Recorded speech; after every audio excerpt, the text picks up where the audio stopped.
Those who are asking, did you say Biafra will come in 2023? Biafra has been restored already. What is remaining is a complete declaration that will be defended. And before that happens, there are many things that we need to put in place. I want you to recount the achievement of the Biafra Republic government in exile under the leadership of Simon Ekpa, what we have achieved in 2023, and ask yourself that question again, and you will look very stupid. We have been able to form government in exile in 2023. In 2023, we have formed the de facto government.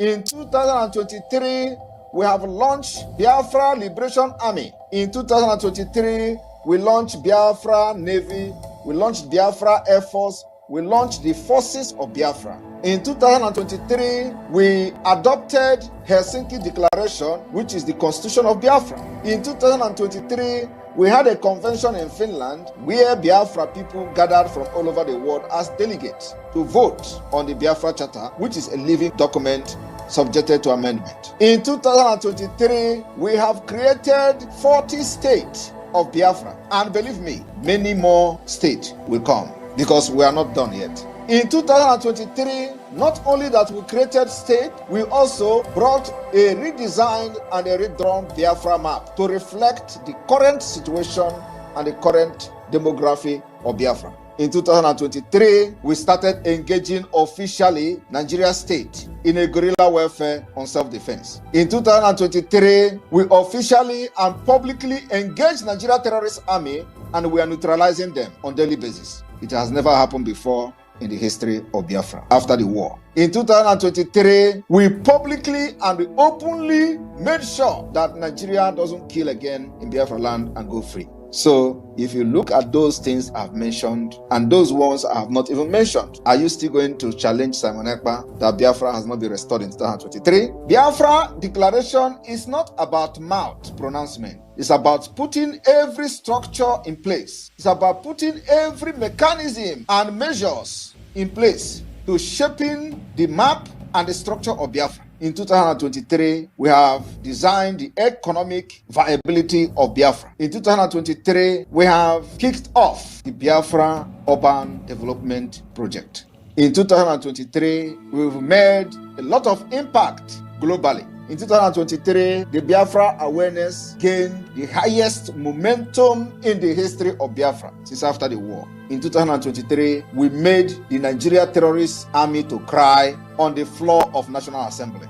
It has never happened in the history of Nigeria. In 2023, those who are serving as the agent of Nigeria, benefiting from the corrupt entity called Nigeria, openly called for persecution, execution, and the kidnapping and arresting of Simon Ekpa because they know that this is a different thing from what they have seen in their entire life. In 2023, they call for the arrest of Simon Ekpa and call for the release of Mazi Nnamdi Kanu. Confusion. In 2023, after they have used many years to plan the kidnap of Mazi Nnamdi Kanu, they have come to say Mazi Nnamdi Kanu is a saint. He's a very gentle man. He's a nice person. But just 2 years ago, they kidnapped this nice person from Kenya. 2 years ago, they tortured him for 8 days. 2 years ago, he was an evil man. 2 years ago, they called him terrorist. 2 years ago, he was everything evil to them. 2 years ago, they spent hundreds and hundreds of millions of dollars. They kidnapped him and put him into a private jet from Kenya to Nigeria. 2 years ago, Mazi Nnamdi Kanu was everything evil to Nigeria, including to Ohaneze Ndigbo and all of them. 2 years ago, he was the only problem of Nigeria. 2 years ago,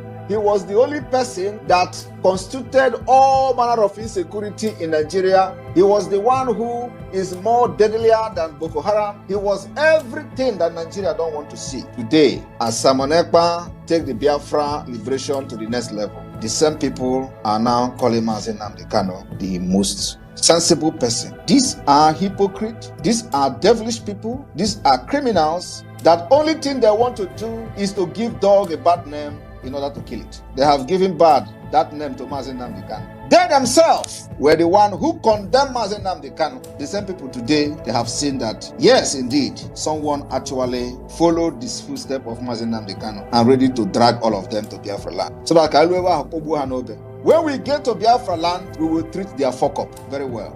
Today, the same people who gave the bad name to Mazi Nnamdi Kanu, in order to be kidnapped. They slandered his name, blackmailed him to other ethnic nationalities in Nigeria. All of them today has come to say that Mazi Nnamdi Kanu is very sensible. Now it is Simon Ekpa is the problem. These people who are just evil from birth refuse to understand why Simon Ekpa have decided to take this thing upon himself to liberate the people of Biafra who has been subjugated and chained with Islamic State agenda. They found themselves in a hole. They tagged us, thought, in a circle, because they thought that they have actually systematically conquered everybody by dividing, creating states, dividing us, changing the demography and map of Biafra people. And at the end of the day, they structured out 5 tiny states, called it 5 Eastern states. And they say, let us continue to divide them.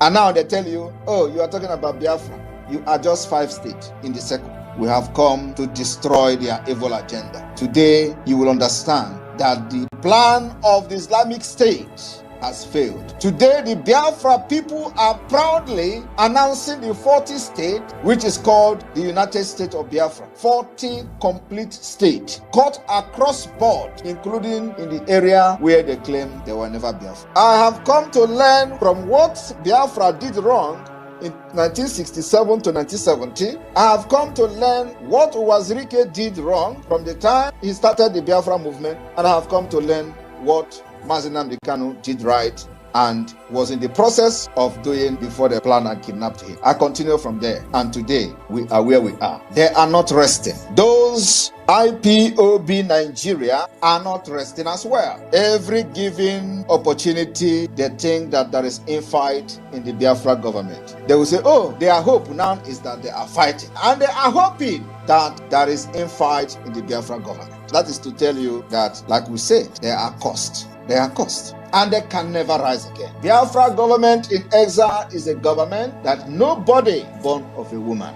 marching on this planet, using your foot to walk on the ground, will ever destroy. Biafra has been restored in 2023. We have a government, we have a structure of the government of Biafra, we have every department that made Biafra government a legitimate government. The people of Biafra are loyal to the government, both in the exile and in the homeland. We have governors, state administrators in all the 40 states of Biafra. We have the deputy governors, which is called administrators. We have the secretary of state of each state in Biafra land. We have the chairmen and managers of county and the district. If you do not understand that with this structure we have now, one day you will sleep in Nigeria and wake up in Biafra, it means that you are an idiot. I told you that by the time I finish with Nigeria, you will sleep in Nigeria one day and wake up in Biafra. The next phase is to set up the police of Biafra. The reason why we have not set up the police is because it is going to be state police. Every state will have their police. Every state will be independent. It is going to be local police, and there is no interference from the central government of Biafra. The military is a joint military. It's one military that will protect the territorial integrity of Biafra. When one state is attacked, it means that you have attacked all of us. So my people, for those who are asking when are you going to declare Biafra,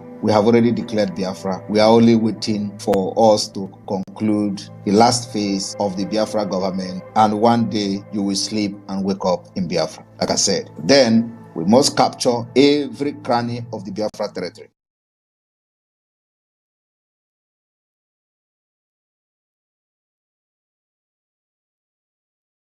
When this insecurity was too much in the southeast, I'm based in Lagos. For our group, we have different departments and we have media departments. So we decided to come and cover it and to find out what is actually happening.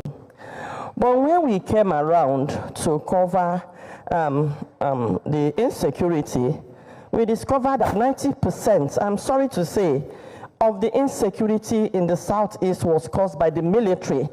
I won't apologize for saying it, but they would have shot me at Osumuhu that time. So when we came, and on Monday, we decided to cover the sit-at-home proper.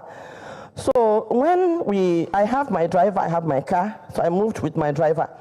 So when we came to Olo, that near Banana Junction, we discovered that place was, closed up by the military. So I had to come down, because I have a newspaper outfit, so I have my ID card. So I approached the militaries. Even when they saw me approaching them, they were like, even their faces.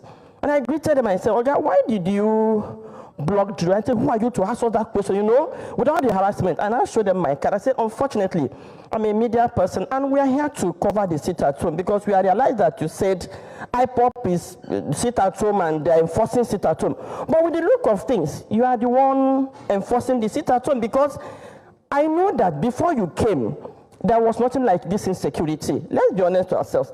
Before the militaries were moved to Southeast, we didn't have it this bad.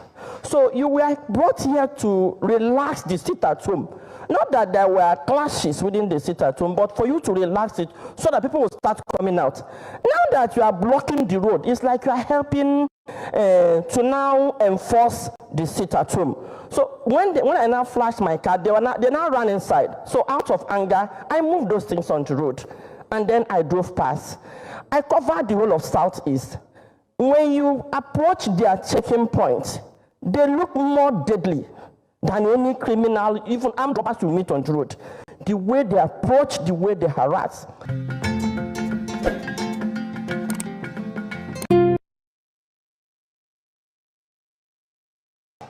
I have a list of persons who have indicated that they would like to give us their own experiences firsthand of how they have been affected, victims of insecurity in Anambra State. And I would like to call them one after the other, if they are here, to come and join us and tell us what exactly has happened. And the reason why we're doing this is because we hear stories on the news. We see stories on social media. Them say, people are saying, but what exactly is the truth? What has happened to us? What happened to our brothers and sisters? We have relatives abroad in the diaspora who are also hearing these things and are afraid to come back home. But we want to encourage them to come home. So we want to hear from our people. What exactly did you experience? What happened to you? What happened to your siblings, to your relatives, to your husbands, to your wives? Please come and speak to us now, live, so the whole world can see you and can hear you. I have Georgina Akunyeba, who's coordinator of Women's Farmers, Anambra State. I don't know if she's here. Please come forward. Come and talk to us.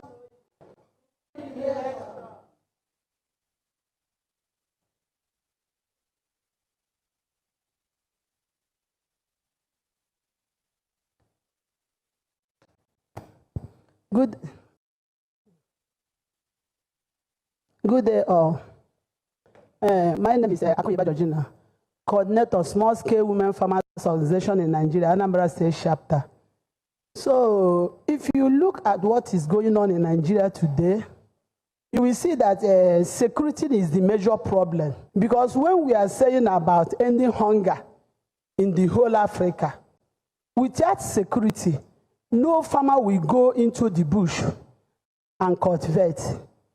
Like when we write a report to National, after writing a report, we write challenges. But now, all the states, their challenges, number one is insecurity. Like last time, our national president from Plateau State, they killed her husband in the bush while farming. Edo State coordinator wanted to harvest her okra. You have already harvested about 20 baskets. Going back to harvest another one, the people, Fulani people, they fooled the bush and they ran away. So like now in Anambra State, like in Hiala, no-go area, at times you will want to go to a farm. You won't know that somebody is inside the bush. Either they rape you or they kill you. So how can we farm?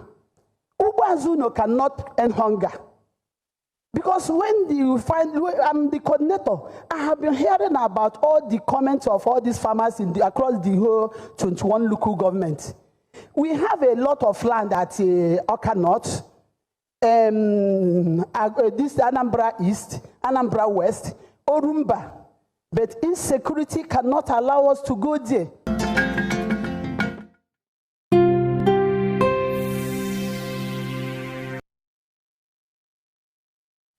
For 3 years now, I've not gone to my town.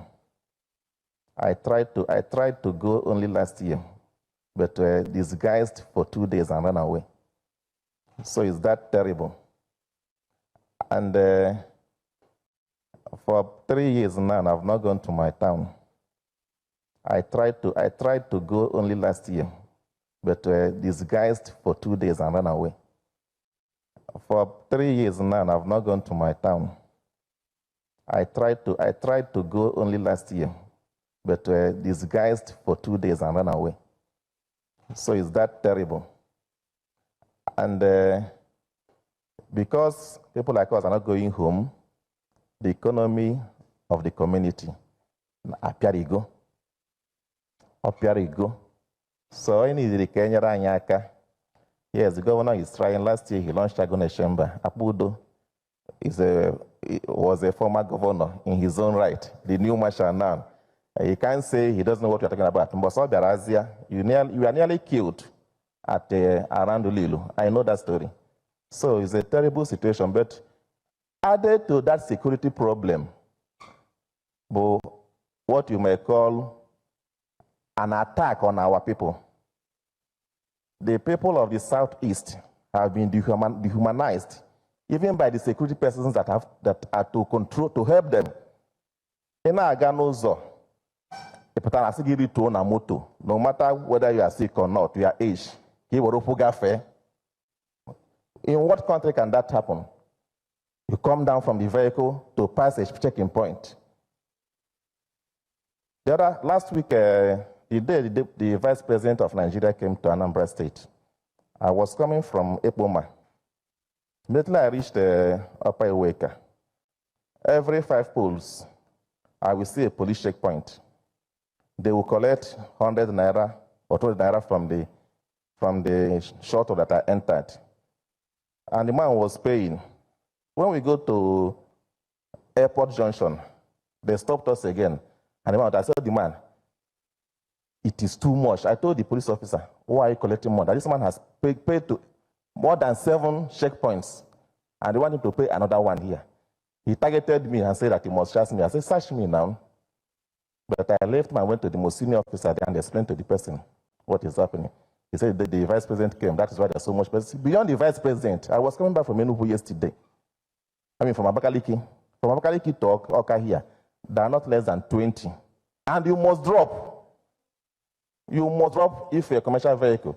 If you are a young man driving, because my brother's son carried me, you are a target. So it has added to our problem.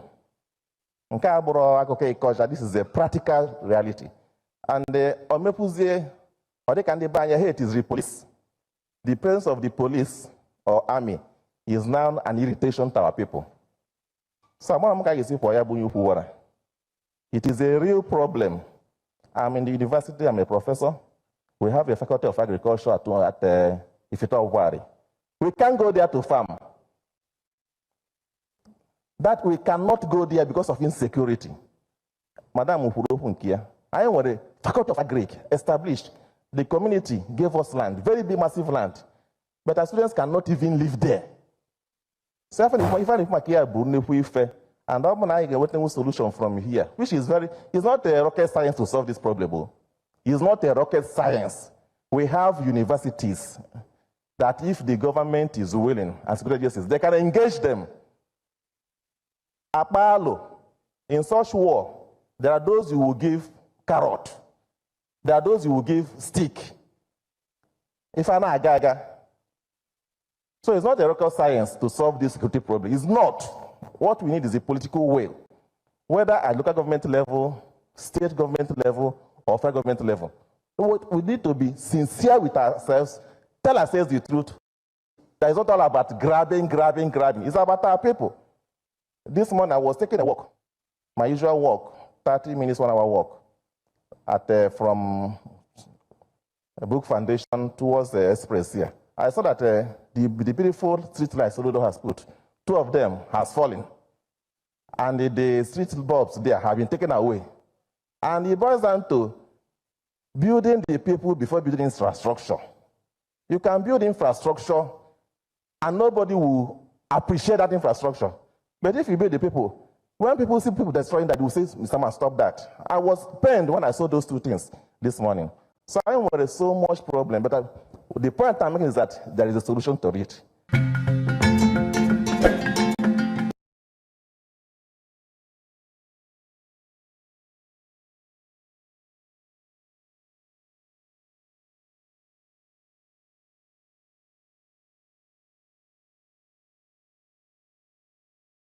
Every one of us must rise up.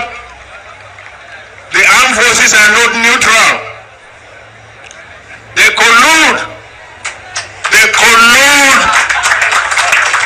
They collude with the armed bandits. They kill people, kill Nigerians. They facilitate their movements. They cover them. If you are depending on the armed forces to stop the killings, you will all die.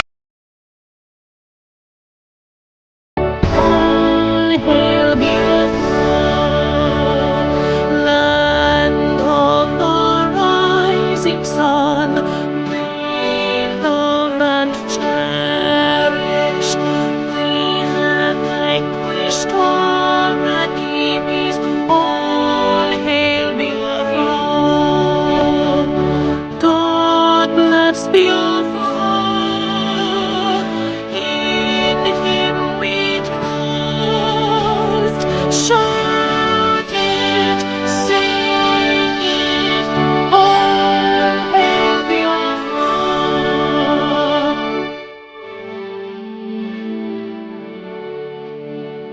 God bless Biafra. We have emerged triumphant from all our foes. Across the unscathed, we rest victorious. Our trumpets the guidance of valiant, sing it, all hail Biafra.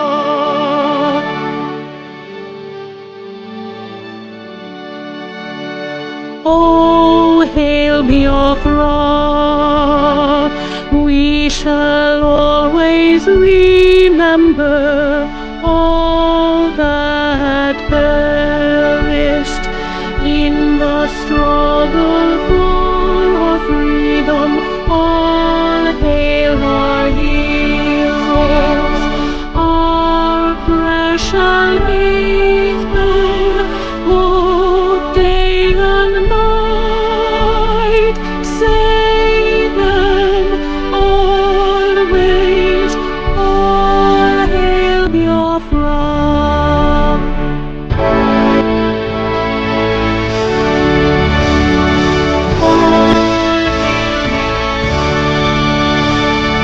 Our star shines everywhere. We pray God guide and protect us all. Wisdom, shielding us unleashed by love and might and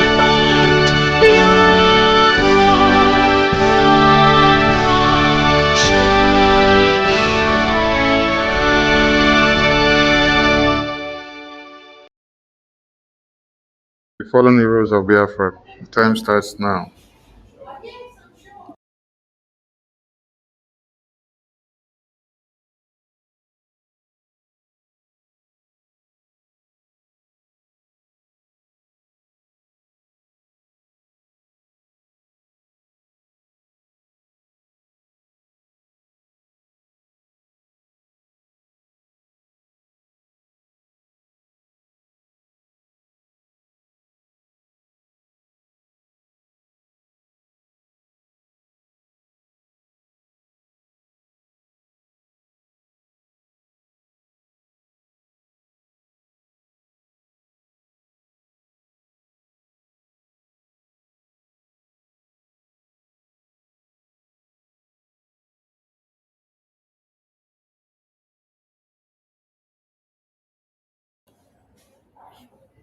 We mourn our heroes past, we celebrate them, and the heroes fighting on to see that Biafra is fully liberated. Ise, Ise, Ise. Greetings to all Biafrans and lovers of freedom who have joined us this evening, morning, and afternoon and night, depending on your time. We salute you all from all over the globe. And the fate of the season, compliments. Tomorrow marks 29th of April, and our Supreme Leader, Mazi Nnamdi Kanu, will appear in the zoo court to know what the zoo will have to say tomorrow. Because as a Biafran, you already know that our leader has nothing to answer to the zoo. So going to court is to hear what they want to say and what they want to do, how the drama they want to act tomorrow.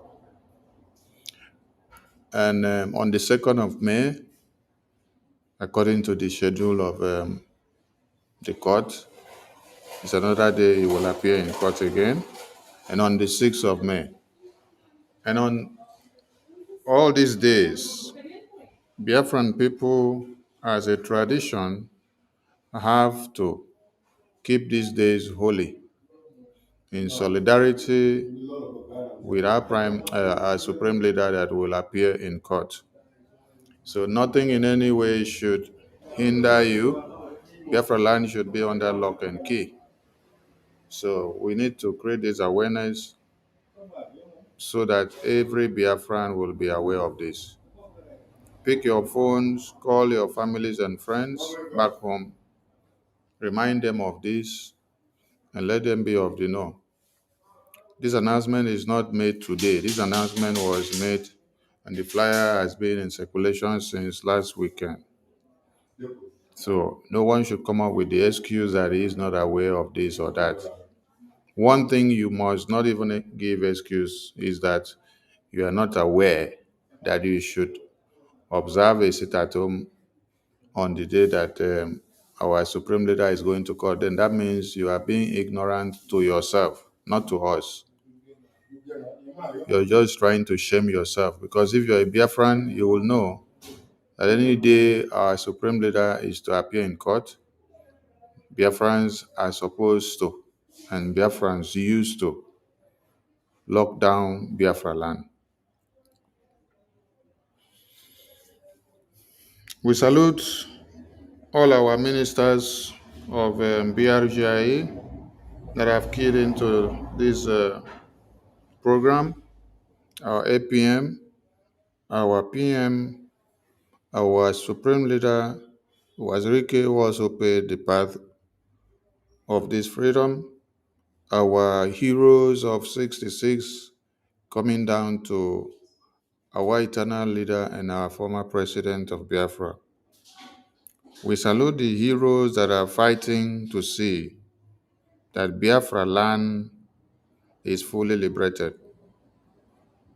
We salute every Biafran who has taken it upon themselves to carry arms in defense of Biafra land.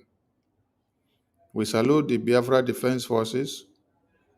We salute every group that are in one way or another fighting against one Nigeria to destroy one Nigeria. Our aim is not to come and paint one Nigeria to look beautiful, but to destroy it totally before it consumes all our lives. Because from 1900 down to this time, one Nigeria has never been good to the Biafran people, not one bit. So there is nothing that will change in one Nigeria now that will better the Biafran people.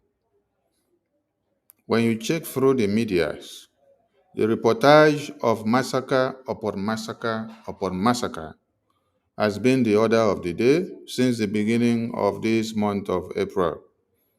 There is no day that there is no reportage coming from the far north, the middle belt, in the Yoruba lands where Fulani terrorists have not massacred. The only place that is not ringing the bell in one Nigeria of the highest level of massacre is Biafra land. Why is it so? Because of the existence of the Biafra Defense Forces. That is why it is incumbent on Biafrans to intensify their contributions, intensify the effort you put on the table to see that our defense is tightened, to see that our defense mechanism is multiplied, to see that our logistics increase day in, day out, to see that we have enabling environment for our defense forces.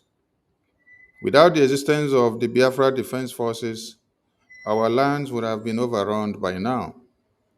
What you see happening in Zamfara, Borno, Benue, where over 60 communities have been informed of being taken over and controlled by Fulani terrorists in Benue, Zamfara, Borno. Already, all the way from 2014, over 8 local governments of Borno State were under the control and supervision of the terrorists. They collect taxes, they put levy on the people, they control and implement their own rules in those places. The elections of one Nigeria were not conducted in those places, and you don't hear the media propagate about it. When Laya Mohammed came, that was one of the news that would have made the media against Buhari. But Laya Mohammed embarked on a campaign to change the narrative by letting the world know, and entire one Nigeria, that Fulani terrorists have not taken over any place in Borno, whereas over 8 local governments since 2014 has been in the hands of Boko Haram terrorists.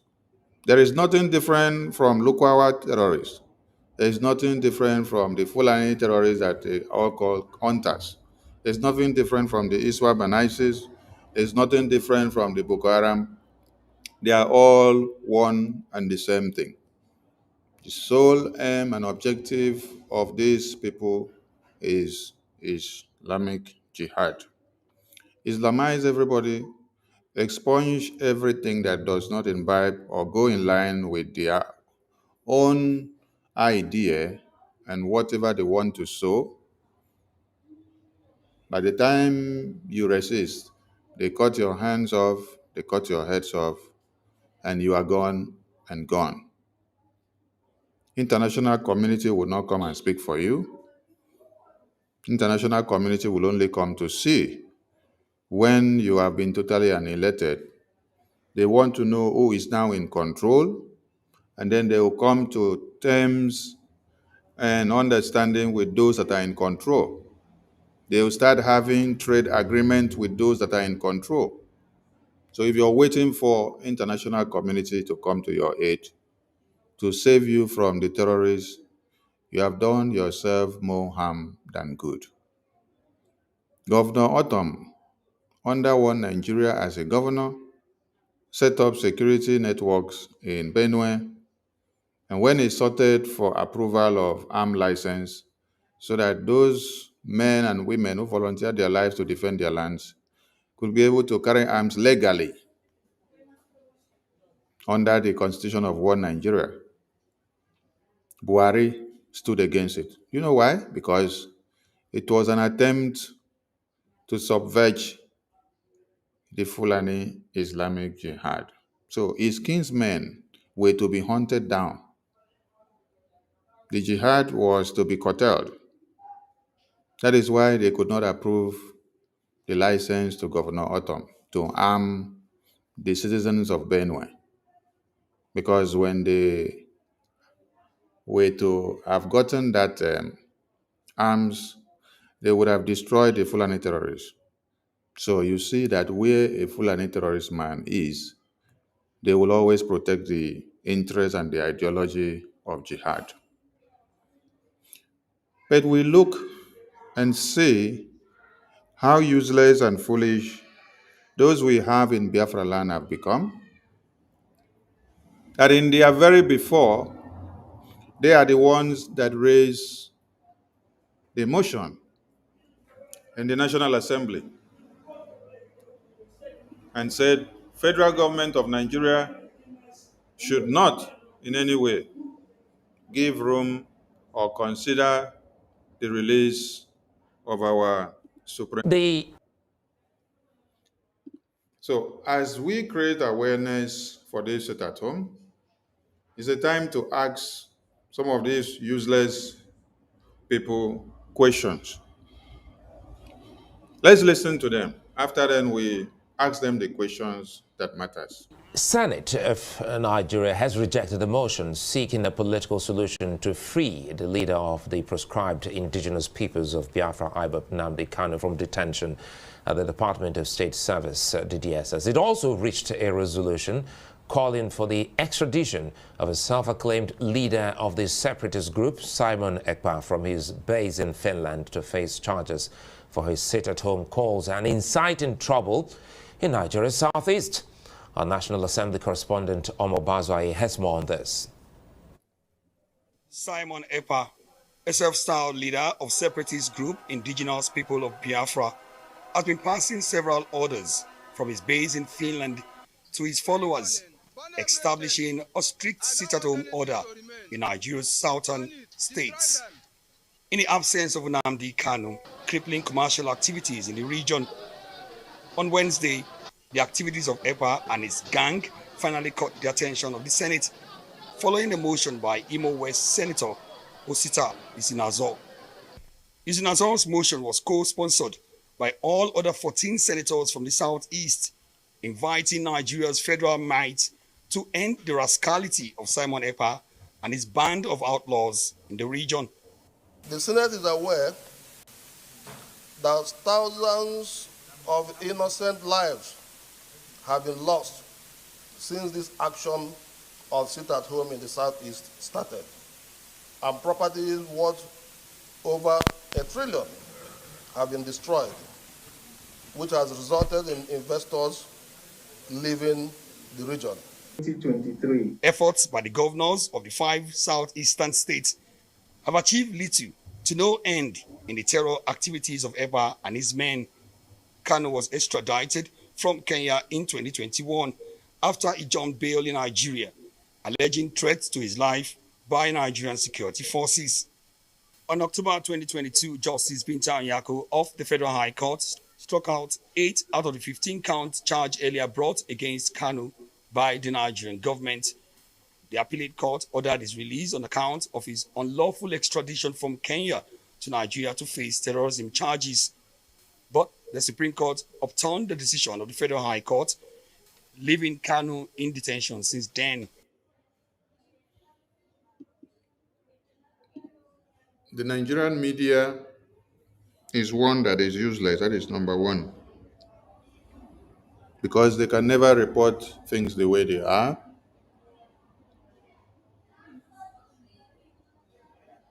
Our Supreme Leader did not jump bail. Our Supreme Leader was to be killed in his house. And the Nigerian army that came to kill him ended up killing more than 50 Biafrans. But what you heard was that it was 20 or 28. They killed more than that. And that is how our Supreme Leader was whisked out of that place to be alive today. But you listen to the Nigerian Zoo media, they say he jumped bail. And then he did not open his mouth again to tell the entire world, listening to this rubbish reportage, that Nigeria connived with Kenya government, with the UK government, and then they kidnapped Mazi Nnamdi Kanu, our supreme leader in Kenya, tortured him for days. He even passed out, but God brought life back into him. And then he was later chained, blindfolded, and brought into Nigeria again. They could not explain that. All right. In the absence of them, seeing that they had taken our supreme leader out from freedom and put him in chains in a confined space in their one Nigerian camp. God raised men and women that made things happen. Then we have our prime minister elected by the Biafran people to speak for Biafran people. Then we have our Biafra Defense Forces who have put their lives on the line to make sure one Nigeria becomes unbearable for the zoo terrorists who have come to kill our women, babies, women, and children. So when you hear them crying about Simon Ekpa's firepower, the cry needs to increase now than ever. Yes, because every terrorist in uniform coming to kill our women and children, they are not to be spared. We don't have prison to keep terrorists. We don't have rehabilitation camps for terrorists. We don't rehabilitate terrorists. The terrorists came to kill, to rape, to maim, to destroy, to annihilate, and to take over our lands. Tell me why we should now rehabilitate the same terrorists who came to kill us. Tell me why we should now keep them and say we want to try them in prison. Try them for what? When our women and children that they came to kill, they have already cut off their heads. So what is the point of keeping them to say you want to try them? Try them where? Who will come and try a dead man? Trying them, will it bring back our babies that they cut off the heads, our women and children? Has America rehabilitated ISIS terrorists and then put them back into the American Army or American Air Force or American Navy or the Merchant Navy or the American Marines? We are asking a very pertinent question. Has the European government or has the UK government, after they got a terrorist that came to bomb their territory, do they rehabilitate same terrorists and put them back into their own army? No. A terrorist is treated as a terrorist. Even the Bible makes you to understand that anyone that pulls out a sword and cut off somebody's head, that person also must have to die by the sword. So why are you negotiating or talking about rehabilitating terrorists? Does America rehabilitate terrorists and put them back into their army? Terrorists that came from Palestine, terrorists that came from Afghanistan, terrorists that came from Hamas, terrorists that came from Iran, you now rehabilitate them. After they came, they bombed American White House. They ended up killing like 50 senators inside while they were having meetings. They now went and bombed another community, killed over 500. Then you now pick the terrorists. You say, we have to rehabilitate you and put you inside our army, inside our Air Force. To what use? To come and bomb the entire Air Force base? Or to come and destroy the entire army base? Or to come and destroy the entire White House? Or to destroy the FBI unit? Useless people. It is only in Nigeria that senators celebrate terrorists. It's not only in Nigeria that you, being citizens, you now clap for terrorists that are brought from the Sahel to come and kill you. Because these terrorists makes up the police, the Air Force, the Navy, the Civil Defense, and you even have another special squad that they call Special Forces. These are special forces that they recruited during Obedient and Tinubu Jagaban election of 2023. They unveiled them on a special task. Their special task was to come and eliminate Biafrans in the homeland. Anywhere they hear Biafra, they are taxed. I want to ask all of you, have you seen any of these uniform of special forces in the far north? Have you seen them in Ondo State? Have you seen them in Benue? No, you don't see them in Benue. You don't see them in all those places. You're seeing them only in Biafra land because they were sent for a special task.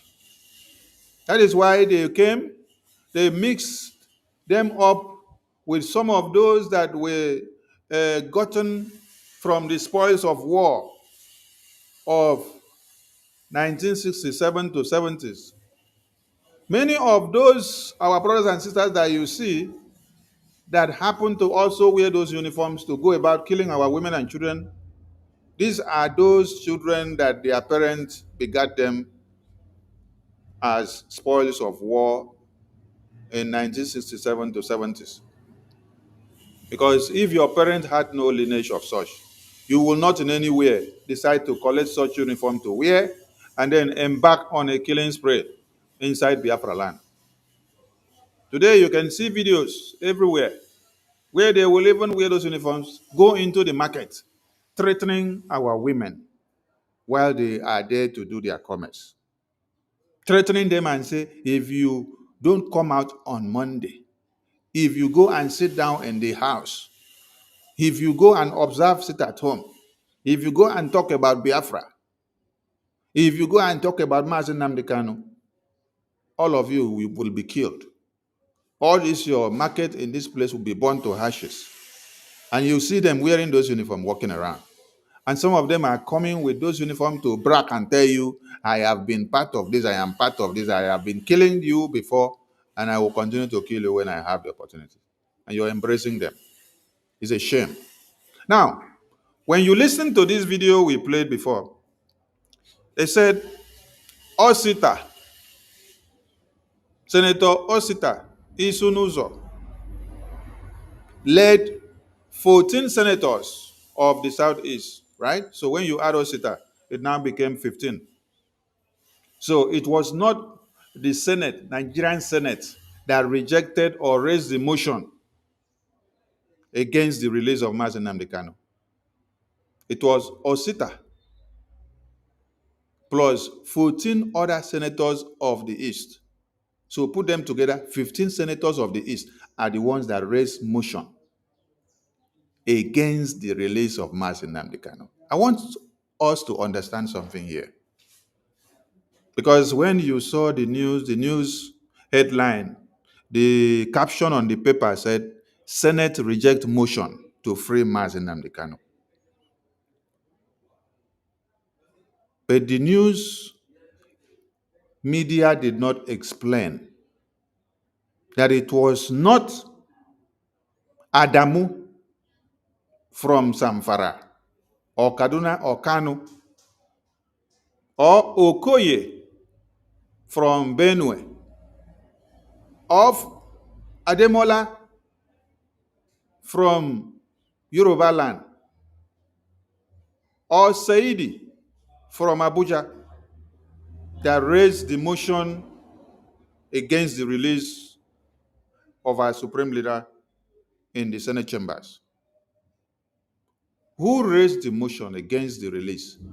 The 15 senators of the Southeast.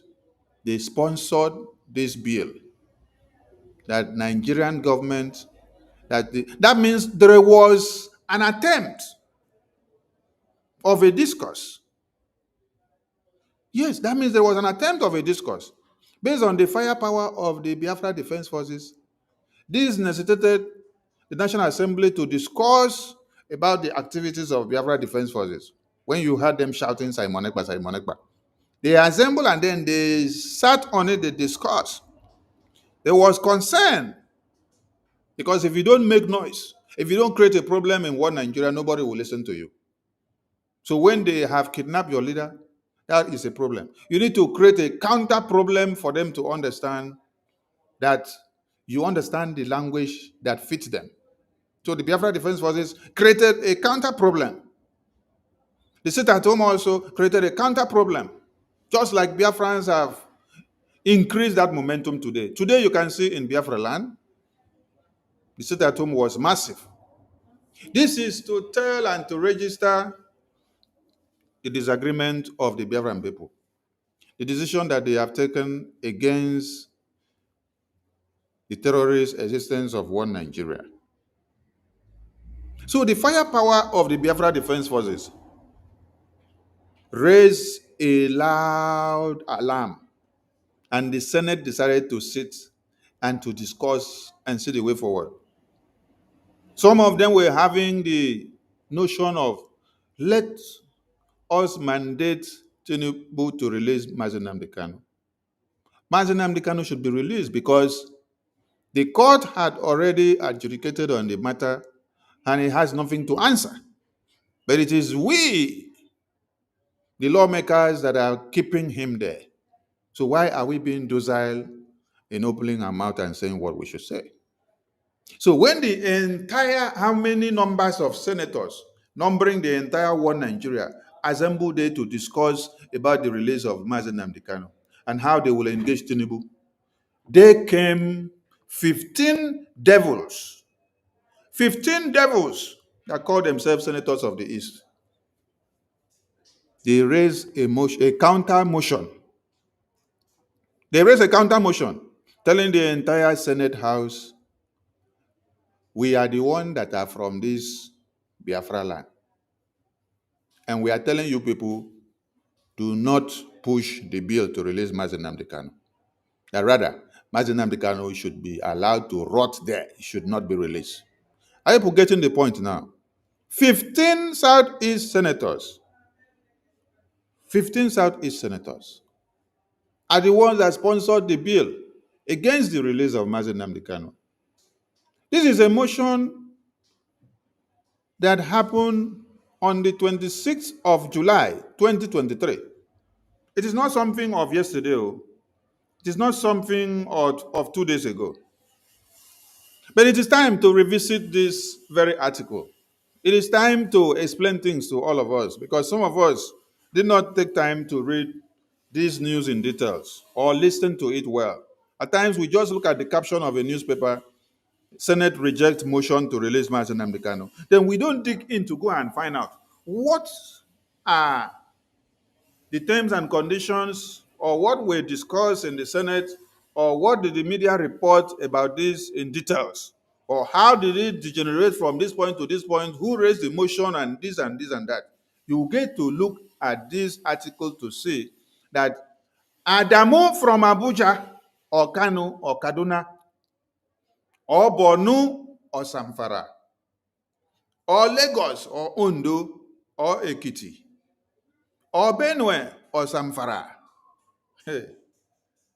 or Gombe or Plateau was never the one that raised the motion that Mazi Nnamdi Kanu should not be released. Rather, who did?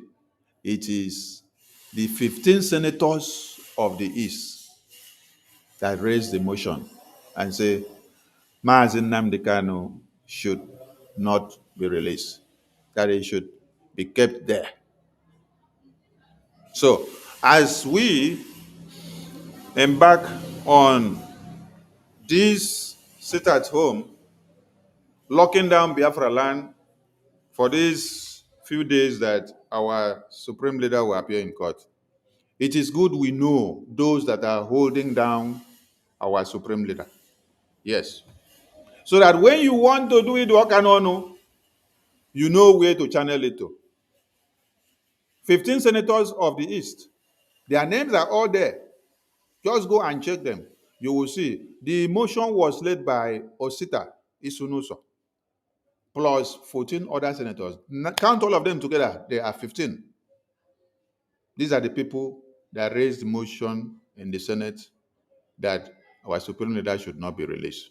That is why you see him still in detention till this very day. That is why you see them using his court to play game. They go today, postpone, keep another day, play today, go. Then you will see Abarebe come and do his own drama. Later, you will see the governors come and do their own drama. Later, you will see Soludo will come out and say, in 3 days, in 1 week, I'm going to see Tinubu, this one. The senators in the Senate chambers, numbering 15 of the Biafran extract, they are the ones that put their leg on the ground and say they should not release him. But yet, they campaign for the kidnap of our Prime Minister, Simon Ekpa, and extradition down to Nigeria. But they have failed. So the big question now is, after you guys raise a motion that our supreme leader should not be released, how is Nigeria now?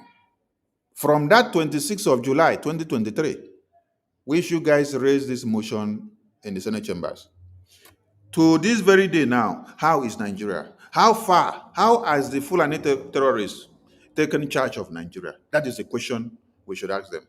So, I salute all Biafrans. Minister Jare, please take the co-host. I don't know if you're available to have all the time. So, we salute all Biafrans.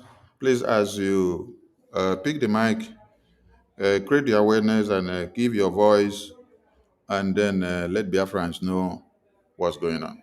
So the date for this sit at home, the flyer is displayed on the screen.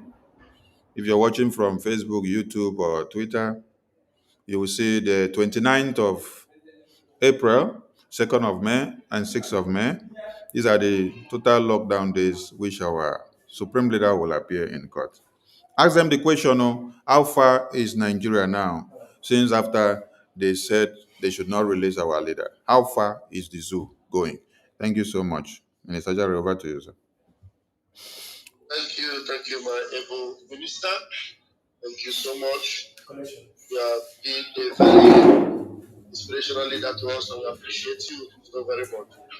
As you were asking them questions, there were so many questions that were coming up on my head, and the only one I've been able to pin down now, while I will hope the other ones will flash back, is this very important one that these people have been saying that South Africa has destabilized the Southeast with his sit-at-home orders and all that.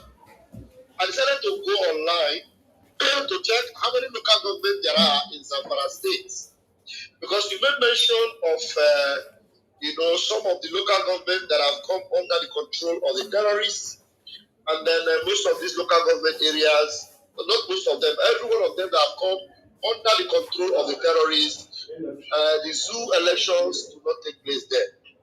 And I remember I heard from the mouth of the governor of Zamfara State. Not Zamfara State, too, because Adamawa State is there, Borobu State is there, and there's some of the other states, the Kaduna is there. Zamfara State governor told the media that 14 local governments are under the control of the bandit terrorists. 14 local governments. Now, I said I was curious. Yeah, that governments are there in Zamfara State. You know what the result told me? 14. 14. So that is to say, Zamfara State, from beginning to the end, is under the control of terrorists. If the governor admits that 14 local governments are under the control of Zamfara State, and is on record that Zamfara State has 14 local governments, that is to say, in 14 local governments of Zamfara State, there are no elections, Nigerian government have no control, and the media are not asking questions about that. 14. So the entire state of Zamfara is under the control of bandits and terrorists. The only place that is relatively free that the state has control is the state house. God have mercy.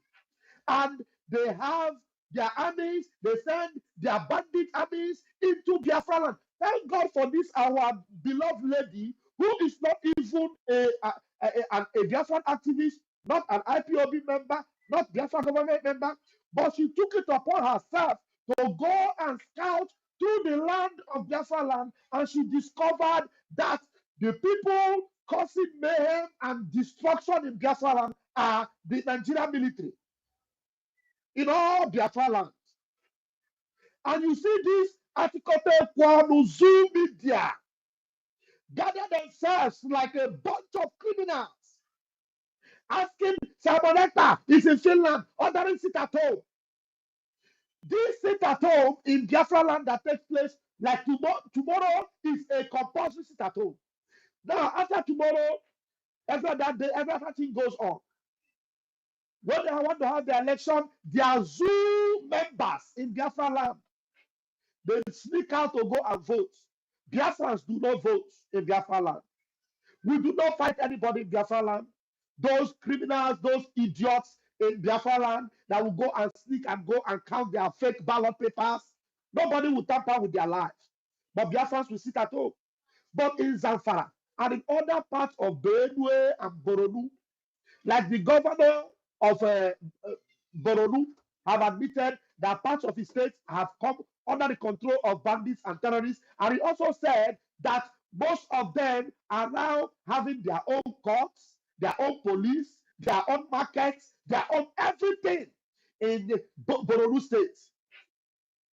Also, we are aware that customs, some officers have been caught, have been found to be the ones supplying weapons to these bandits and terrorists.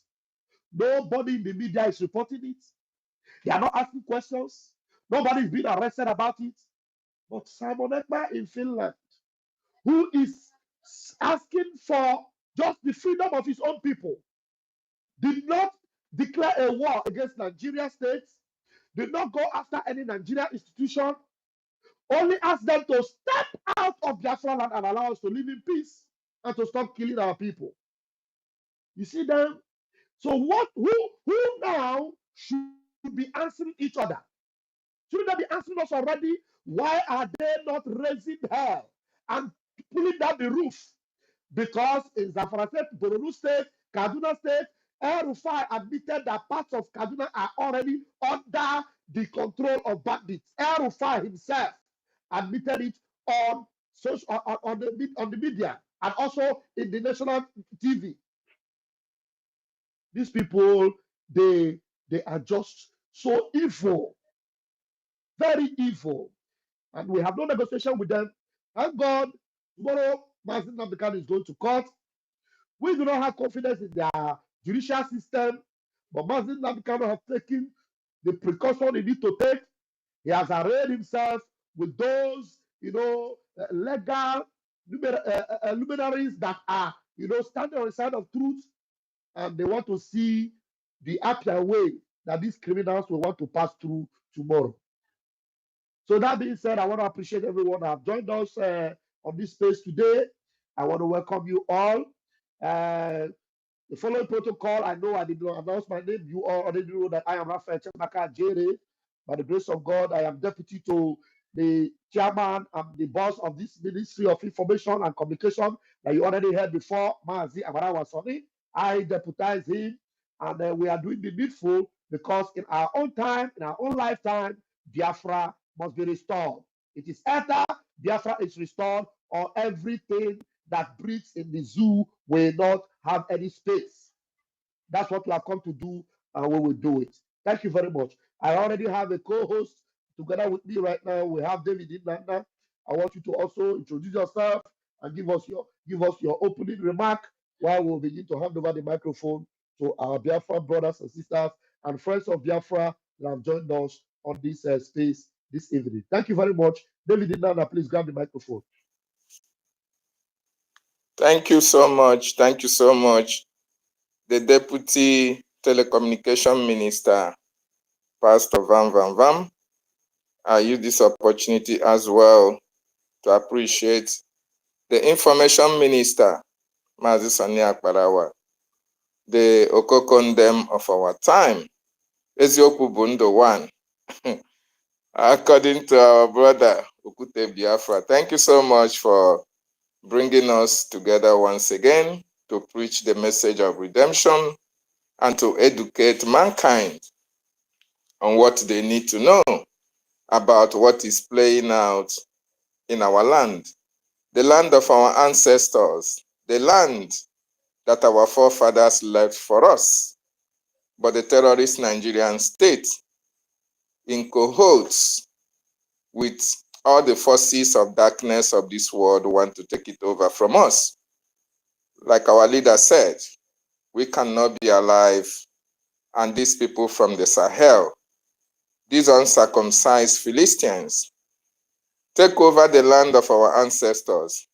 It is better we are all going to perish than allow these people to take hold of the land of our birth. Having said that, tomorrow is our leaders' court appearance, 29. So tomorrow, Biafrans all over the world will be in solidarity with our leader, Mazi Nnamdi Kanu. Biafrans in the homeland must show that solidarity by locking down every nook and cranny of Biafra land. Very, very important. And we are putting the world on notice of the atrocities that is happening in Nigeria. More importantly, Finland. Finland disappointed the Biafran people. Finland is aware of the atrocities of the Nigerian state against the Biafran people. Finland is aware of the intimidations, the killings that is happening in our land. Finland is aware of the Islamization agenda that is playing out in Nigeria. Unfortunately, Finland has to play along with the terrorist Nigerian state in order to hold us down for their selfish interests or their political gains. Of course, what you just narrated now, the Deputy Information Minister, of what is happening in the North, it should be on record that what you see happening in the North, where Boko Haram, ISWAP, ISIS, and all the terrorist groups that the North produced are taking over the North. They are not just taking over, they are being handed over the North. All these northern governors, all of them are commanders in the Boko Haram, ISIS, ISWAP. All of them are part and parcel of what is happening, of what is playing out. That is why you can see these terrorists, they go to military barracks and formations and take it over without any major resistance, because the governors are part and parcel of what is happening. Of course, all of them will love what happened in Afghanistan to happen in Nigeria. Just like our leader said, and our prime minister, all these Muslims, all these Islamists, they are comfortable. They will be comfortable in an Islamic state than a secular state. That is why they allow all these things to play out. And why all these things are playing out, they are focusing on Biafra land in order to sustain the Islamization. They want to take over our land, to take over the mineral resources and be able to use them, that our land, as their base to launch attacks in America, in the West.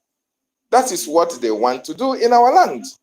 But thank God for the quick intervention of our leader, Mazi Nnamdi Kanu. Thank God for the quick intervention of our Prime Minister, Mazi Simon Ekpa Njoku. They are the resistances that all these terrorists are having in our territory. And it's quite unfortunate, like our information minister said, that the Biafran people, more importantly, the political players from Biafra land, the senators, the governors, the PGs, the local government chairmen, the AZs, the political AZs, all of them are in cohorts with all these terrorists. All of them are cohorts with the Islamic world. All of them are in cohorts with Sultan of Sokoto.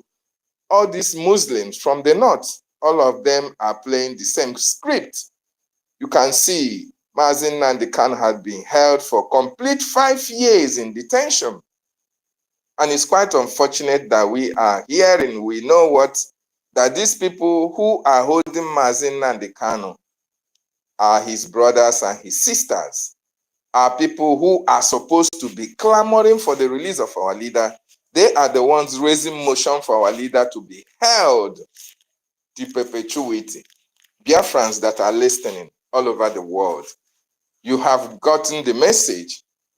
I want you to understand that all these people come from your local government.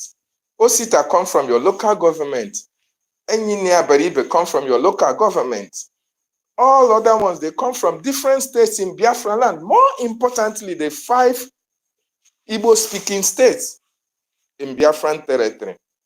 I want you to look at them. Look at these people. They are the reason why our people are sitting at home, yet they feign ignorance of the sufferings and the yearnings of our people. They seem not to be listening. They seem not to be hearing what our people are saying, that they want our leader to be released. So I want you to understand, you that is listening, that come from Omambara state, you come from Olu state, you come from Okigwe state, you come from any state that you come from in Biafran territory, more importantly, the 5 eastern states. I want you to understand that it is your senators, your representative, that is the reason why our leader is being held up till tomorrow. And what is the offense of Mazi Nnamdi Kanu? Asking for your freedom. Asking that what is happening in Burkina Faso today can be able to be replicated in Biafra land. That is what Mazi Nnamdi Kanu stands for. And his own people who are getting peanut from the terrorist Nigerian state are gathering together against our leader for their political gains, for their positions, for their properties, and they are standing on the freedom of Mazi Nnamdi Kanu. Oh my goodness me. Biafrans, what fate do you think should befall all these people? What fate do you think should befall all these people who are seeing the cries, who are seeing the wailings of our people, more importantly, the elderly in the villages that are praying and asking that Mazi Nnamdi Kanu be released? But these people are sitting on the release of our leader, on the freedom of Mazi Nnamdi Kanu. And they are free themselves. They can fly out abroad. They can have their families and enjoy with their families. They can do whatever they want to do. They can execute whatever project they are given to execute. Yet, Mazi Nnamdi Kanu freedom is not anything important to them. They don't give a damn. They don't care. Even if Mazi Nnamdi Kanu is killed or died in detention, that is not their problem. So right now, I want you to picture a situation whereby Mazi Nnamdi Kanu is your brother, is your relation, is your father, is your uncle, and he has been held for 5 good years in detention, and the persons that are holding him are the same people that he comes from local government with. He comes from the same state with them in various southeastern states, and you consider the reason Mazi Nnamdi Kanu is being held. No other reason other than for the betterment of the Biafran nation. It is heartbroken, very, very heartbroken. And I don't think any one of you will be happy that Mazi Nnamdi Kanu stays more than he has stayed, and you allow these people to walk free in Abuja. You allow these people to blow their sarin to Enugu.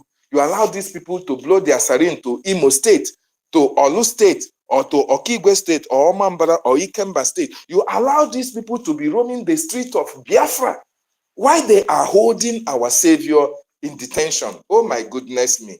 Biafrans all over the world, the time to rise up and fight for our freedom is now. And the only way you can show your anger is by supporting the Biafran Defense Forces. The only way you can show your anger and demonstrate to the Biafran people that you are so angry about this intimidation of our nation, Biafra, that you are so angry about the continued detention of our leader, is to sit at home on the 29th, and is to sit at home on the 3rd, on the 2nd of April, and it to sit at home on the 6th of May, and more importantly, to fund BDF vigorously, very, very important, and as well to embrace the special IOU loan in order to make sure that our people are free. Because the only thing as it stands now that can free our leader is the actions and activities of the Biafran Defense Forces. And once your fund gets to them, believe you me, Nigeria will know no peace. Before you know it, Nigeria will disappear from the face of the earth. And all these people who contributed in still holding our leader in captive will pay a very bigger and bigger price in time to come. Thank you so much. I just want to stop here. I yield my mic. Thank you very much.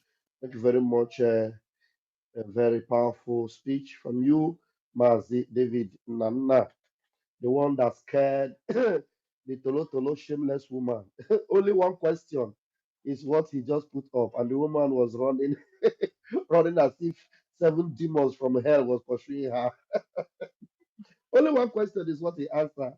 Are you sure that you calling the Nigerian government politicians is a good idea? You speaking with them and giving them the number of our men on ground? No, he's my friend. We speak. To ask another question that would have broken the camel's back, the idiot ran away. Shameless, shameless Satan. We are here, and I am so happy that up till now, so far so good. Mazen Nnamdi Kanu is still powerfully in charge of Biafra land, and the only way you can continue to prove that he is the savior of Biafra, the savior of Africa, the savior of those that are, the originals of Africa. He is the savior. The only way you can prove it is standing in solidarity with him tomorrow as he goes to court, because you know how he does it. When the institution called the Zoological Republic wants to prove that those that wear their wig, they do not like to respect their rule of law. Mazen Nnamdi Kanu knows how to steal the show.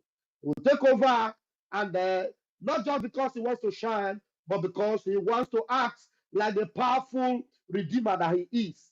And he will do the needful, and the zoo will shake once again. They never can predict what will come from him.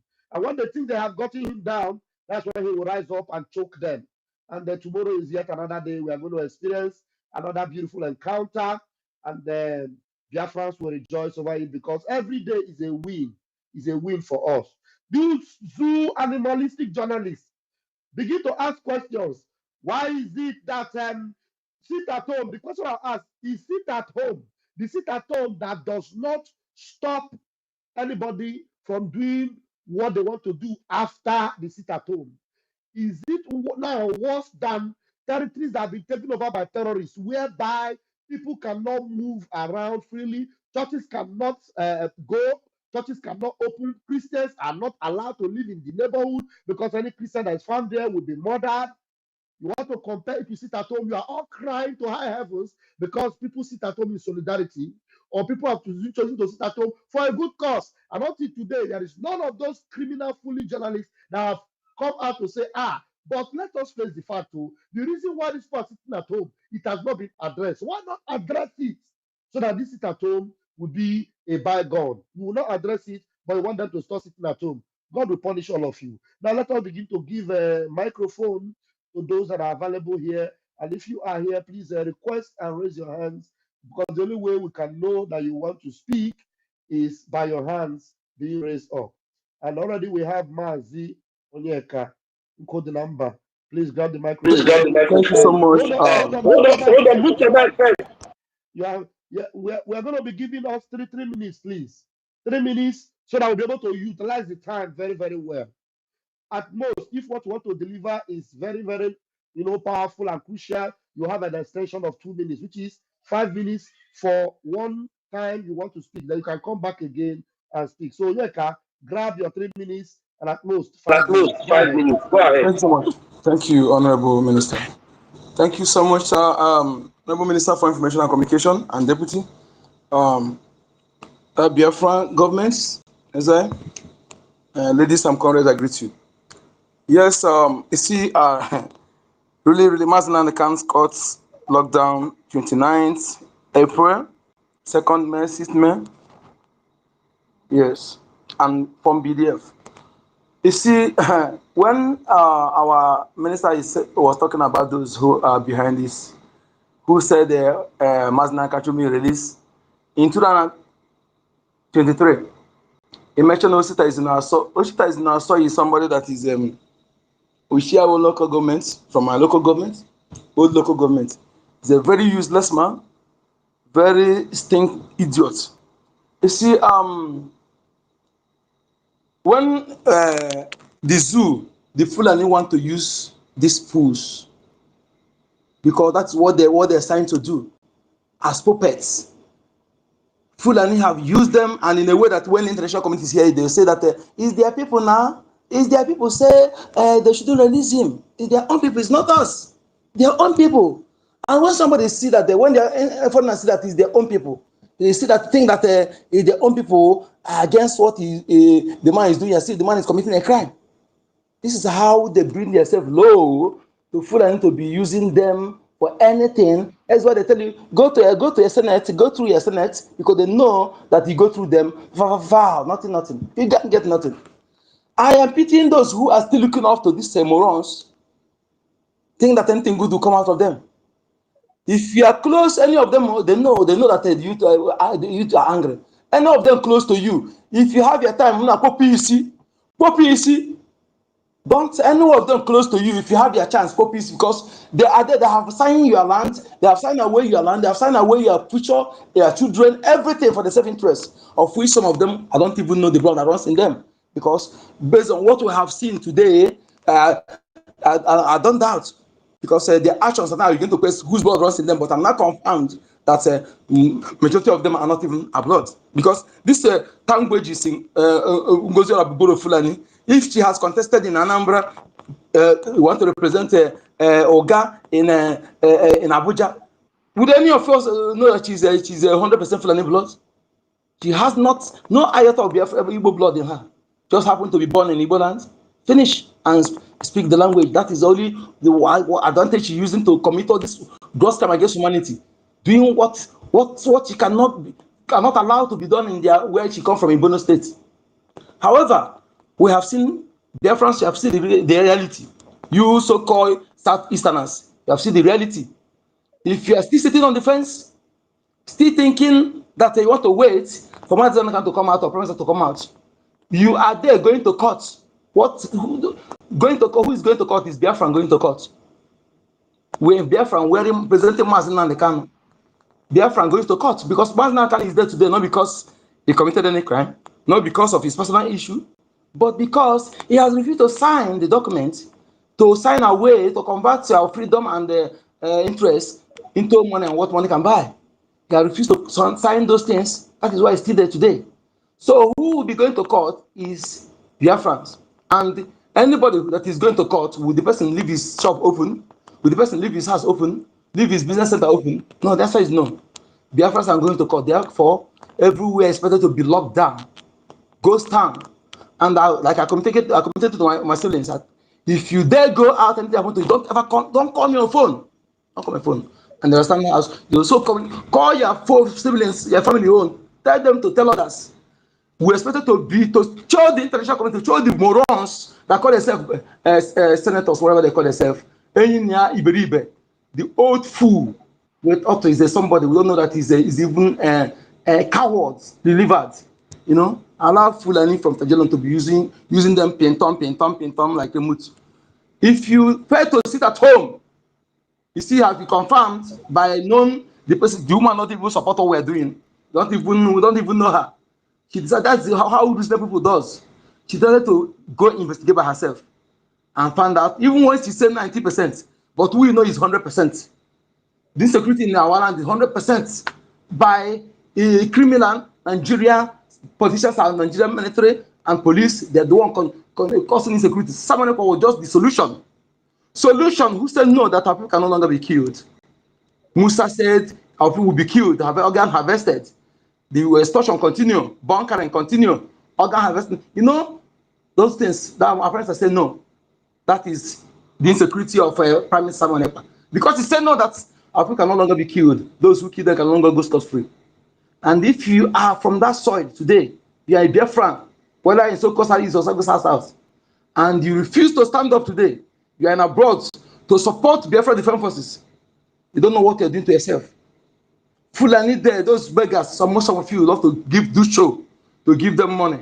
Think that you are doing God, nobody, no blessing, nobody's blessing you. The money you are giving to Fulani beggars, God did not bless you, no blessing coming from it. You are fooling yourselves. That money, they are using it to fund terrorism, to fund those monopoly conference against you. Okay? Those who send them, collect the money from them, use it to fund jihad against you. So if you refuse to support BDF, you are doing yourself, you're not doing us. Okay? All I'm telling you is that everything has time. Bring that money now, not when it's late, you bring it. You go and do it yourself. Not when you come to your village now, you go, hey, can I do this? And I'm wanting all of you that have spoken. than I know what you said one by one. All village will be attacked. They'll come, then I'll reply to you in a way that that I remember what you said. Thank you so much, dear friends. We have seen this is what we have known. Well, it's not new to us. We continue what we're doing. Double your efforts. Everything you're doing, double it. Thank you. Okay, thank you so much for the number. Please mute your mic because there's always echo if your mic is open. Thank you so much. Thank you so very much. We have Tonex Ogugwa. Tonex, please grab the mic. You have 3 minutes, please. And there are those that raised their hands and their hands went down. I don't know what happened. Okay, we have to bring them back up again. Tonex, go ahead. Can someone else go for me? Later I'll come in. Someone else. Those ones that their mic have gone down. Anyway, let me see. You have to be always ready to speak. I think who else is there with the mic? We have Rage and Fury. Rage and Fury, your hand was up before. I don't know what happened. So grab it now and make use of your 3 minutes, please. Thank you, Honorable Deputy Minister of Communication. Greetings to all the honorable cabinet members of the BROGIE. Respect to you, Honorable Minister of Information. Special greetings to all our leaders from the times of from the days of Dim Odimegu Ojukwu, Phillips Effiong, and Ralph Waziri.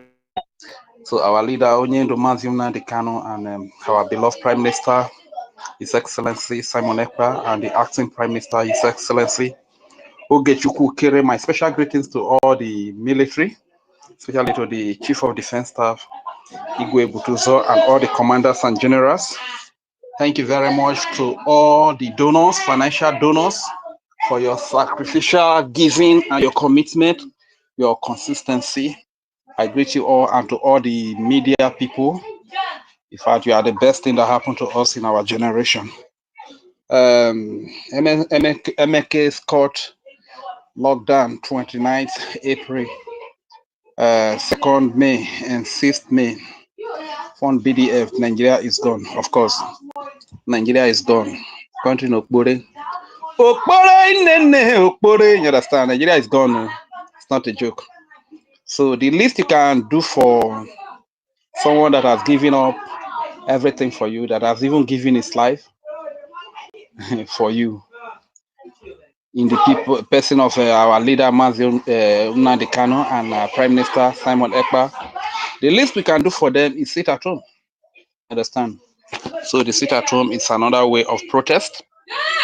As we all know, if we come to the street to protest that, okay, today our leader is going to court, you must release him.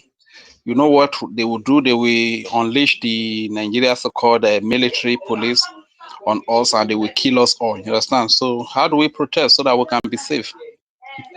It's to sit at home. And the sitting at home, we have also been made to understand the importance of sitting at home. It's another form of telling the world that Nigeria is not in charge of our territory. First of all, my special greetings to all our people that are sitting at home, to our Igodo Migodo people that joined the sit at home today, no matter the level of compliance, respect, and maximum salute. Isoko and Urobo, we must file up and do the same. We must sit at home as well, you understand? Because like the topic said, Nigeria is gone. And you must agree with me. If you say Nigeria is not gone, you're only deceiving yourself. Especially if you live in homeland here and you argue that Nigeria is not gone. It means that you are the biggest liar to yourself, you understand? Nigeria is gone. We need a better country, a country we can be proud of, a country where we can be safe, a country where brothers can live together as brothers, sisters can live together as sisters. That country is Biafra. We need to come together and fund our defense forces. That is the Biafra Defense Forces. These are the only forces that are defending our babies, our children, and our women. These are the only forces that have our interest. You cannot come around Nigeria police or Nigeria soldier. Your life will be in danger. It's even safer to be around armed robber than to be around this so-called military and police. You understand? You feel safer in the presence of an armed robber than you will be in the presence of Nigeria Army and Nigeria police and all these are so-called security, a terrorist security group in Udugachi, Ibubago, and whatever you call them. So when we say Nigeria is gone, Nigeria is gone. So sit at home is very key. And I also want to pass a message to our beloved president, Donald J. Trump. I don't know if this message can get to him, but he must understand that here in Africa, we love him so much. A lot of people here in Africa love him so much. He should not allow his name to be dragged into the mud regarding the issue of Burkina Faso. The whole world knows what is right and what is wrong. And the whole world the whole world is behind this young man. A young man of just 35, maybe 34 years old, who is giving great leadership examples in Africa. Our father and our president, Donald J. Trump, please do not allow the cabals, the powers that be, to drag your name into the mud. One thing you need to understand is that if you want to do business with any African nation and you come in the right way, what do we have? We are not going to eat the resources by ourselves. It's just a matter of you having a good contract, a good understanding with us. Okay, probably let me drop the mic here. I'll come back later then because I still have a lot to say. Yeah, you don't pick Probably. another topic. You don't leave our topic. You don't go talk another one. Okay. Thank you very much. Let me use the mic. So All we right. must sit at home. Yeah, thank you so much. Thank you so much, Rage and Fury. Thank you. All right, we have Ancestra. Ancestra, please grab the mic. We need more hands to go up, except you don't want us to stay as long as we wish on the space. Your hands needs to be up. Thank you. Ancestra, are you there? Okay, Ancestra is not ready. Tonex is ready. Grab the mic, Tonex. Yeah. Good evening. Am I coming out clear? You're coming out, please. Go ahead. Okay. Good evening, Mazen. Good evening, dear friends. There we My APM, thank you for giving me the opportunity. Let me go straight to the point.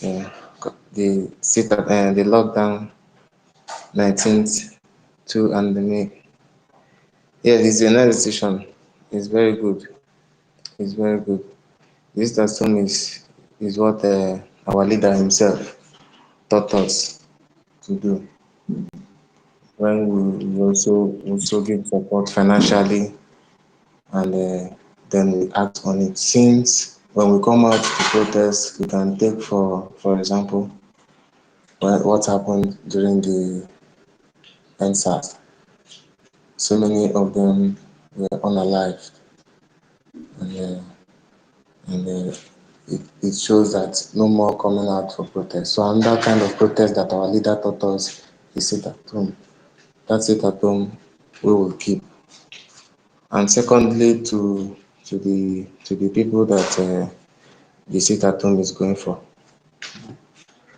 there is no how that any of the zoo politician will tell me that sit at home didn't get to them. It's a lie. It got to them, and they felt it.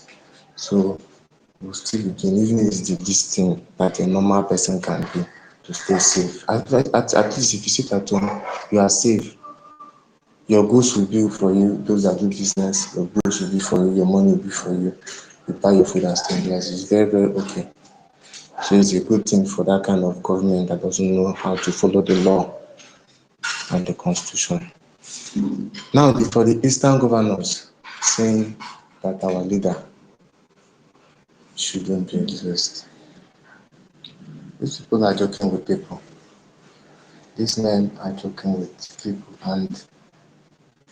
and we have had it more than here. We have had it, we have endured. We keep enduring. 2025, we are still enduring this people, and they are still doing what they are still doing. Why shouldn't Nnamdi Kanu be released? I'm asking because I should be asking the zoo representative in the former state. should be asking the governor, why is Nnamdi Kanu or whoever that is presenting them in the house, why shouldn't Nnamdi Kanu be released? Is Nnamdi Kanu a Fulani terrorist? Sorry to say, today I was having a conversation with somebody, a lady, and the brother was kidnapped. She said the brother told her that over 80 million of cash are in the forest in the hands of this Fulani, and they are kidnapping day in, day out. The brother just came out, he paid 10 million. You can now imagine the kind of situation that we are in. And somebody that went to the, I'm not even sure that the person, even if you even bought the ticket, but normal human common sense, why shouldn't Nnamdi Kanu be released? We already understand he shouldn't be released because you guys' hands are not clean. Whatever Nnamdi Kanu is saying is right. Why shouldn't he be released? For what? And it pains me the most. Non the buy in a buy here. Let me speak my language. On the buy in a buy here. Only boy are ka nwanne ya ntọ n'ezi ma ndị mba ndị ọzọ na-emefu ọbara na nkịtị. It is very bad. This is injustice. Seriously, it is happening and it has gone beyond physicalities. Even it is already spiritual going. But these people, I don't know the kind of chill that they serve. I don't just know. But I definitely know that karma will definitely catch up with each and every one of you. I'm sure of that. That I am very sure of, because our leader lay cost on it. Because go and ask somebody like Nike, is his life the same since our leader lay cost on him? I don't understand. We should start asking the representatives of the zoo in person, call their names, because this time now the more people are still calm, but I believe we are not calm at all. We are not calm. I'm saying it every day. We are not calm. We are pushing. And let me go to use this opportunity to speak to those of our brothers and sisters that are on the other party. You know yourselves. It will be of a great to tell you that your efforts, your finance, your push are not going to the right source. Our leader never thought that he's never going for our leader. He's not what our leader. Just have that in mind. Whenever you are that, you know that what you're doing is going to the right source, that you're wasting your time. You know this on yourself, because I feel that it is the support that we give that gives this all the push.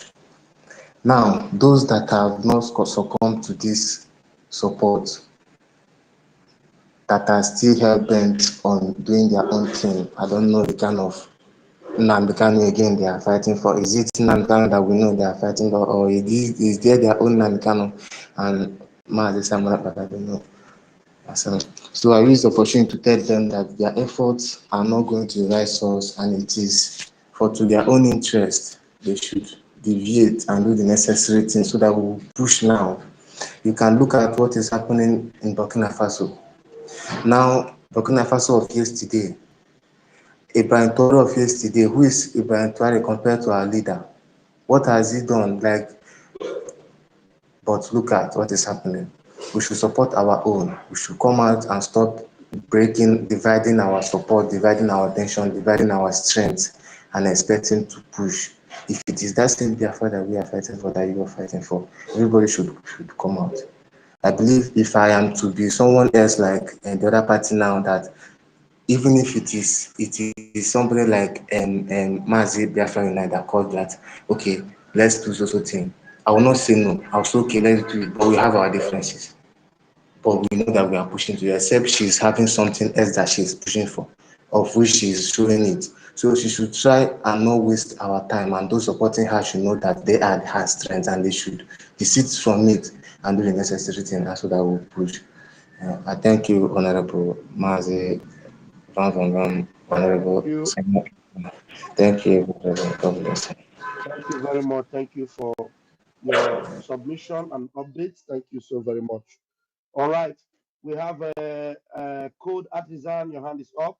Please grab the mic. You have 5 minutes at most.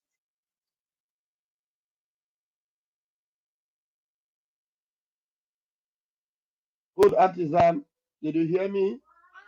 If code artisan is not ready, how about ancestral? Are you ready?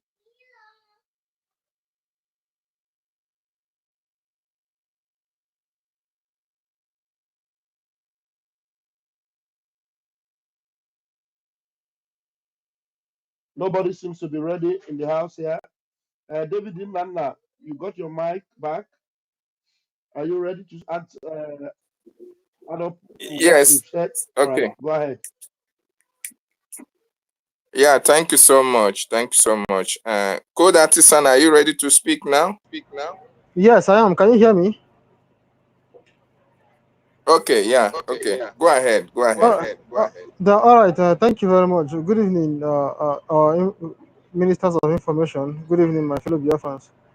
Um, I want to congratulate my fellow Biafrans in the homeland for another successful sit-at-home exercise. We are the only ones that are doing the things that are indeed that is indeed driving the zoo government and their stupid citizens mad, because we are the ones that are doing the right thing.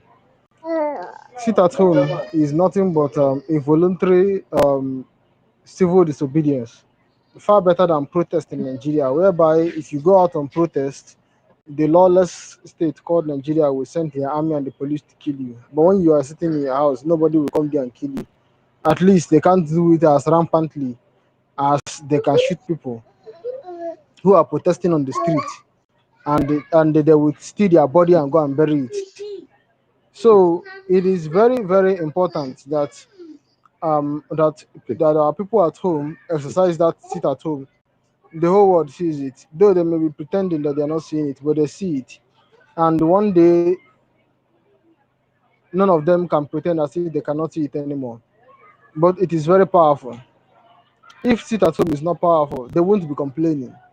That all of a sudden they now care about Igbo economy. But during COVID, they locked down Igbo land and the whole of Nigeria for 6 months. They never cared about the economy. They never cared about the well-being of the people, but only to sit at home on Mondays and on the days of Mazen Namdekano going to court, they begin to have all the problems in the world. We sit at home. So I congratulate each and every one of us. Whenever you see them crying, whenever you see them crying, it means that we are doing the right things. We are doing everything that we're supposed to do, and we're doing it right. So that is just it on this matter. So we all know that the reason why they are complaining is because you're doing the right thing, and for that reason, they expect more propaganda to come your way, expect more name calling, more hatred to come your way. But nobody cares. We are no longer in the days of simping and crying about who said what or did what to us, because we know that we have been in a war. Just that we have been in a war. We thought the civil war ended. It never ended. They just were executing the war by other means, via economy, via political repression, and other things.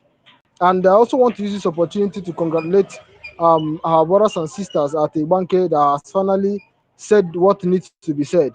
These are the developments that when it happens, it only drives the zoo mad. And I hope that even they too themselves will join massively in the sit at home, because you don't tell them, you don't just tell them that you are a Biafran by words of mouth alone. You should do it actually by action. Join your brothers and sisters in the hinterland, in the Igbo heartland, to sit at home. Tell them that you want Martin Namdekan released. He has been the first person who woke up Igbo people about Ibanke being Igbo land. So that is just it. Again, I want to remind each and every one of us that funding BDF is very, very important. It is paramount. It is the backbone of this entire movement. There is no Biafra without sovereignty. and only the Biafra Defense Forces that can defend the sovereignty of the people. The sovereignty of the people lies in the ability of the people to live wherever they want to live within our own political space, which is Biafra, without the fear of someone killing them. There is no sovereignty when our women cannot go to the farms. There is no sovereignty when people are being harassed at checkpoints by the zoo terrorists in uniform. So it is very, very critical that our people all over the world, wherever we are, must support the Biafra Defense Forces with the most we can. But even those of us who are a little bit handicapped financially, especially those living in the zoo and in Biafra, even your $1 too, which is about 1,500, 600 naira, still does a lot. So let us continue to, without taking back our hands, continually support the government financially, support the government here on this app. It is a good thing that a lot of us also are here on this app, constantly saying the truth, because those things all matter. Your $1 and your moral support on this app and other social media platforms is a building block. It is a stepping stone, not a stumbling block. Therefore, let us continue in that way, and I guarantee you that in due time we will get absolute freedom in everything that we do concerning the liberation of our land. Thank you very much.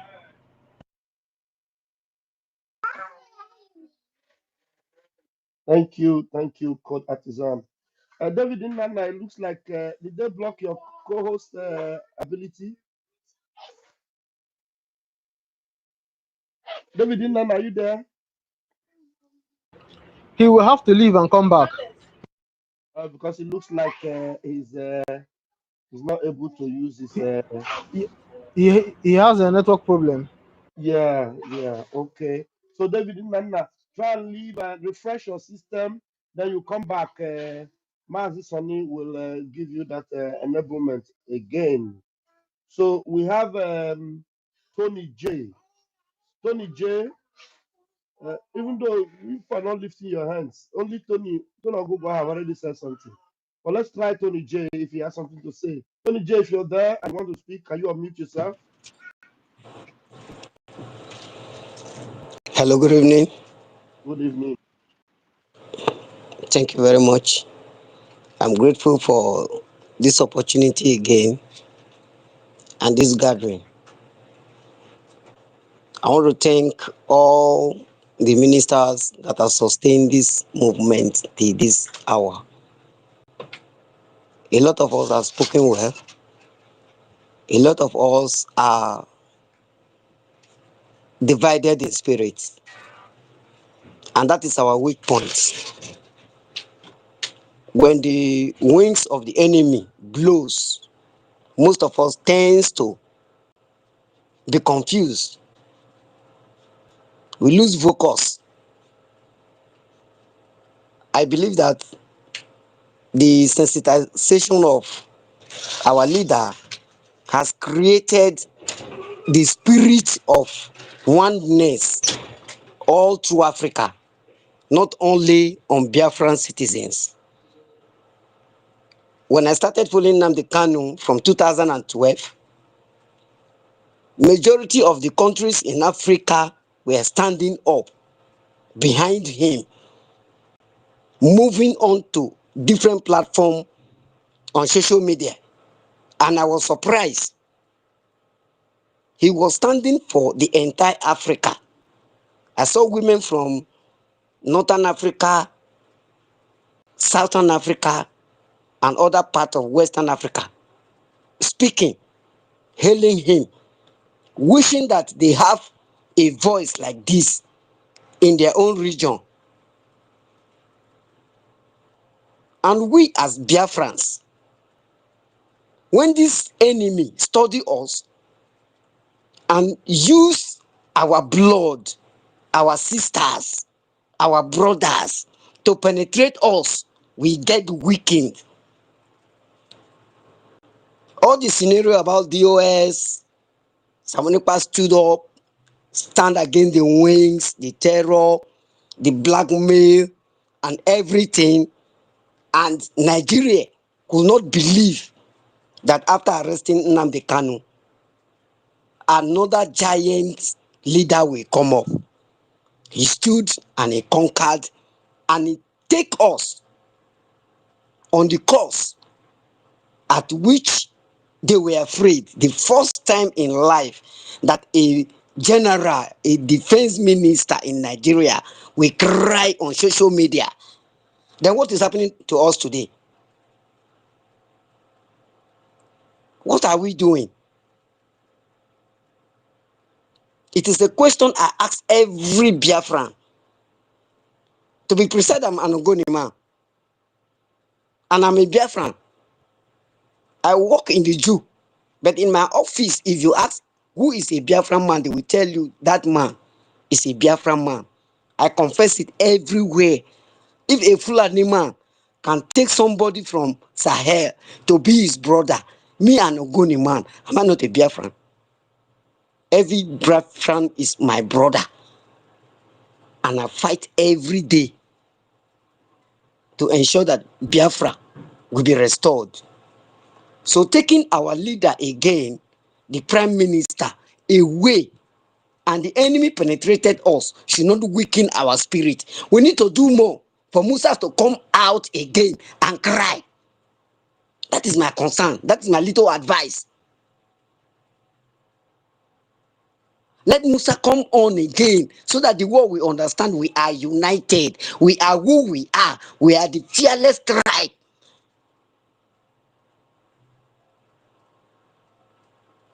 So that is my little contribution, that no matter how they divide us, no matter how people will stand, hey, I'm USB. There were certain things Samunekpa said, because I follow every day and I partake every day. He said you will sleep in Nigeria and wake up in Biafra. He itemized everything he has put in place, which was the fear of Nigerian state. He executed it. He raised an army. He built the 40 states. He named them. He established the territory of Biafra. He drew the map. And they were like, what is happening? And Musa came up. So I believe even though our prime minister is somewhere else, he wants to hear more cry from the Nigerian state. He wants to see us stepping higher so that the Finnish government will understand that taking him to a silent place cannot stop us, because we are not the problem of Nigeria. Nigeria is rotten. Nigeria is dead. Nigeria is in the mortuary. And we need to walk away. Thank you very much. I hold my mic here. Yeah, thank you very much, Tony. Jay, thank you. Thank you. Who else is there that wants to add their voice to what is being said here? Mazin Namdekano's court lockdown, 29th of April, which is tomorrow. Lockdown all across Biafra land on the 2nd of May. Lockdown all across Biafra land. And on the 6th of May, lockdown all across Biafra land, because only Mazin Namdekano will go to watch, to do and defend himself in the clueless zoo court of the animal kingdom called Nigeria. So we're going to hear from him. We're going to hear also from his attorneys. We have been updated by a lawyer, Jimako, that about how many of these attorneys, about 16 attorneys, which also include a good number of senior advocates, they will be there to defend Mazen Namdekan. I think over 16 of them.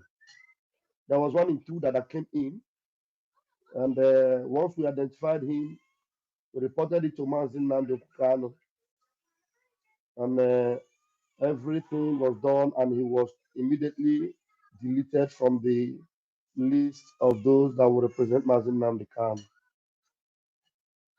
Honorable Fulani tried to also infiltrate that line, but we standing gidigbam, we made sure Ezobika's name will not appear on that list. All shameless zoo instruments.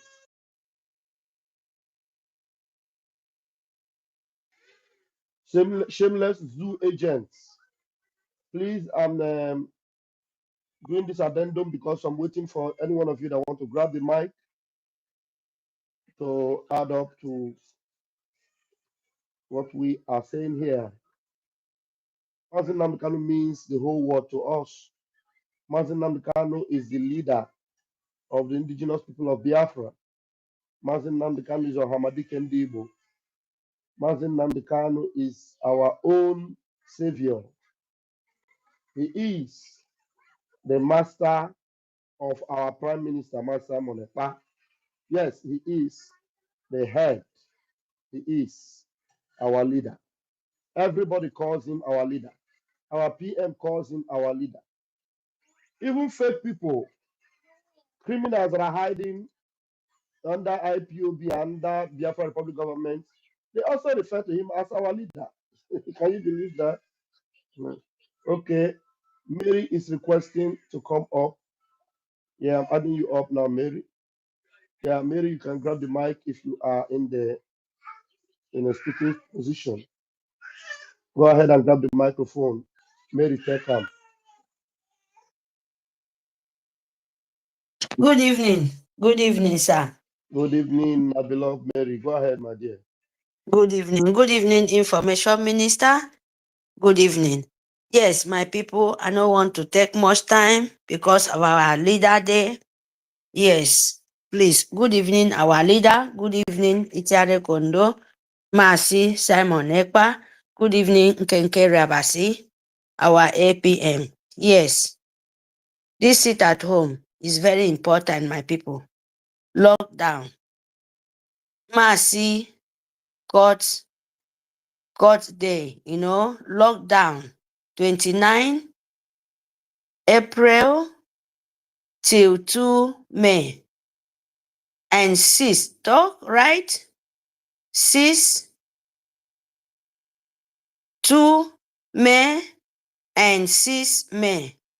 Fun Biafrans, BDF.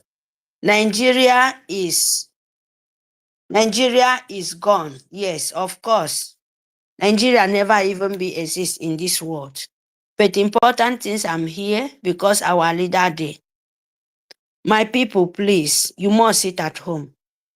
Sit at home is very, very important. And fund your liberation army. Because the BDF is your savior. We must find funds so that Nigerian Sioux government, it will not exist anymore in life. And this sit at home, there is no weapon special like you because they said you are a poor person and you don't have gun, but you have gun, you have your power by sit at home. Our leader, everybody is shouting Shure, Burkina Faso president, the young man. But we should not forget that our leader is the person who wake up all the African nation because he said it. No matter this thing is going on, is Biafra, is the sunlight of the world. They take the advantage because they listen, they know the good things. Imagine, no, it's not only Shure, a young man. The citizen, no matter anything they did because they want to go out from the slave of European Union, they stand up and stand with him. Biafra, what is our own problem by we? Our own leader, the first man, and is continue to be the first and the last because that is the sun of the African light. Is there. Those people would not come and fight for you. You have the precious we shine in the whole world and fighting for you to show you the way and steal them Still our people. Imagine now how many senators, wherever you are in Biafra land, all the 40 states, ask yourself, those senators, are your senator is not among of those people? You 40 states of Biafra, where you follow our leader from the beginning, from the started, when he start this our freedom, this our life, for we will know who we are. You are among that. Ask yourself, 40 states, ask your senator, do you call Nigerian Sioux government if you're still call yourself Nigeria as in Biafra land? Ask your senator, is it not among of them, those people? Not only one side speaking Biafra language, not only Igbo. Ask you where they speak Ebibio, you where they speak Aron, you where they speak Goromi Goro, you where they speak Igbani. Ask yourself. Ask yourself. You where they speak Ogoni, you where be a Bibio language. Ask yourself, did your senator and all this state, 40 states, they was there from the beginning of our leader. Now, one of the betrayer, Sabo, enemy between, call themselves Nigerian senator. You know now that they are the people stopping our leader, being saboteur, being the enemy between, so that they will continue to sold you in the hand of enemy, so that they will continue to milk your mineral resources and to keep you in this 2025 century. Old fools, more than 60 and 70 years old. Please, my people, you must know now. Sit at home. You where you said you love our leader, Mazi Nnamdi Kanu, our savior. You love our Itiare Kondo, our prime minister. Sit at home. Show the real love you said when he was around. That is the weapon you have. And your funding too. Because our soldiers, the angel, who decide to pay their life for our sake, your funding go a long way. So that Musa will continue to cry. Let us be the one heart as Burkina Faso citizen. They reject their old fools, their Iwe, like we will call it Iwe. They reject their own politician. They reject their old men who stand with European Union to disturb them, to continue selling their children, continue make them be advert. They are hungry, they are suffering. These people stand with their leader, with Shore, and fight. They reject those fools. Why we Biafra cannot do the same thing? Why when we notice the saboteur between us, like some of the evil ladies, evil women among us, the saboteur, the enemy between. When you know people like that, why can't you back away from them and stand where you know that is the true way? Please sit at home. Nitoy kambok ebaku fok. Ebakufo, a near one heart, help your brother stand up so that we will finish this one and for all. You where you said Shore is doing good to Burkina Faso, a young man. Is it younger than our PM? The soul where this young man, even our own PM Itiare Kondo. Most of us, we are senior him so much far away. He give you everything. Do you know what you're fighting? It's not just like Burkina Faso fighting. Our own, even worse than their own. But they stand with that young man. They reject the old fools then. And now you're asking, you stupidity, you educated fools. And your shower blessing, but you know the kind of pain, you know the sacrifice the Burkina Faso given to them to be in that way. Your own, what is your own? A betrayer, a sold out. And later you will praise, you will sing a song for another country. That is why Fulani is using you guys. That is the truth. That is the truth. That is why the Fulani photo Jaron as emir, as Sokoto emir in Sokoto to sold you people a smelling pig, a smelling animals, as Fulani emir in Sokoto. Look at Ibrahim. All of them, they are sinking Ibrahim. But you know those people good. They stand as one. Say, no, European Union, you cannot come to my land and steal what belongs to me and continue to give me a slave.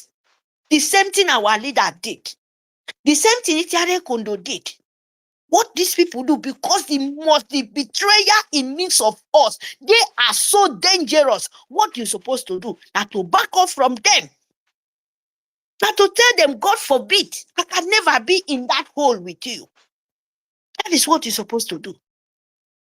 But we will come here and sing the glory of the young man, where all of them group together say, no, my gold is for me, my minerals resources is for me. You can never come and steal from me. Your own, Biafra, what do you do? Now to continue sow your soul to the European Union, continue sow your soul to Fulani Empire of Arab, to continue kill your children.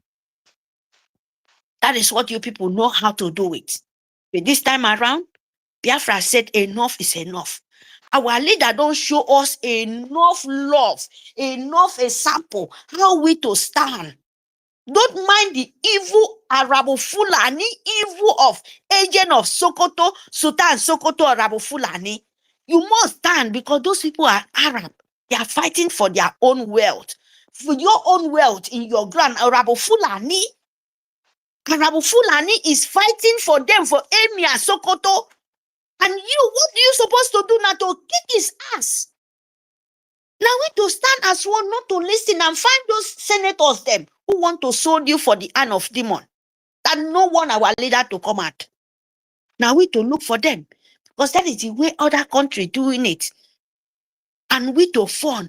10 ejema go a long way, 20 go a long way, 1,000 ejema go a long way. Why you are here telling the whole world what your leader, what those Fulani Empire of Nigeria leader is doing, what the kind of capable of killing they are by sending foot soldier of Fulani, terrorists of Empire from Futajolon to come and kill you.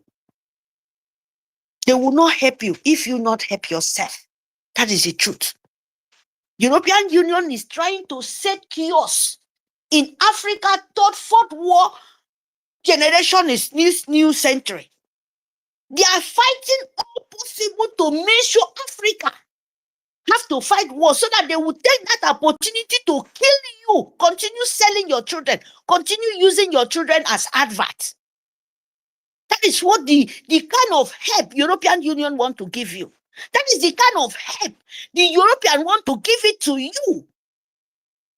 Giving you small 20 kobo, 20 useless naira by killing you, by setting war in your own nation, by them coming with their troop and selling you. You have mineral resources. They want to come and keep peace for you. What a nonsense. What a nonsense.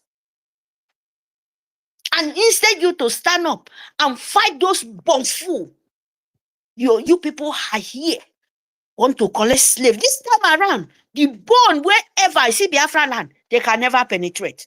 They can never. So fund Biafra, sit at home, my people, because that is your weapon. Don't let anybody receive you. Don't let anybody stand in your way.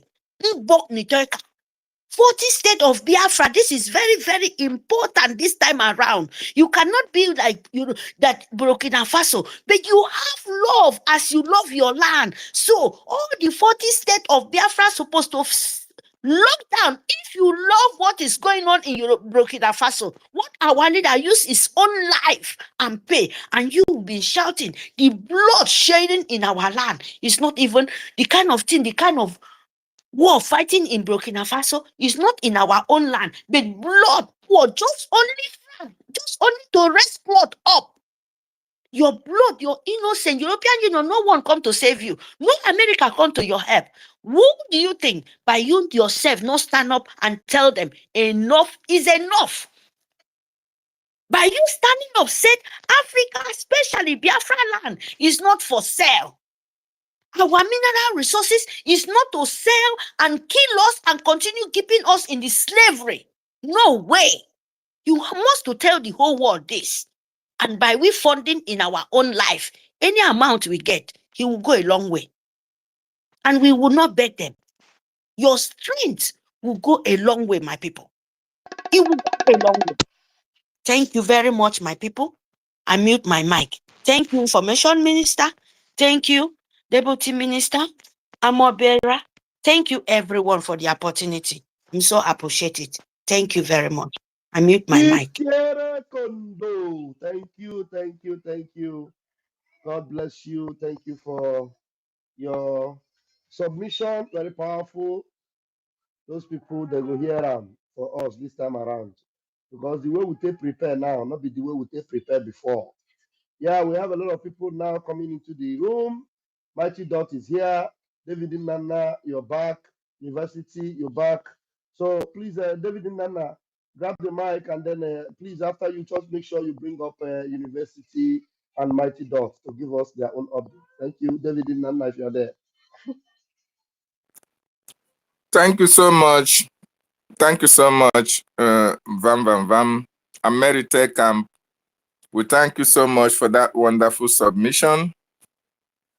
It was straight to the point. Our people need to understand that the fight we are fighting is a very deep fight. The reason why Mazi Nnamdi Kanu is going to court tomorrow is a reason that concerns each and every one of us. It's a reason for the betterment of our lives. It's a reason as well that may mar our lives if Mazi Nnamdi Kanu is not protected, if our freedom is not protected, and if our government is not protected as well. And that is the more reason why we should join hands together and make sure that we fund this liberation vigorously with our rage and furies in our heart, considering the atrocity that have been meted on our people, considering the situation that our people are in. That is why tomorrow it is very, very important that we have to demonstrate our solidarity with our leader, Mazi Nnamdi Kanu. Most importantly, those of you in the homeland, let the world continue to understand that the keeping of Mazi Nnamdi Kanu in detention, it is not only Mazi Nnamdi Kanu that is involved, we are also involved. Holding of Mazi Nnamdi Kanu is holding Biafra. And for Biafrans to understand that Mazi Nnamdi Kanu going to court as well, there are Biafrans who are involved, who want this status quo to continue. 15 senators that moved the motion for our leader not to be released, they are part of this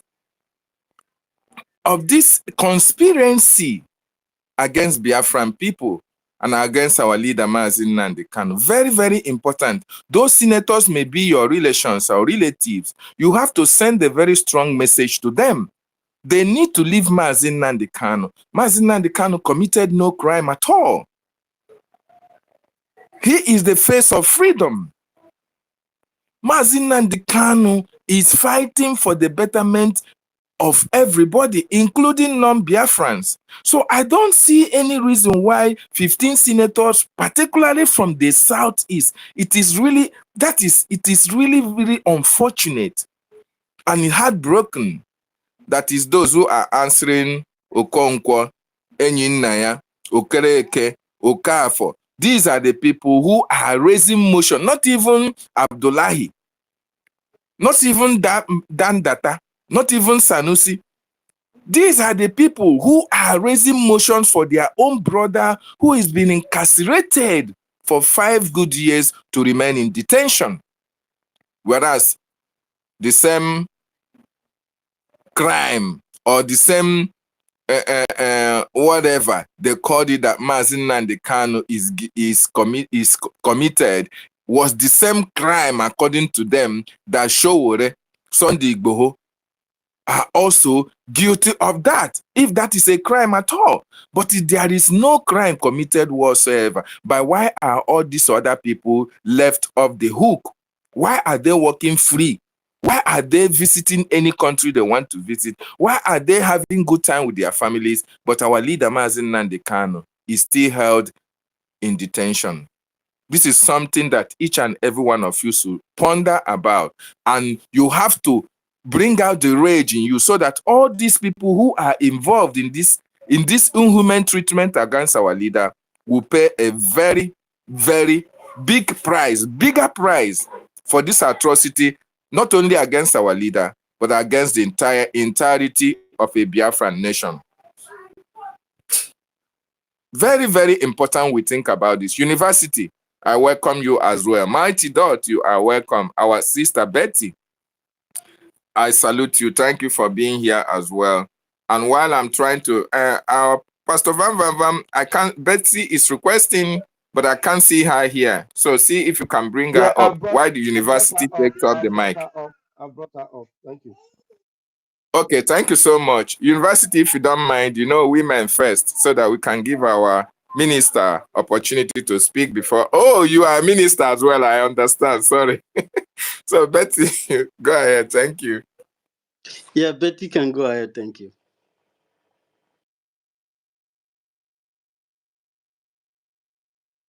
Hello. Good evening, everyone. Good evening to my minister, Mazi Sonny Akbarawa, the Okokondem of our time, and my wonderful Raf, the man that shook the breakaway. Yes, Akwakuko Tiwaraki of our generation. You're welcome.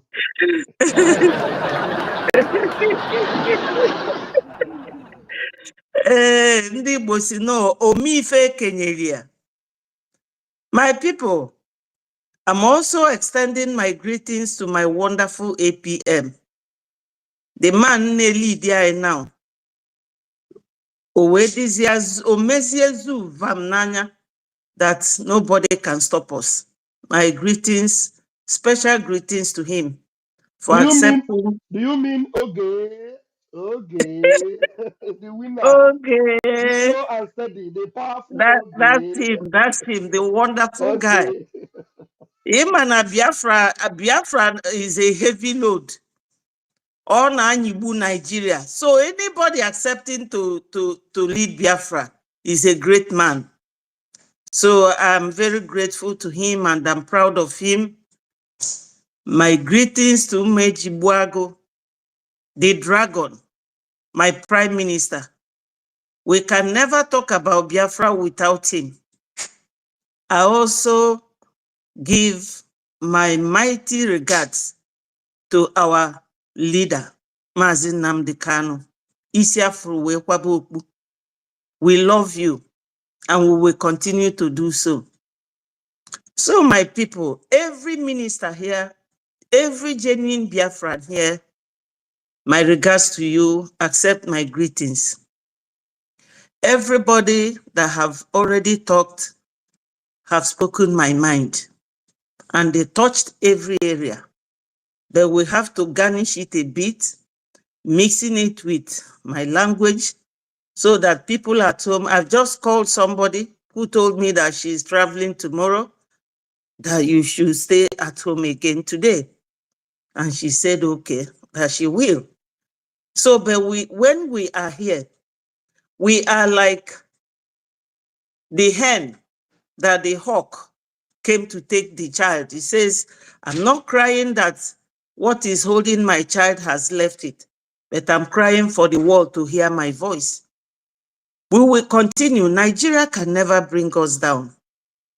They can never.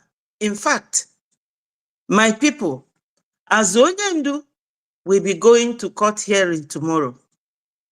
Sit at home. I know that you people sat at home today, Monday.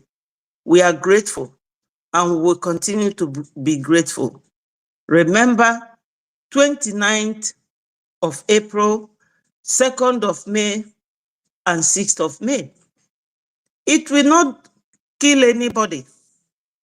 Do not listen to anybody that we are jeopardizing you people or misleading you. No.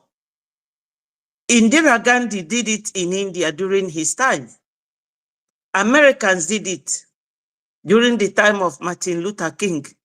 Even we as kids, we sat at home for 3 whole years. And we are still here living. It will not do anything to you people, not to your businesses. Nothing will happen to you people. Okwifulaga anye melisigi. Unu no do no. Unu wene go see the world. No name where anything to do with Nigeria. Before the 1414 amalgamation, Biafra no wakaibu. Out of our own self-pity, we accepted to be amalgamated. We continued serving them.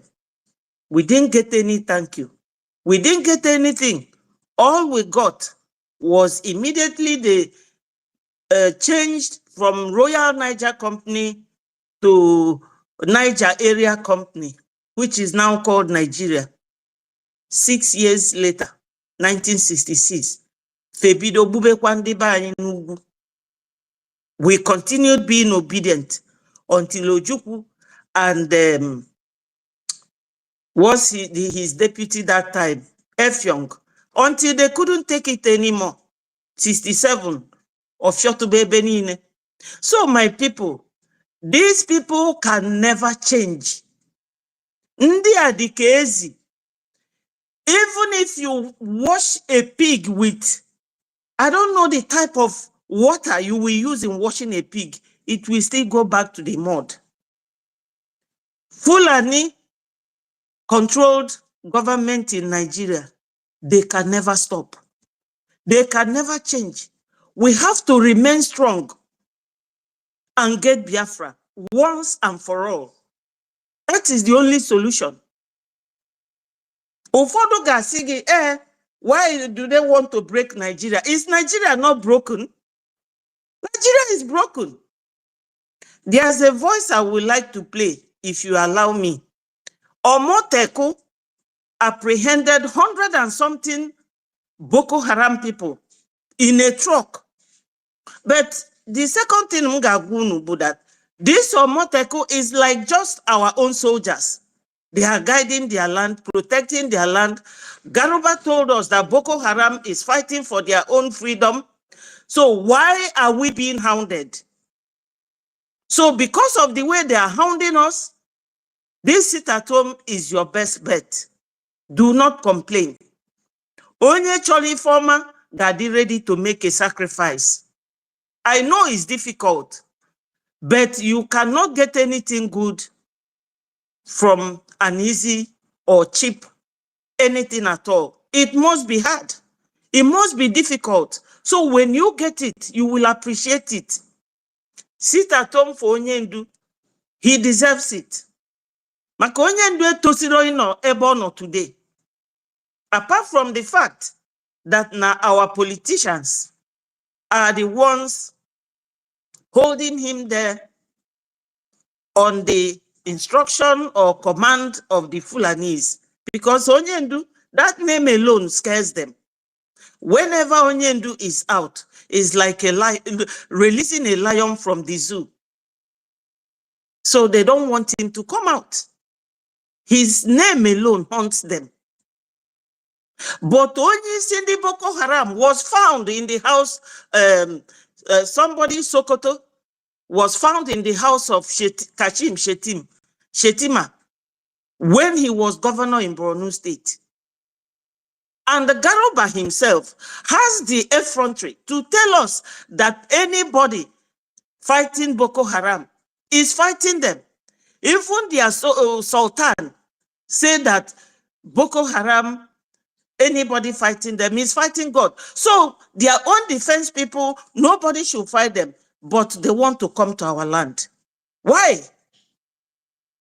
They now assume the position of God. They have the final say. No, my people, they cannot Fulanize us. They cannot Islamize us. That is not our culture. Nigeria is as big in size as Europe. Why do they want all of us to be in a bottleneck, killing each other? Because Nandi they use Undi Fulani, they know what they are doing. Nigeria can never be won. Let nobody deceive themselves.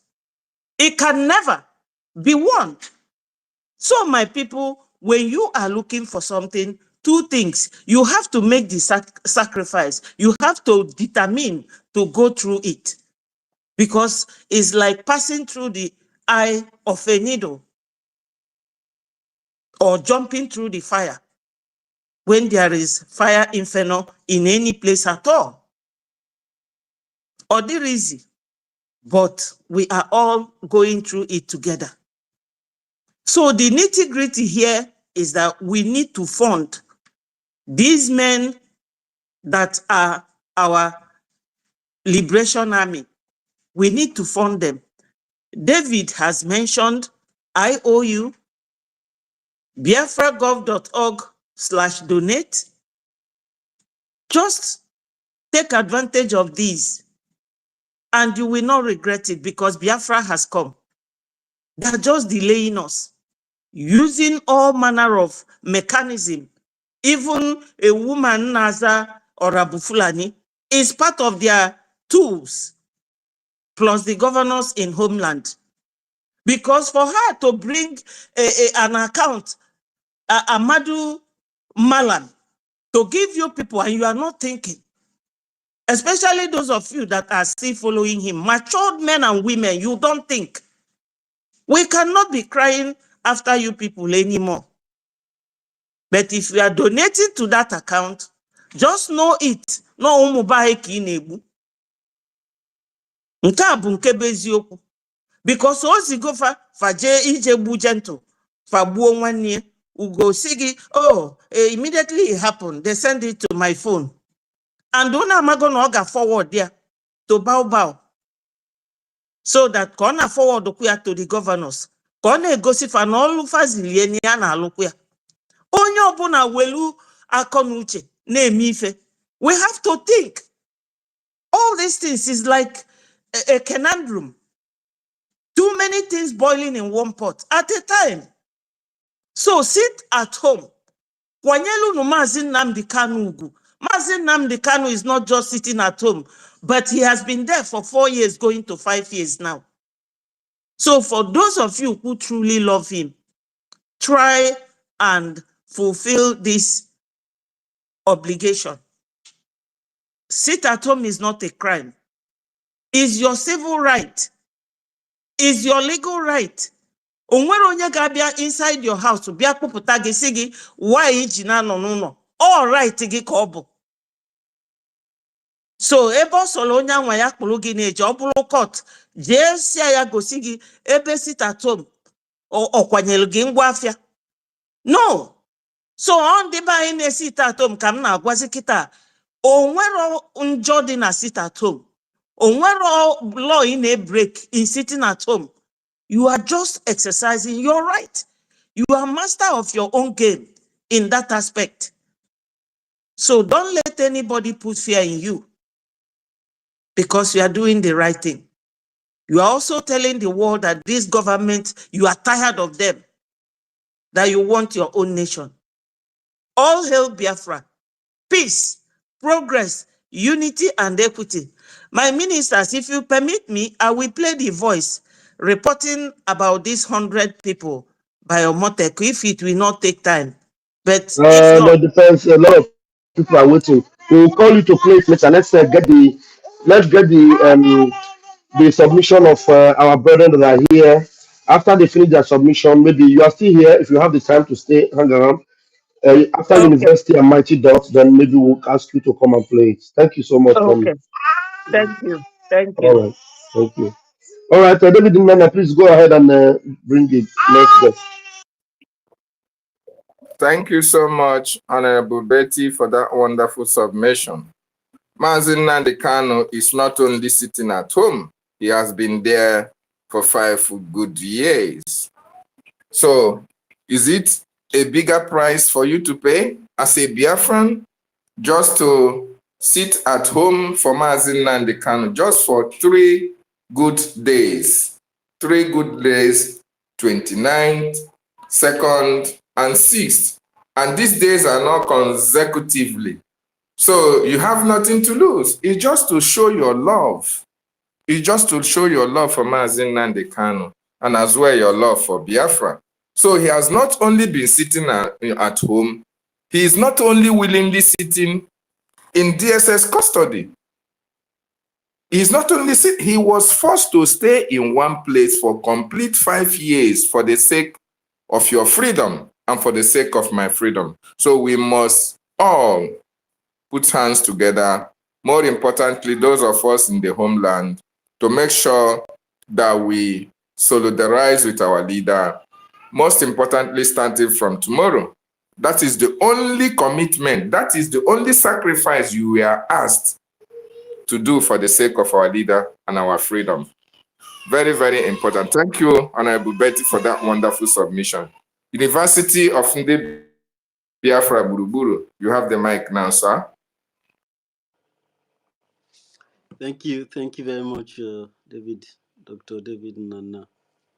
And I salute my information ministers. May Chukwuka bless you guys for what you're doing. And I like to specially greet our leader, Mazi Nnamdi Kanu. Betty, your submission, I enjoyed listening to you and Mary Tekam. And thank you very much for what you said about our leader. You really care deeply.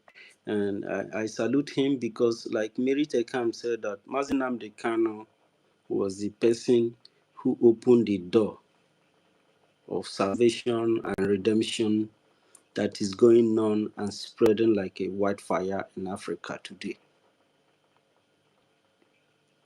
And he sacrificed so much for this. Because of Mazi Nnamdi Kanu, people like Ibrahim Traore and Lieutenant Colonel Kaita and the other guy from Niger, they were able to rise up because Nnamdi Kanu took enough time to explain the situation that is happening in Africa, especially in the damnable Zoological Republic of Nigeria. And Betty, why, I was actually enjoying you. You said that the Fulanis and everybody that calls himself Nigeria is very, very much afraid of Mazi Nnamdi Kanu because he's a lion. And they are very scared that if you let him out of the zoo, and Nnamdi Kanu called this very country a zoo. And he's the lion from the ancient land. And is really very, very ready to devour. Nnamdi Kanu is a very huge lion. And that is why he called them zoo. He know that place is animal kingdom. And it requires somebody like Nnamdi Kanu to not just, it's not like Aziki with them that speaks English, that try to be what they are not, try to be westernized, ignoring the charity begins at home. He wants to start building from up down. Nnamdi Kanu devour the colonial structure in Africa from the grassroots.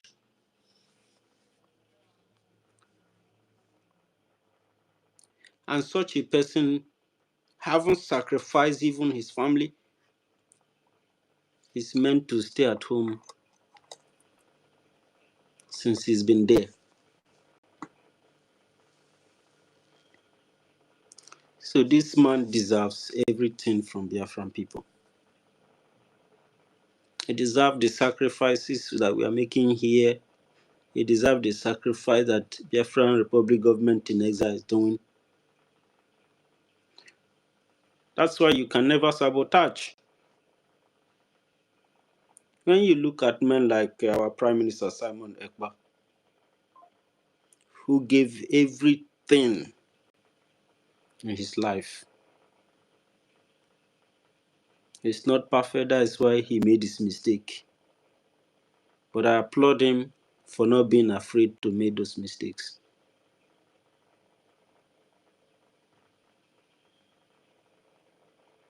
And he learned from them. So when you are working with the government and you know that people like this, people have paid price, though. People has given so much. So you would not want to even think about that possibility. And that takes me back to this sit at home. You know, we call it sit at home because our people, Nigeria have turned our people to local people. They refer to us people as local people. And the rest of other people in the world are wherever they are. So our people are local people. So we use this very direct word, sit at home, so that it can be understood by everybody. But it is civil. It is civil. It's civil disobedient. Civil disobedience is a very legal attitude that people use to respond to organizational, national, societal situations, problems, including environment. If the environment happens to be contaminated, people may be asked to sit at home to avoid being killed by such maybe deadly virus or any kind of thing. People sit at home to be safe. When there was corona, people sat at home. That's a good attitude to respond, even if people criticize it. But if the threat actually exists out there, so that's a safety requirement from protocol for everybody to, obtain. So sit at home is very, very vital. You can understand the sit at home is solve numerous kind of problem. Mary Tekam have said that sit at home is a very powerful weapon that you have, especially in this time of this very serious threat.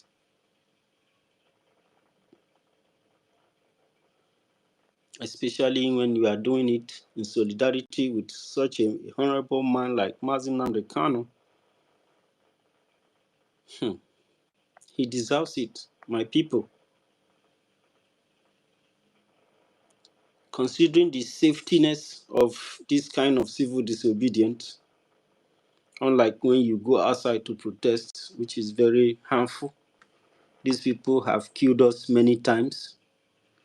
They have demonstrated their readiness to kill our future.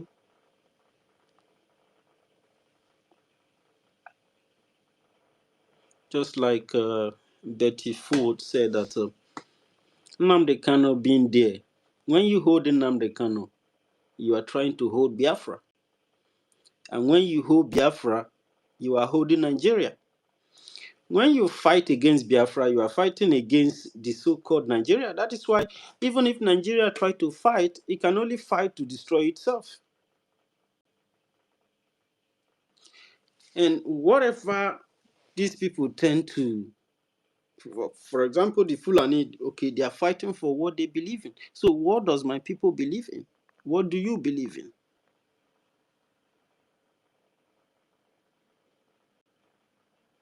At least if you don't believe in yourself, you don't have love for your land, then believe in Nnamdi Kanu. you have to believe something. You have to have where your interest lies. So sit at home is a very fundamental attitude that civil people uses to deal with oppressive situation, even criminal terror, and even corrupt situation. But this situation of terror, for example, Nigeria itself has been funding the organ harvesting of our people. It has engaged our people with economic sabotage, economic, blockade, that sees the death of over 3 million children. The people who would have made life better were starved to death just to destroy Africa. They knew that the forces that were driving that time, Biafra, Merite Kam said that Biafra is the African sunrise. Sorry. I was like, wow, Biafra is the African sunrise. I was listening carefully because the light was beginning to shine at the time that the slave market was changing form, colonization was turning to country in our continent. I know that some people from Biafra land who tends to be deceiving themselves, trying to think that a new Nigeria is possible. They have said, after all, it was the Igbos that wanted Nigeria. How can we fight against what we wanted? How can you starve 3 million children to death and you are still saying that we wanted the country? The world was ready to kill us. You were ready to betray your land. You were ready to put us in this situation that we are, and we were ready to sacrifice everything because for us, it was all about survival. And now this system that engages you with economic blockade that brought hunger to Africa. Because when Biafra died, Africa died. And now that Biafra has risen, Africa has risen. It is going to... our Prime Minister Simon Ekpa said that we are building it from the scratch. It's not going to be very easy. So everybody listen to Nnamdi Kanu. Put on your mental toughness. And what is happening today? Because of you that are here, because of your effort, many Africans are rising. People who come to listen to you, learn one or two things, and they know that you are the one telling the truth. And that truth you are telling there is the light. That was the instruction of Oyendu, the prophet. He said that the light, you must tell the truth at all time and you must stand firm because you know that the truth will destroy the zoo and will destroy this evil thing that enslave people and make it look like it's the normal way of life. So when we sit at home, we get to pay these people back. I wish we can really gather to fight this battle. That's why sometimes my people from my caste state, sometimes they tell me that we are not ready to fight, that when we are ready to fight, they will know. If, for example, if everybody in Biafra land sit at home for 1 month, Nigeria will crumble. We are the lifeline of these people. And the terrorists understood that their time is up. They are running out of time. Their mission, as engineered by Usman Danfodio, they are beginning to have pressure. They are ready to kill anything killable.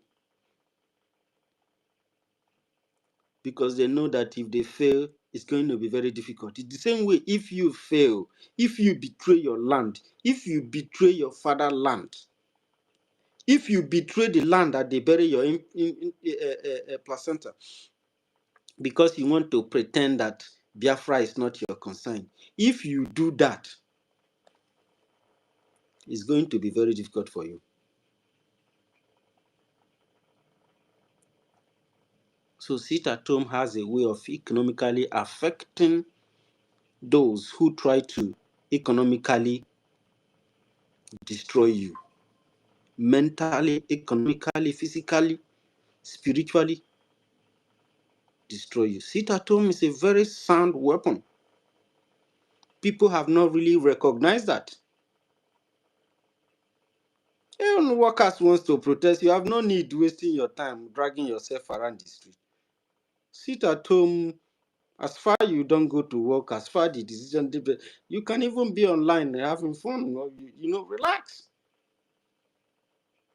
It's like when you pour acid on something, it will be eating it.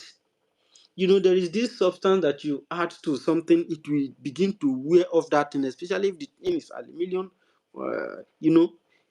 it will turn it to dust. But at first, you think that nothing is happening. Before you realize it, everything is gone to dust.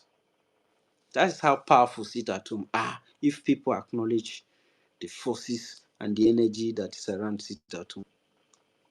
When you sit at home, you paid your oppressor back. Economically, mentally, otherwise, things will just be crumbling gradually. And for the most part, the enemy doesn't see you outside holding flag for him to kill. They are looking for you to kill you. So those are like the olden ways of people who are not very civilized. Except if you want to present something, you want to demonstrate something. But in a situation of war, I tell you, the war that is in Africa is bigger than the one that is in the Middle East and Europe and everywhere combined, put together. The people who dies in Africa is uncountable. You saw Ibrahim Traore cry about it. He cried. And at first when he was talking, he was like thinking about what he was saying, and he felt he cannot understood why people cannot see what he is seeing, why people cannot understand. And I cry for them. That is the biggest shame that will happen to anybody who stands against such a person. They are all going to fail. Even you know that the spirit is strong. And that's why you are here. You understand that the only where solution lies is this path that you have chosen. You love your land and you love your people. The land and the people, that makes a country. But this people culture is entirely far away from ours. A culture that takes pleasure in killing fellow Africans. You slaughter your neighbor. You collect money for ransom with your neighbor. You enslave your neighbor. You trade them in form of banditry. This is not an African culture, and this kind of thing is evil in Igbo land. It is a terror. It's something that is the whole land fights against. So if you are, because you are shouting one Nigeria, you think that you are more westernized than anybody here.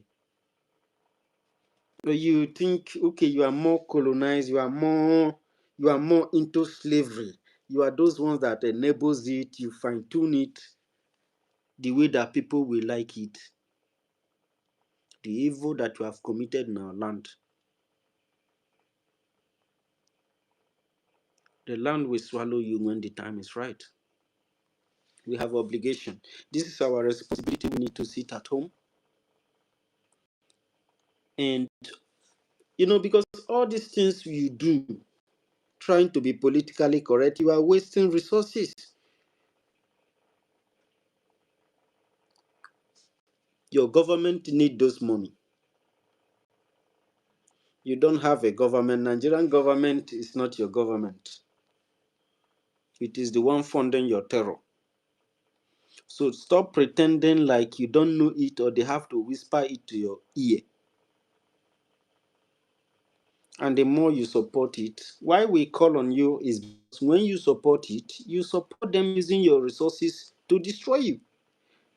Why they engage you with things that are irrelevant activities, and then you lavish those resources. They made you chase something that are not there. They corrupt you against yourself. And so were your fathers before you. So we have to acknowledge our purpose in life as a Biafran person, as somebody who is, according to the zoo pattern, somebody who is from the southeast, from the south.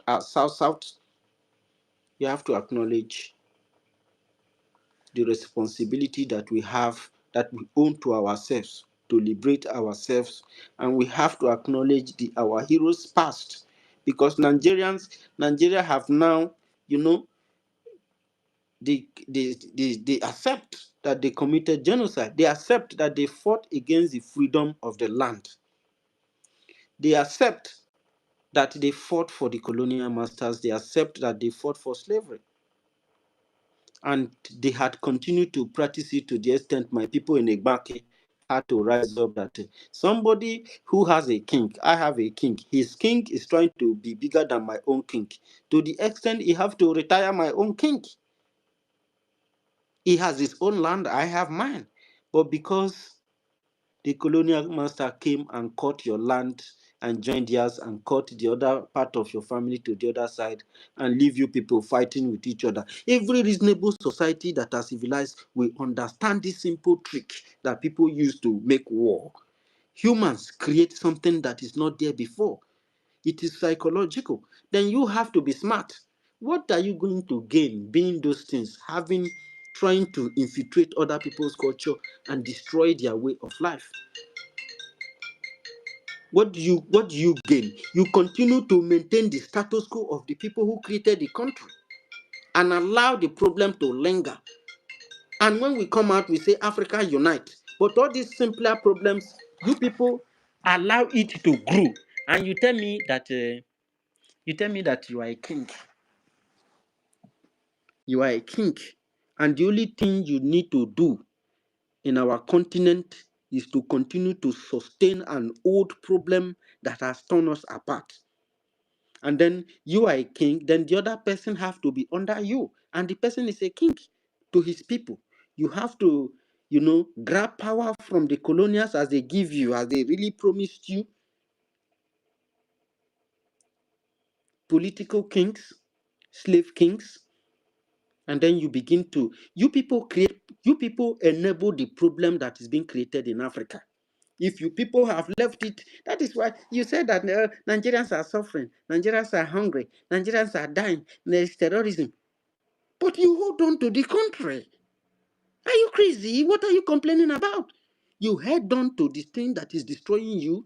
You come out. That's why I told people, when you are talking to me, stop telling me that a white man is a colonial master. I'm not. I have a lot of white friends. I have a lot of black. I have different friends. I know who is being crazy here. How can you be complaining of colonialism and you are proud of Nigeria? And the Nigeria is being created by them. They asked you to engage your fellow Africans with economic blockade, and you did. And millions of African children died in the process. And still, you are still proud of Nigeria. And then you are now praising Ibrahim Traore is this and that. Are you kidding me? Your country, your identity was taken away from your fathers, and they were forced into the things that you are born into.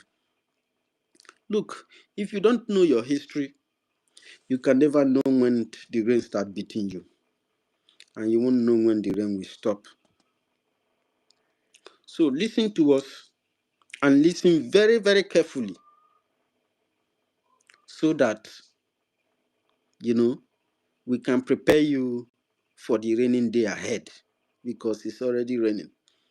So listen to this instruction that the Biafran Republic government in exile and the Biafran government in homeland is engaging with sit at home.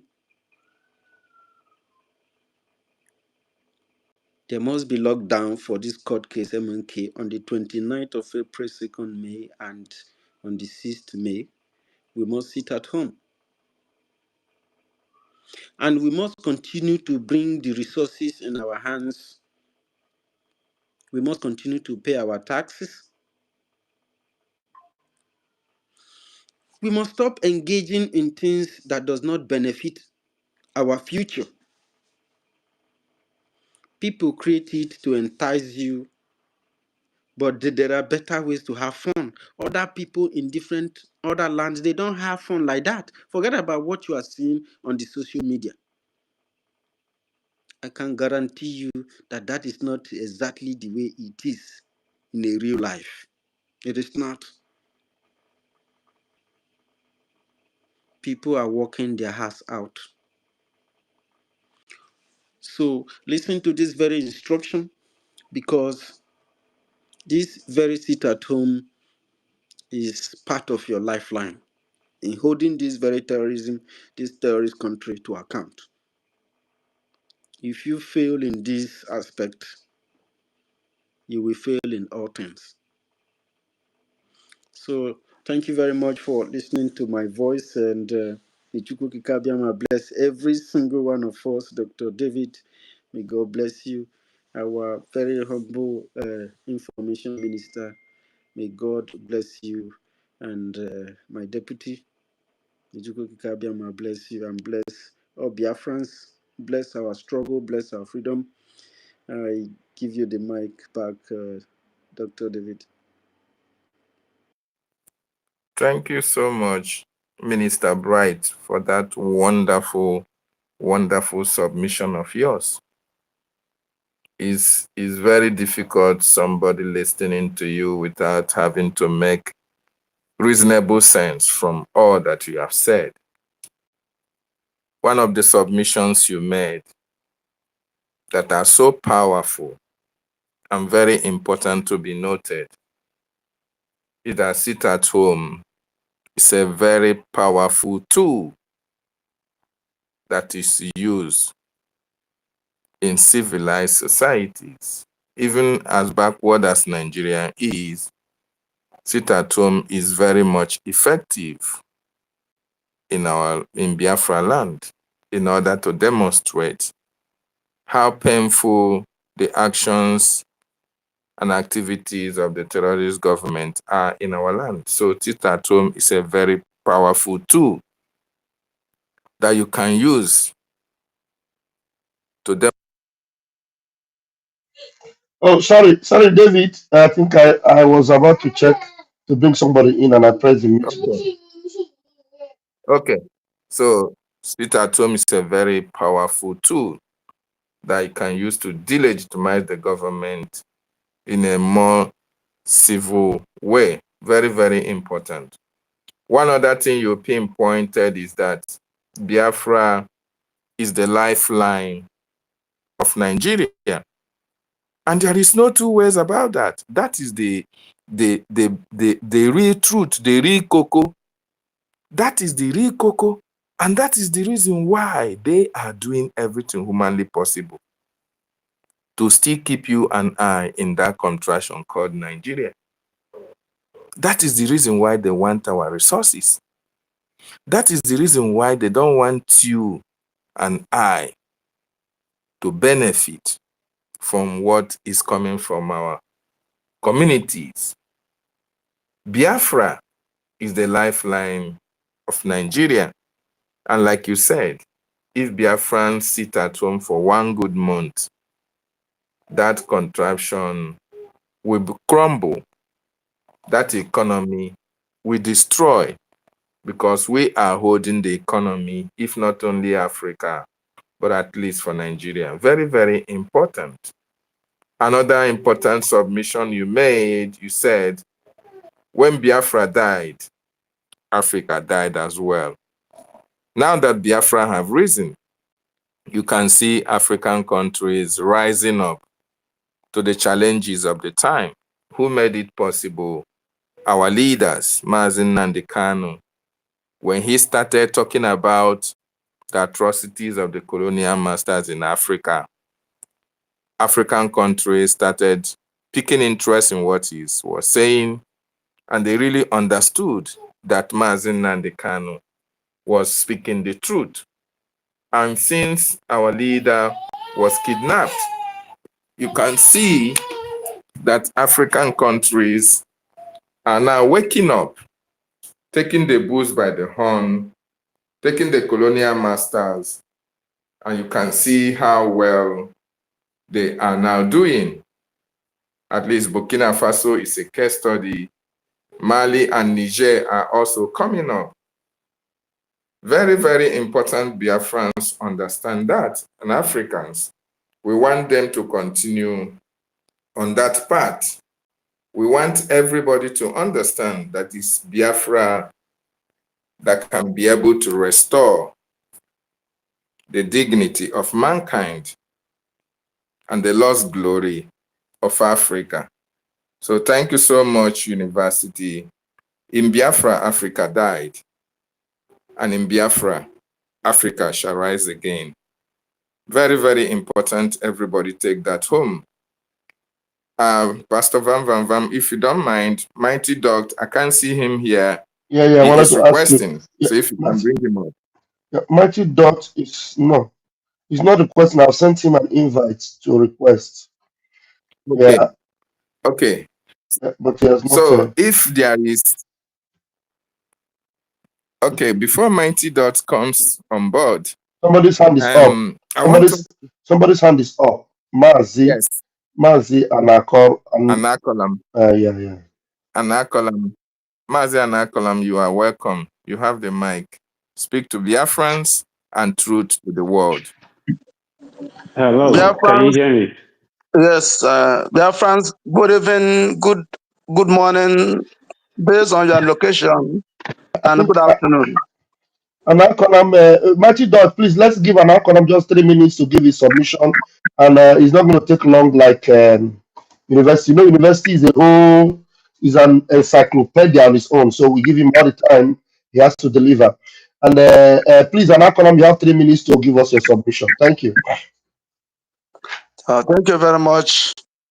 I don't want to mention them one after the other, from our information minister, deputy, Pastor Van, and every other minister, Mazi David Nana.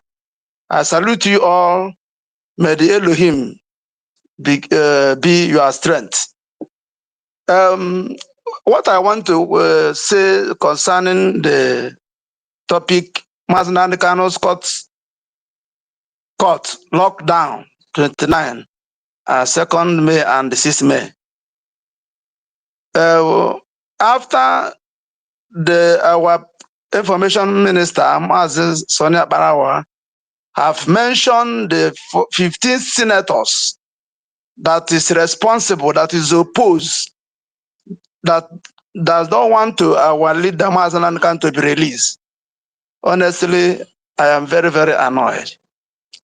And I want to tell Biafrans, just like university said, I want to tell Biafrans that these people are playing with Biafrans and playing with our intelligence and playing with our leader, Mazi Nnamdi Kanu. For 5 years, somebody's keep in darkness in one place. Think about it. You yourself, if you don't go out for 1 week, for 2 days, you will know how you feel. So, but this one, that these people, they decided to hold their own people. Honestly speaking, I want to use this opportunity to tell Biafrans, one, if it will be possible to investigate these 14 people or 15 people to know whether is the type of Ngozi or Abu Fulani, because when we hear that Fulani is around us, they have surrounded us. We never knew that they are into our government, into our land. They are our governors and they are our senators. Those senators are they real Igbo blood. So this is another thing because You those make are me rebels. you make Those me are curious. rebels. You make me curious Nobody to knows. wait, No, Mazi and Akonam. You just forcing me to interrupt. nobody knows. Nobody knows that It looks like he's not those are hearing me. rebels. Can you hear me, Nobody knows that. Anakonam? Anakonam, can you Yeah. hear me? Anakonam, can you hear me? Yes, I can hear you. All right, just hold on a minute. You just get me very curious. You said we are going to investigate. Who do you want to investigate? Nigeria senators. You want to investigate them. Those guys, you already know their line. You already know their playbook. You know, and you and I also know that they have lost legitimacy as far as Biafra land is concerned. So they don't count as far as our restoration has to do. So from that point of view, except maybe you didn't join us from inception, maybe if you understood how this autopilot got to this point, you will know that with those people they don't play anymore. So and what else do you expect? We know that all those people, that is what they want. They do not want Mazi Nnamdi Kanu out. Mazi Nnamdi Kanu had come out openly to denounce what's Iberibe. He did not call his name, but he actually said that no senator made them to release him. That they only played the card to their own interests. Because as far as the law is concerned, the senators have they don't have that right or that legitimacy to play what do you call it shorty for anybody, as it were. So Mazi Nnamdi Kanu understood that they tried to use him, and he debunked it.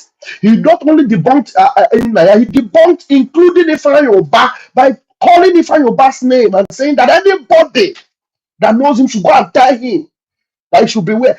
The only reason why we knew that Mazi Nnamdi Kanu had nothing to do with the Delilah of this world was because Delilah, even though Mazi Nnamdi Kanu have distanced himself from all these politicians, and Ifeanyi Uba particularly, Delilah went and started lip licking and lob licking and going around with him and the rest of them. Ifeanyi Ejiofor, what do you think that made him to lose his place in Mazi Nnamdi Kanu's list? It's because of Ifeanyi Uba and all those things. So these people, you don't even come and make that request that we will investigate. Who will investigate them? Do they belong to Biafra? As far as Biafra is the reason why they are still alive is because Idwakalono has not gotten to them yet. That's the reason why they are still breathing. And by the time we activate it to the level where it will get to them one after the other, they will all be running up and down. In fact, you won't even see them again. They will be changing their looks. Some of them will go and do plastic surgery. Believe you me. So please, just don't delay us with that. You can give your submission in the last 2 minutes that you have based on any other point. But that one, thank you very much. Thank you very much. Thank you very much. What I have to say is again is based on this. If it will be possible, let Biafrans prepare for 1 month lockdown. I think this is one of the things that we even check the world, the people we know, all the 40 states of Biafrans. If you know that you are one of the states in Biafra land, the 1 month lockdown should be prepared. After, if they don't release our leader within these 3 days, after hearing what they are, we should prepare for 1 month lockdown and the other actions that will follow. And let us also support our defense force. Our leader, Prime Minister, have done everything. Put the Biafran struggle to the international world. Give us Biafran Liberation Army. Give us Biafran Bank. Give us Biafran money. Then what else? Within the space of 5 months, 5 years, as he said, that you will give us Biafra within 5 years. He did it. Only for us to defend that thing that has already handed over to us. So that is what my conclusion. We should prepare for a very, very big thing that will hit Nigeria, even if it's this 1 month sit at home. So it will be very, very nice. Because now we are not, when you want to fight, you don't look where you will punch somebody. Even if it's in the eye, punch the person and the person will get blind. So that is my own submission. Thank you very much. And I will pray that to our leader, our Prime Minister, by grace of God, we all shall march victoriously and triumphantly. In the name of Chukwuka Abiyama. He said. Thank you so much, Mazi Anakolam, for that wonderful submission. All these people you mentioned, they have their time. They will have their own day with the Biafran people, and they will certainly regret it. Thank you for your wonderful submission. Before I come to Mighty Dot, I want Biafrans to understand that if there is one particular person that wants delegitimization of all these Fulani studios in our land, and if there is anybody that wants Biafra today and tomorrow, and anybody that wants to give these blows to all these saboteurs in our land, Mighty Dot is one of them. Mighty Dot, you are welcome to the stage. Pick the mic and make your submission, sir. Hello, can you hear me? Loud and clear. All right. Yeah, greetings, everybody. Well, it's good to be among you once again. So, there is something that I want us to understand. There is something that has been going on for a very long time. And all those secrets, all those games are beginning to unravel. One of them, the major reason is why Mazi Nnamdi Kanu is where he is today. And Mazi Simon Ekpa is where he is today. And what are those reasons? The reason is because the West and their allies can never let us be free. Because our freedom means their end, their downfall. It has been proven in so many ways. What am I saying? They understand where Mazi Nnamdi Kanu was heading. It is not Fulani that is holding Mazi Nnamdi Kanu, not even the useless Efulefus from our place. These people are puppets and they take order from somewhere. And that order is coming from Britain, the European Union, and the West. They are the one holding Mazi Nnamdi Kanu, they are the one holding Mazi Simon Ekpa. An example of it is playing in Burkina Faso. What is happening in Burkina Faso now, everybody talking about Ibrahim Traore, is because the West have seen that it's like a spell or a bond. They are holding us like so tight. And Burkina Faso breaking free is like a criminal that just escaped from a prison. And they have to hunt that criminal down to put that criminal back where they belong. That is what is happening. It's like a slap to their face. It's like, how can these people be free? Something that has never happened in a very long time. How can these people be free? They know that Biafra is the only people that can break every African nation free.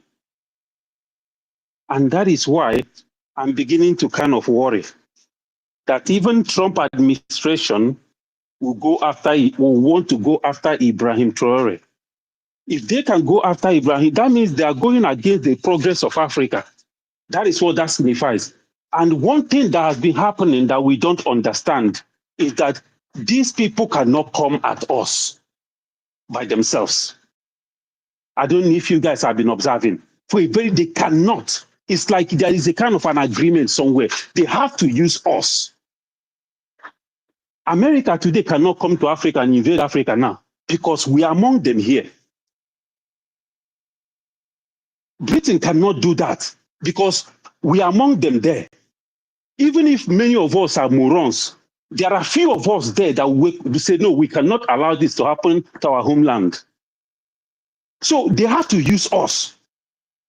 Fulani is the face of Britain. Fulani is the face of Britain. Our Efulefus in our land is the face of Fulani in our land. That is how the game runs.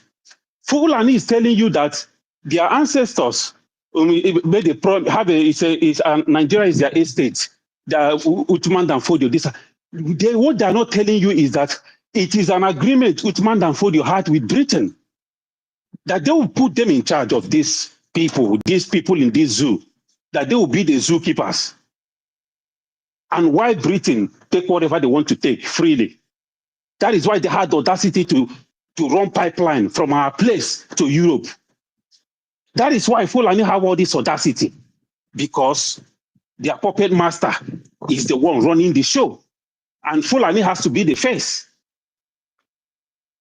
But what we also don't understand is that they cannot succeed without us, using us. That is why they use Obama to destroy Gaddafi, to put down Gaddafi. Now, they are using a black general, an African American in America now, to start calling for the arrest of Ibrahim Traore. They have to use us. And that is why I feel very angry that traitors are allowed to walk free, talk freely. I think it is high time. If I am back home, I swear, I will take this upon myself. Why is it that our able men and women in Biafra land are walking around and allowing this to happen, and they're calling Mazi Nnamdi Kanu their leader? Your leader. 15 or 14 or 15, how many of them? In fact, all the politicians in Biafra, every Nigerian politician in Biafra is a complicit to what is happening to Mazi Nnamdi Kanu. Why are they walking freely? It is high time we start putting them down. We are running behind. Eduakanono has way past. We're supposed to, if one government house doesn't go up in flame, these people will continue to gallivant with audacity. That is why these people have the audacity to go and vote, say that their own brother has to remain there. Why they go home every time and sleep with their wife and enjoy their family, go to vacation with their children, whereas an innocent man that has family is there languishing, and they are boldly voting that he should remain there because we let it happen. It is our fault. I blame us, because these politicians, they have homes in Biafra land. Their property is supposed to be going up in flames. I'm telling you, if we put down these people, few of them, I'm telling you, Mazi Nnamdi Kanu will come out the following week. If we put down these politicians, hunt them down, mow them down, I'm telling you, Mazi Nnamdi Kanu will come out the next week. Mazi Nnamdi Kanu, a lot of them, a lot of our youth are walking around. We love Mazi Nnamdi Kanu. Mazi Nnamdi Kanu, our leader. Look at what they are doing to your leader. And we are allowing these politicians. They come, they go to events, they go to occasions. For goodness sake, where are the hard men in Biafra land? Where are the hard men? When it comes to occultism or this stupid fraternity they call cult in college, you'll be flexing muscles. But to do something that your name will enter in the book of history for generations to come, you cannot be able to do that. Men without balls. Why have we become so soft like this? Look at the kind of ridicule that few people, few criminals are doing to millions of Biafrans. If we do not let these people in the West and Europe know that we mean business, they will continue to hold Mazi Simon Ekpa and toil with us because they believe that we are just making noise.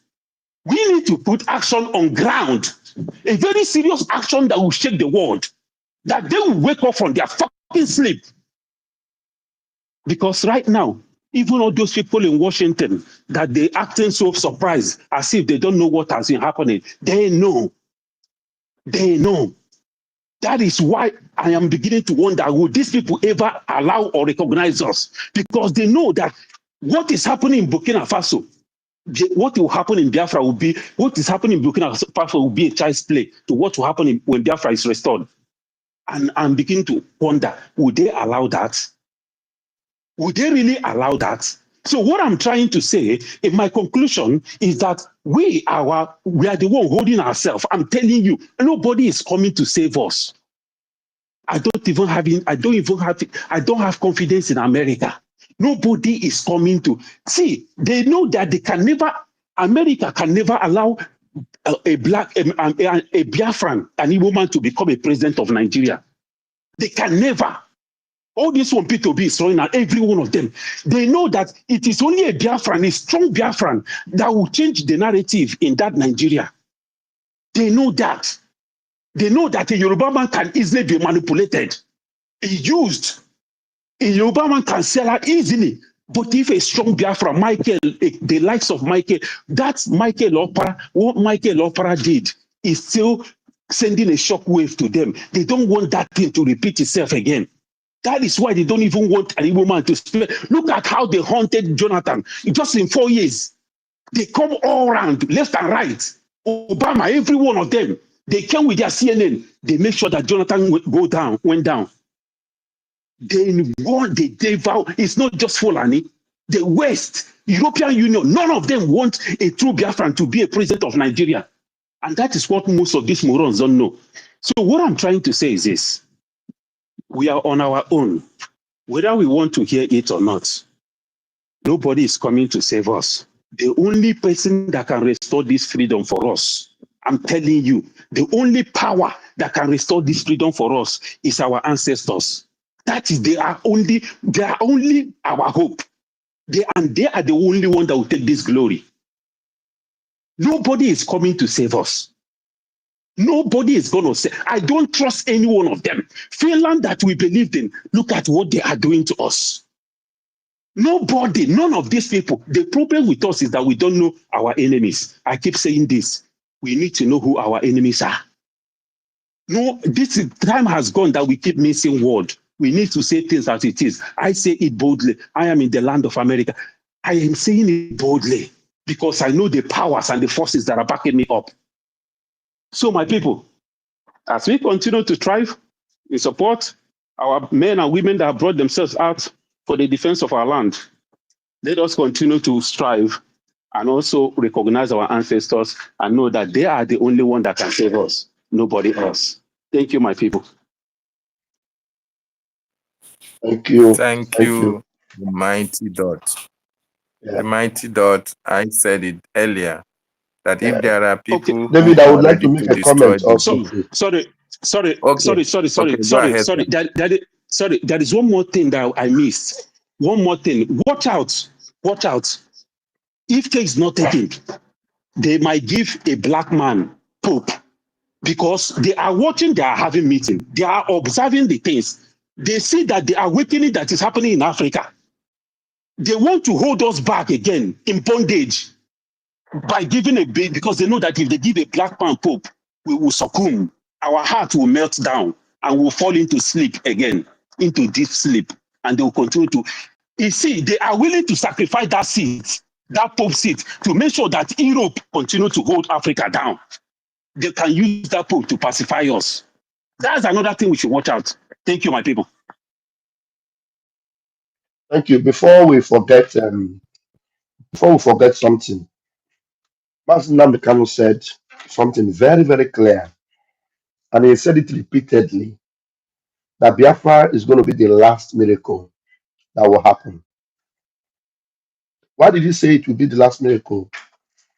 Is it because he knew that every effort we make that will look like we have done everything and that we are doing the right things, at the end of the day, eventually it is a miracle that will happen so that none of us will take the glory. But before miracles happen, we must make that effort. The effort we are making in getting our alliances, in aligning with in Washington, D.C., in doing all these things, it is not because they are our hope. Our hope is in the Lord God Almighty. But we're doing the right things to get it done. But believe you me, even those that were seen today, that it looks like they will not give it to us. Because honestly, I can relate with what Mighty Dot is saying. 100%. I can relate. But I can also make you understand that, look, whether they like it or not, the same Pharaoh that never wanted Egypt, never wanted Israel to go, he had no choice when things began to happen in his country. And he was stubborn until it started happening in his home. He knew he had no choice but to let the people go. Do you know that even in his sleep, at a point, he could not even sleep? It will get to that point when the supernatural will begin to take over the natural, and the natural will have no choice but to submit. The enemies must submit. Enemies within will submit. Enemies without will submit. Biafra will come. But I tell you, what Mighty Dot has said, I can relate, and every one of us can relate completely. They do not want us to be free. But when it comes to our freedom, they will have no choice but to let us go. Because Biafra will be the last miracle that will happen. When Mahatma Gandhi calls Biafra the kingdom of heaven on earth, believe him. Because if truly there is one kingdom somewhere waiting for you, all these super powerful GOs and the rest of them, they would be living holy lives like they are preaching. But are they living that holy life? The answer is no. Somebody like Adeboye, do you know that Adeboye can be said to be a #1 sponsor of Boko Haram? Because Adeboye is praying for people like the Kaduna midgets, Erufai. Adeboye is giving Tinubu an anointed name, Abraham. Adeboye is the senior pastor of Tinubu's wife, who happened to be a pastor in Adeboye's church. Right now, as we speak, a few days from now, Adeboye will be in Italy. Ask me what is he coming to do. I am going to do a program on that. You know what he titled this program? That he is coming to light up Italy. All over the northern part of Nigeria, there is darkness. Darkness is glooming everywhere in the south and in the southwest. The only place that is a reasonable, a little bit of light is in Biafra land. Even amongst those, there are stooges. The only person you can see that is working and giving people light today is not Alex Oti, who we have happen never to even approve. And Mazin Namikano told them, darkness nabia. Darkness nabia. And the only place where you will have light will be in that Biafra land. I am telling you, the reason why you question, and I resolved that, look, this place where they are die here, Biafra, or that, it is because Biafra is the land. And every other place around it that does not attach themselves to Biafra, that darkness, madam, it will swallow all of you. And you will be looking for how to get into Goshen. Because right there in the middle of Egypt, there was a place called Goshen, where there was life, where there was light. Pharaoh was looking from his palace in the midst of darkness. But there was a city inside his country called Goshen. There was light there. Because if I see the blood, I will pass over. It is Passover time. And everyone that have been made themselves enemies of Biafra, I bet you with my 10 fingers and my 10 toes, they will all bow. They will submit to the authority of Biafra. Because Biafra is the last miracle. Mighty Dots, Kwakanobi, stand firm and do all you are doing for Biafra. Men like you also should do the same. Our men on ground, they understand these things. Igwe Butuzo is a spiritual man. Mazi Oputo Obie, Igwe Gentle Yahoo, is also a spiritual man. He comes out, is doing the needful in the spiritual realms. Darkness, Nabia, and Biafra, they have no choice. They will let us go. I yield my mic here. Wow. Thank you so much, Deputy Information Minister, for that well-articulated submission. Mighty Dot, we thank you so much as well, because you always say it as it is, and we really understand it that way. Unless we rise up, these people will continue to hold us hostage. By God's special grace, according to what our deputy said, Chukwu Okike Abiyama has destined that Biafra must be restored in our own time. This generation, not next generation. We are not going to leave this Biafra for our children. It's not going to happen. We die here until Biafra is restored. And there is nothing anybody can do, the West, the South, the North, there is nothing they can do to stop the emergence of God's kingdom on this planet Earth. Very, very important they understand that. And the earlier they understand that, the better for each and every one of them. So thank you so much, Mighty Dog, for that wonderful submission. Lucky Star, your hand is up. You have the mic. Our deputy, please, the Minister Snow is requesting, Immobility is also requesting. If you can bring them up, I can see them here as well. Thank you, sir. Go ahead, Lucky Star. Yeah, thank you, all the honorables and the ministers. I appreciate our Minister of Information and Brother David Nana, the honorable. God bless you. Pastor Vamava, thank you. Anytime you speak, it's like thunder roaring and lion roaring and thunder striking. And may your voice continue to strike the enemies down. I am very, very glad to, to be hearing, sound men, honorable men speaking with all their might and, with passion to see that this freedom is achieved. Actually, we are really, our people are possessed. Do I call these foolish, the poorest men in Biafra land?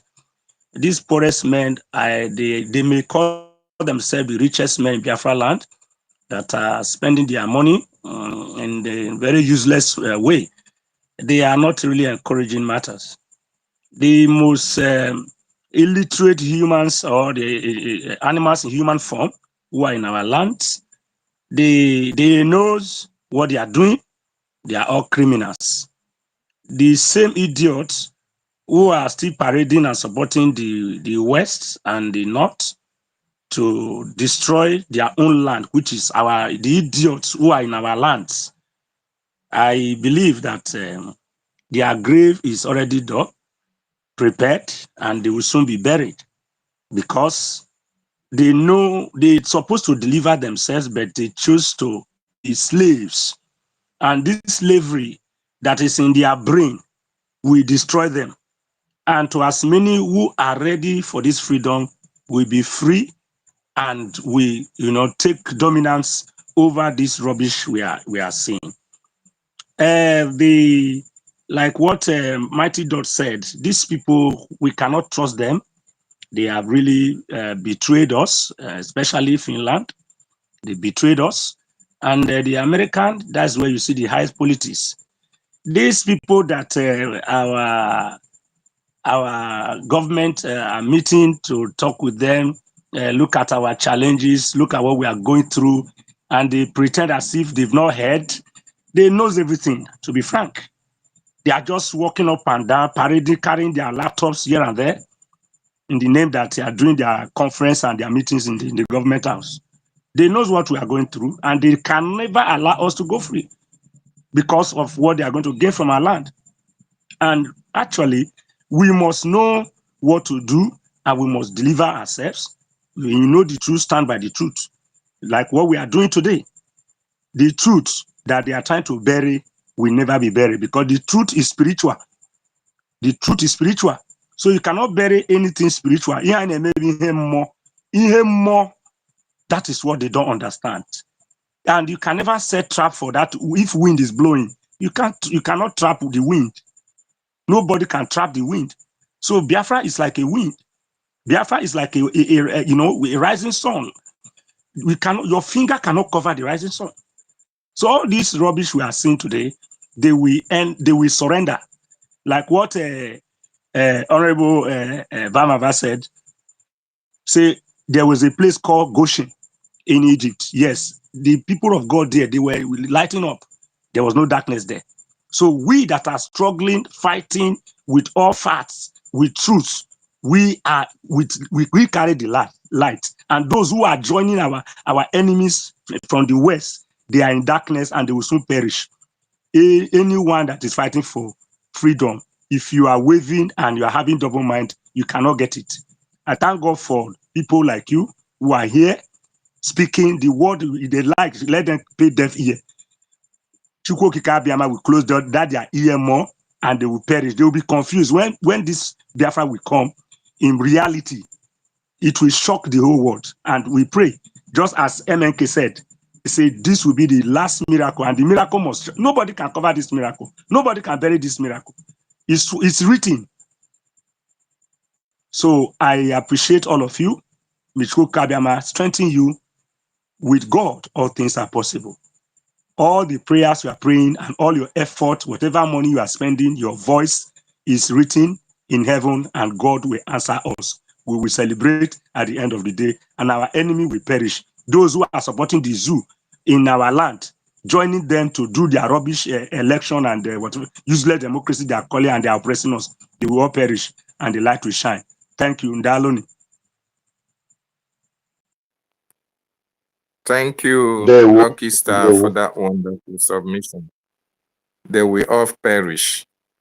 Those who are aligning with the zoo to hold the Biafran people down, they will all perish. Just like our deputy said, he said the Fulanese are the product of British.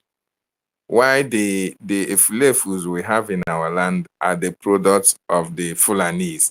You can see the web of their continued sabotage of the indigenous population. They continue to rigmarole to make sure that we never get our freedom. But at the end of the day, all of them will fare woefully and Biafra will be restored. Thank you so much, Lucky Star, for that wonderful submission. And I use the opportunity to welcome the COS to the acting Prime Minister, our most articulate Minister Snow, to the mic. You have the mic, sir. Yes, greetings everyone on the space. My Minister of Information, Sonia Barawa. Greetings from here. Uh, our Honorable Deputy, Vam Vam Vam. Panam the greetings, oh. They will, man. Sister Betty, I greet you, Sister Betty, University in Kende Biafra. Greetings from here.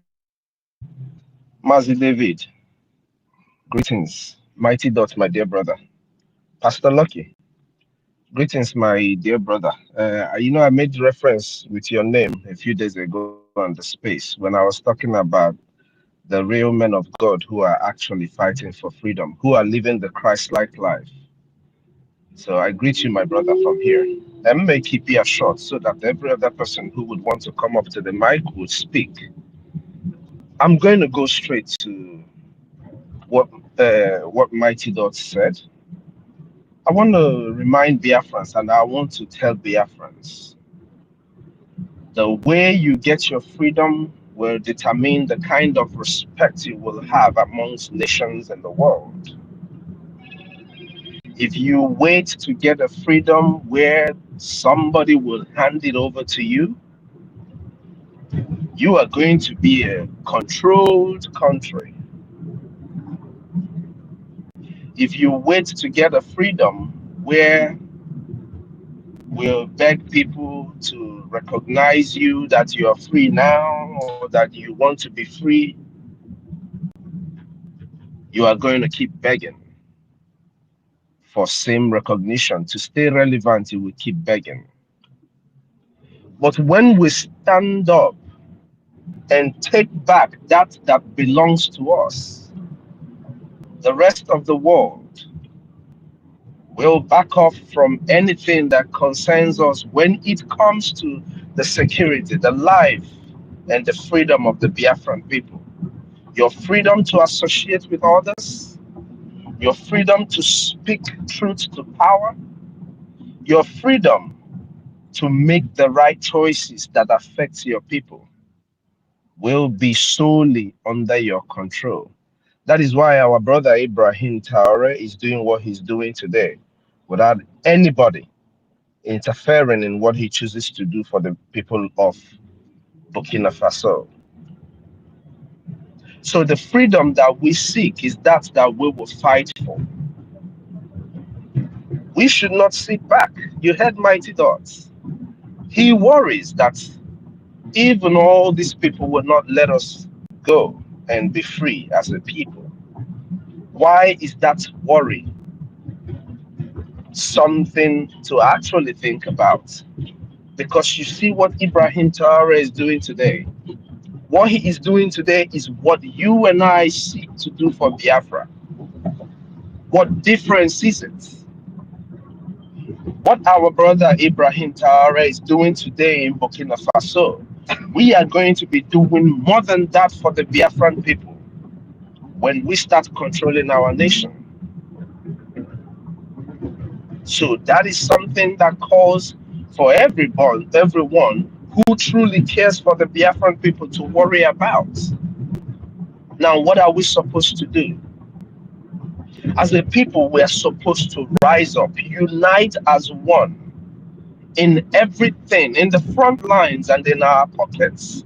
We unite as one to provide what we need to defend our land, to secure this freedom. So that tomorrow, when Russia stands up and tells you to do this, you can tell them no, because that's not what you want, because that's not going to favor the Biafran people. In the negotiation table, you will bring up what you want, the negotiation you want for the Biafran people. That will favor the Biafran people is what you will go for. So we have to rise up now and fight. There is no time, Biafrans.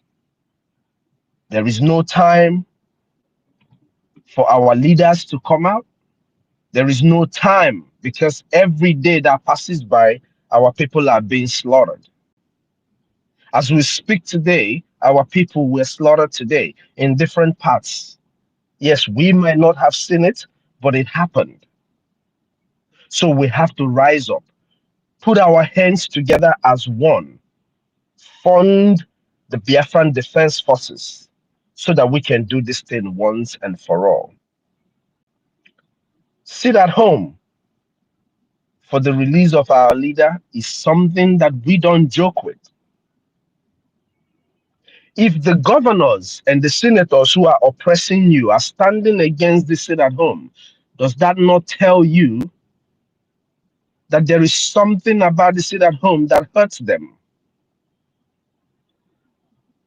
The man who is oppressing you, who is standing against you, who is denying you life, who is denying you access to good things, is fighting the one thing that you're doing, the one thing that you're doing that they are fighting. They don't even talk to you when you're asking for a good governance, for a better governance. They don't talk to you. They don't even, they ignore you. But once you talk about sit at home, they all want to come after you. Does that not tell you the importance of this sit at home? The sit at home took away over 20 million votes from the Nigerian states. The sit at home made the rest of the world recognize and see the differences. I forgot the way the United Nations and the rest of them put it, but it made them see the differences amongst the people that live in the territory called Nigeria. So it is time that every one of us, each and every one of us, it is time that we rise up to do what we are supposed to do. What is that we are supposed to do? Fund the liberation of our people. That is that one thing that we are supposed to do. Sitting at home is one of the ways to delegitimize the people who are oppressing us. So we have to do what we are supposed to do. Those who are able to fund our liberation, make sure you do your part. Who are supposed to be fighting, make sure you do your part. Like Mighty Dot said, and I agree with him. If I was back home today, believe me, I will start from my local government chairman, where the security is less. If you want to call this an expo, call it an expo.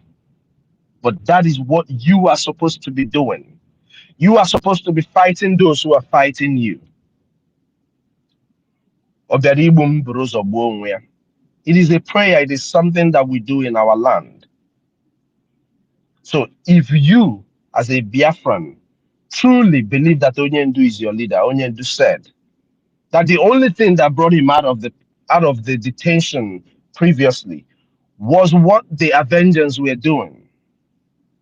So what are you doing to make sure that your leader comes out? That is a question for everyone. Are you who is at home doing to make sure that your leader comes out?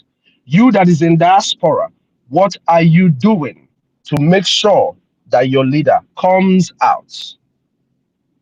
That is a question for every Biafran to answer. Our seat at home is sacrosanct, and everyone who truly calls Onyendu their leader, who truly believes in Biafra, must sit at home. For that sit at home will assure his release, and your funding will assure the freedom of Biafran people. Dalon everyone, and may God bless us all. Thank you all. Thank you, Mr. Snow. Thank you so very much. Now, while I will just make an addendum to what Mr. Snow just said, I was trying to make a post on Space as we're there now. I saw a picture where the saboteur lady called Bianca Ono is flanked by the dog eating shameless Akpabio, who you see there, who has they've had an very heated accusation that of his infidelity or attempt to get into infidelity with Natasha, the senator from Kogi State. And now we see the shameless womanizer. Every man loves women. Personally, man, I love women. But we are respected people. We play whatever we do with respect. Nobody goes indiscriminately after women like that, even in the open, and begin to shame your nation and shame yourself. The day Bianca Ono was presented, or the day she came to sell Biafra, we saw how this Akpabio even made a joke while admiring this shameless woman. Eh? Talking about it, do I cannot know. Wait for this Bianca Ono, but I cannot know. Me, I will be here to celebrate it. So let me say that while I continue my story. Now, Natasha exposed Akpabio of what he always wants to do or what he does, because he will just, make sure he takes you to bed. He doesn't care whether you are married, and he will give you position. Now we see why he was making those advances on Bianca, and now they are together in Rome. I see the picture where Bianca Ono is together with Akpabio in Rome. That means Bianca sold Biafra, sold our prime minister on the bed of immorality to this dog-eating, shameless Akpabio. Because somebody was writing, the person said, Akpabio, focus, so I take dog name beg you. Now, what I'm writing on this post is that Akpabio will eat the dog that will stop him from going to do what he's planning to do to Bianca, which is to say, Akpabio will eat the dog that come to stop him from eating up Bianca. And now they are using Biafra to play, even in the international stage. They're not even hiding it. They're not hiding it. So it's now obvious that Bianca, that is qualified or deserving, is right there with APC in Rome, careless of what is happening to Biafran people, careless of what's happening to Mazin Namdekano, careless that she shamelessly was involved in what is happening to our prime minister today. And you tell me that if I have opportunity, like Mighty Dot said, that I will not take my step to Kashianwaya Akanon. I hand over the mic to who's next to speak. Thank you very much. Thank you so much, our Deputy Information Minister. Of course, all these political players have a lot of answers, a lot of questions to answer when it comes to Biafra. The atrocities are smelling. Akpabio is a non-humanizer. And Bianca Ono is also a Keziah. So, birds of the same feather, they are always flocking together, selling Biafra on the altar of infidelity, on the altar of corruption, and as well on the altar of criminality. It's quite unfortunate. But no matter what they do, Biafra must be restored. Thank you so much. Our minister, you are here. Welcome, sir. The Minister of Information. You have the mic, sir. Warm greetings to everyone. Though I've been away for the past hours, I'm just coming back in now. But I think I heard the last speaker talk about, I think that was our COS, yeah, COS to our APM. Talk about what the West are doing. I think he was quoting Mighty Dot, though I wasn't here when Mighty Dot spoke. Okay, I want the media team to understand something. And if everyone have watched and see, you see that the Biafran government media don't indulge so much in the way and manner the West are trying to hit on any freedom fighter that is coming up. Because we don't want to drive attention to somewhere else when we already have our house on fire. Mhm. It's like your house there on fire. You never quench the fire where your house finish. You want to go and start entering another person's house where they on fire. You say, "Won't go help and quench fire." No, we have our own fire to quench. So that's why we are not giving or doing as if we see what is happening, because we have our own problems. So Biafrans should understand, and everyone listening to us should also know that what the West will do tomorrow is not something new. Whether they will gnash their teeth when we speak tomorrow, or when they will come to clap for us, or when they will come to smile with us, it is not the expectancy of any freedom fighter. Because as we speak now, we are not finding it funny already. Is Europe, where our prime minister is, not part of the West?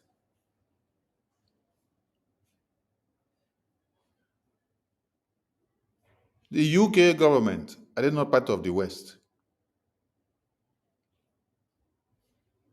These are some things we need to ask ourselves. So the fears of what they will do, or the same hand they used to catch a bee when it is playing out now on Burkina Faso president, is not new. Yes, it's not new. That is where Biafrans have already been for the past years. What do you see happening to Burkina Faso president today is what has already happened to the Biafran people for the past years. For the past years. So that's why the Biafran media would not create much attention to it, because it is what we have been facing for the past years. The 1967 to 70 genocidal war was used against the Biafran people. Which people spearheaded the massacre? Which people supervised the massacre? Which people supplied the weapons? Which people used their jet fighters to come and help one Nigeria to massacre the Biafran people? Was it not the international community? Was it not the West?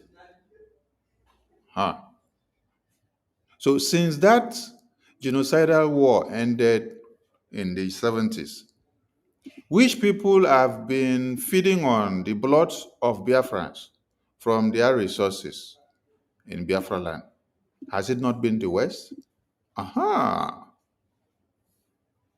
So, if another person is now used as the experimental species today, still in Africa, it is not a new thing to the Biafran people. Yes. But at this very point, the Biafran people will do more to focus on their own house that is on fire than to even abandon our house and start going into what is happening or how the West is treating other people. Because we have been treated that way for years, the Biafran people, and nobody was even listening to us. It is just now that our Prime Minister emerged, that we understood the equation that we had to use. And when we started using the equation, what happened? The zoo started shouting.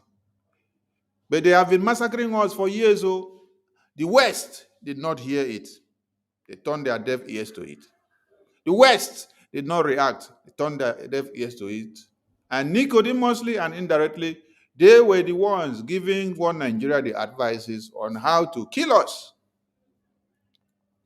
So, whatever anybody is facing today in the hands of the West in Africa, the Biafran people had been on that path for the past 60 years.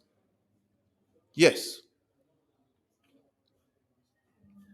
So, and now we are not afraid of what will the West turn out to be to us tomorrow, or how they will treat us if they will come to treat us the same way they are treating the leaders that have emerged today in other parts of Africa to fight against them.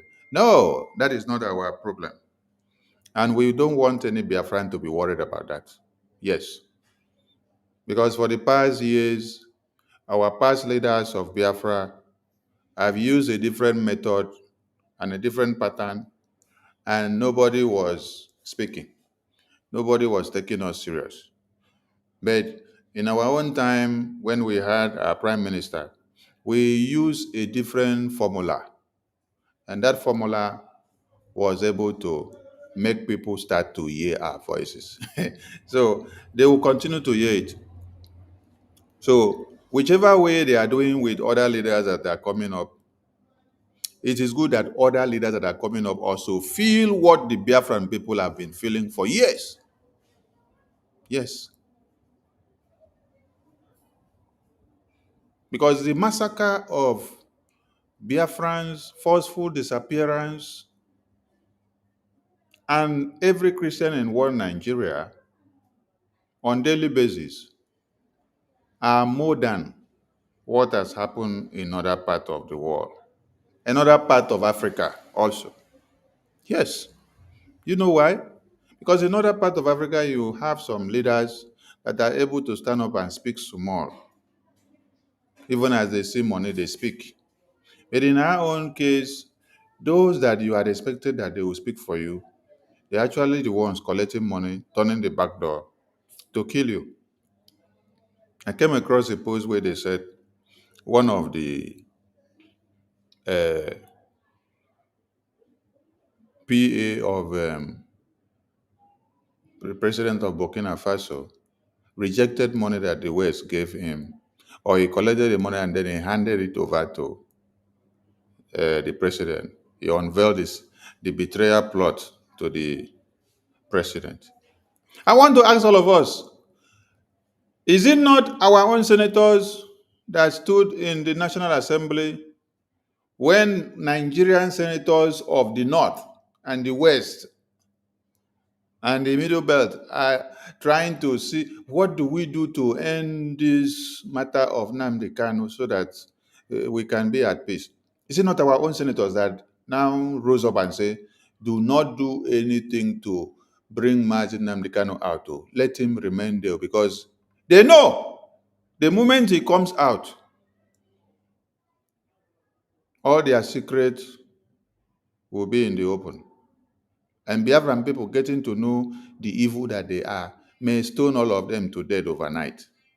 So they don't want to allow the freedom of Mazi Nnamdi Kanu to come to be. But they've made a mistake. So if you're to be comparing or looking at or contrasting things that are happening, I think the personal assistant of Burkina Faso president is even better off, right? Aha. Because those that call themselves most trusted lawyer of Mazi Nnamdi Kanu are the ones that sold Mazi Nnamdi Kanu. And those that said they were the most trusted of our PM as personal assistants, as COS, are the ones that betrayed our PM. Those that said they knew more than all other ministers in the cabinet because you work closely with the PM, it gives you the privilege to arrange meeting for him, take part in some discussion that he will now call up. You now claim that you know so much. You capitalize on it to destroy everything that he had put in place. Are they no worse than the personal assistant of Burkina Faso president? I believe, or I think some of them should even go and be learning resilience and consistency and the spirit of no betrayal from even the team members of President of Burkina Faso. But no Biafran should be wary of what the West will do to the Biafran people. Because your freedom is not in the hands of the West. This is what you should understand. Ever since when you have been playing low and slow and keeping quiet, did the West come to your aid? No. I've said this several times. The West will not come to your aid in any manner. The only thing the West will do is when there is crisis, they will capitalize on it and then look for what they want to gain. They will not come to separate the fight. Anybody that rush to them and say, okay, give me aid, if they want, they will give the aid because of what they will gain in return. But what they are looking at the end of the day is who has won the fight. Then they now go in to negotiate with that person. Will you be surprised that this Fulani terrorist is allowed to take over Nigeria now? That America and UK and Europe and even Russia, that they will go into negotiations with the Fulani terrorists in Nigeria? They will go in. The next thing they will be asking them is, what are the terms and conditions for them to get the political and diplomatic relations of Nigeria under the supervision of the Fulani terrorist regime? So they are not concerned about who is there or who is not there. What they are concerned is their interest. And this is what every government should be looking at. That is politics. So nobody will come and start cleaning your ass when you poo-poo in your house or when you are messing things up in your house. No. The only thing people will come to do is when you are done with the blue, blah, blah. What is the resolution on the table? They want to know where to pick their slice of bread and where they will eat best to enjoy. So that's what everyone should be concerned of, because it is the aftermath of what happens that really matters. So Biafran people, where our supreme leader is now is already the antics of the West. Where our prime minister is now, that is being detained because of our freedom, is already the antics of the West. That Biafran people were massacred in 67 to 60s, 70s, even 80s, 90s, and 2000, 2001 to this time, we're now in 20s. And nobody's saying anything about it from the West. It is part of the antics of the West. That about women riot happened, and it was the West that supervised it, the colonial masters. They were the ones giving orders to our own warrant officers that they colonize. So the colonial masters, police officers that they gave rifle, plus our own that they also recruited them and gave them the rifle, they ordered them and say, shoot at your women, shoot at your children, shoot at your men, because they are protesting against their evil standards. Was that not part of what the West did? So no one should think that the West will sit back tomorrow to be fanning you. Mm-mm. You have to fight it hard. But do you know what I like at this very time of our own? What I like is that we have discovered something. When you want the bone of fish to catch the person that says he knows the secrecy of water and is the mommy water and is the papa water, carry that bone of fish, stuck for in throat, then ask him, say, make he give you solution. That is what the Biafran people have done now. Yes. For the past years, we've been fighting this Biafra liberation from our own homeland alone. We stand there alone, right? Then, whatever we do, they say we are doing it, it doesn't concern them. But do you know what has happened now in our own dispensation? 95% of us are in the West, right? Okay. Many of us are in Russia, many are in Europe, many are in America, many are in UK. Many of us are not in the homeland, right? We have just a few percentage of us in the homeland that are fighting there, right? But plenty of us now, we are now in the West. We are inducted into their system, right? So we are setting the precedents inside their system here. So we are stuck in their throat. We are stuck in their throat. We want to see them exemplify that democracy that they are talking while we are stuck in their throat inside their system here before they will now transcend it down to our lands. That is why Mazi Nnamdi Kanu came down to UK. He got himself stuck in their throat. So while they kidnap him, you now know that the UK government is accomplice. So let us see how UK government will remove Mazi Nnamdi Kanu as a fin or a bone on their throat and throw it away and then remove their hand. Let us also see now how Finland government will pull our prime minister from their throat that has been stuck as the fin or the bones on their throat. Pull him out and then throw him away to Nigerian terrorist government for them to kill. Yes, that is the secrecy of what we are talking about now. Let the game continue to play. I salute everyone. Wow, thank you so much. That was a well articulated submission. Deputy, do you have anything to add to it, sir? No. Let's just flow.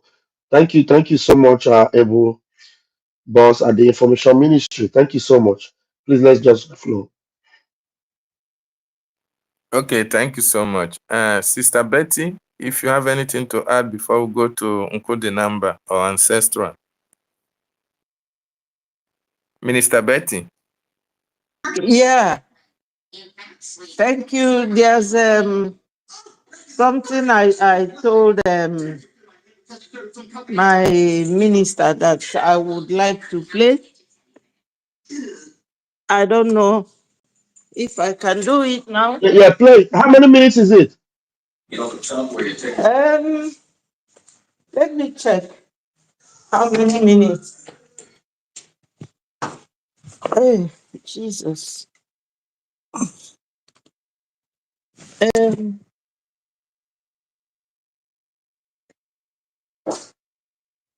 I can't find it here. But the first line is just to let people understand that Okay, play it. No, play it as much as you just get the message out from there. Once you yeah. get that message you want to pass out, then you stop it. Right? Okay. Oh. Apprehended by Amotekun 114 as they were about being distributed into different forests in the southwest. 114 all at once, loaded in. Wow. Something.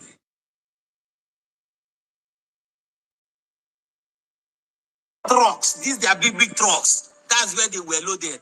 They apprehended 114 from 2 different trucks. And from what I got, they said only 3 out of the 114, that is 111, don't know where they were going to.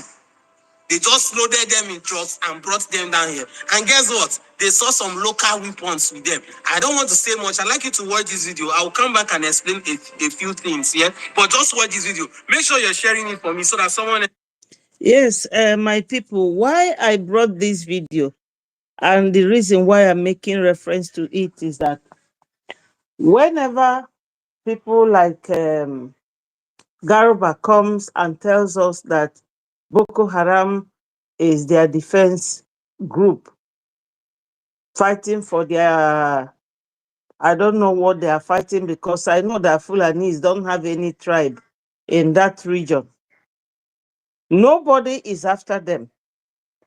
Then these people that caught these 120 people in a truck with some local weapons, as the reporter said, Omoteko is in Yoruba land and nobody troubles them. But every month or every week or every day, they are on the BLA, either in Owerri or Kigwe or in Olu. Why are they not after Omoteko people fighting and protecting Yoruba land? Why are they not? Why is it that nobody is after the Garuba's Boko Haram? So my people, we really do not have anybody to get our back except us. So that little point, in addition to what every other person has been saying, and it is also good that Finland and the Nigerian politicians knows that it is neither Mazi Nnamdi Kanu nor our PM that is causing insecurity in Nigeria. Just that point is what I want to adduce at this point. Thank you so much. Thank you, Honorable Betty. Before the next person picks the mic, let me add something there for those that may not grab the point from what you're saying very well. If you're not hitting the zoo or is seen as a prime enemy to the zoo, and what you're doing is not something that will destroy the zoo, and what you're doing is not something that will end the Fulani terrorists, don't expect to be seen as an enemy of one Nigeria. Now, the person that came about the Omotekun, they killed him. They poisoned that man and killed him. That person that came about the Omotekun had the motive of ending Fulani terrorists, but they killed him. They poisoned him. They alleged him to whether America or UK, or France, was there for over 6 months on the sick bed until when they finally say the man don't buy, they can't come back and buy, can't go bury him. So Amotekun is not fighting to end Nigeria. There's one thing everybody need to understand. It's good that Honorable Betty. It's good that Honorable Betty brought up this so that we'll educate some people that are not aware. Amotekun is not fighting to end Nigeria. Biafrans are fighting to end Nigeria because Nigeria has ended the lives of Biafrans in thousands and millions. Now, the January 1566 coup was to curtail the massacre of the Yorubas, the Middle Beltans, and the Northerners. It was not even for the Biafran people. Oh. So who were to benefit most? It was the Yorubas, the Middle Beltans, the Northerners. See, at the end of the day, the highest betrayal that we got was from the Yoruba tribe because of us even fighting to save their lives. If you listen to Awolowo, Awolowo was telling Yorubas, if the East secede, the West will follow them. And then after Gowon gave him position, whether governor of central bank, something to finance. The tongue changed. The next broadcast on radio was on television. Yoruba should ignore the Igbos. Yoruba should ignore the whole Eastern region. Anybody that is working to destroy Nigeria, we are against it. One Nigeria must stand. One Nigeria must continue. You see? So, Amotekun is not a liberation group that came to be. It's not a liberation army that came to be. Their own is not to end Nigeria to have a Yoruba nation.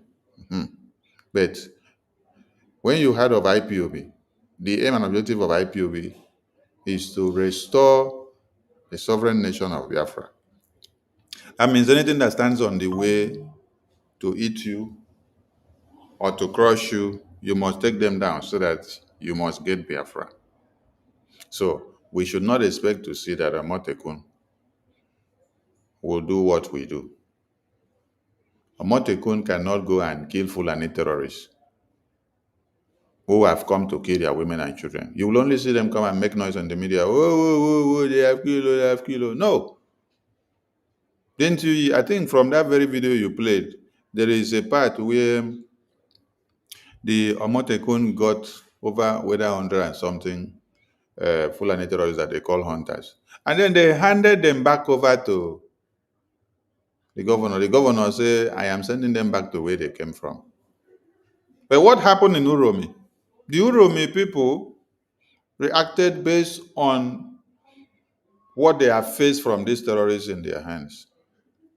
So tell me when somebody now catch the same species of terrorists that have come in to replicate what they have done in the past few weeks, and then you're putting them back into a car and sending them back. They will regroup and come back later now.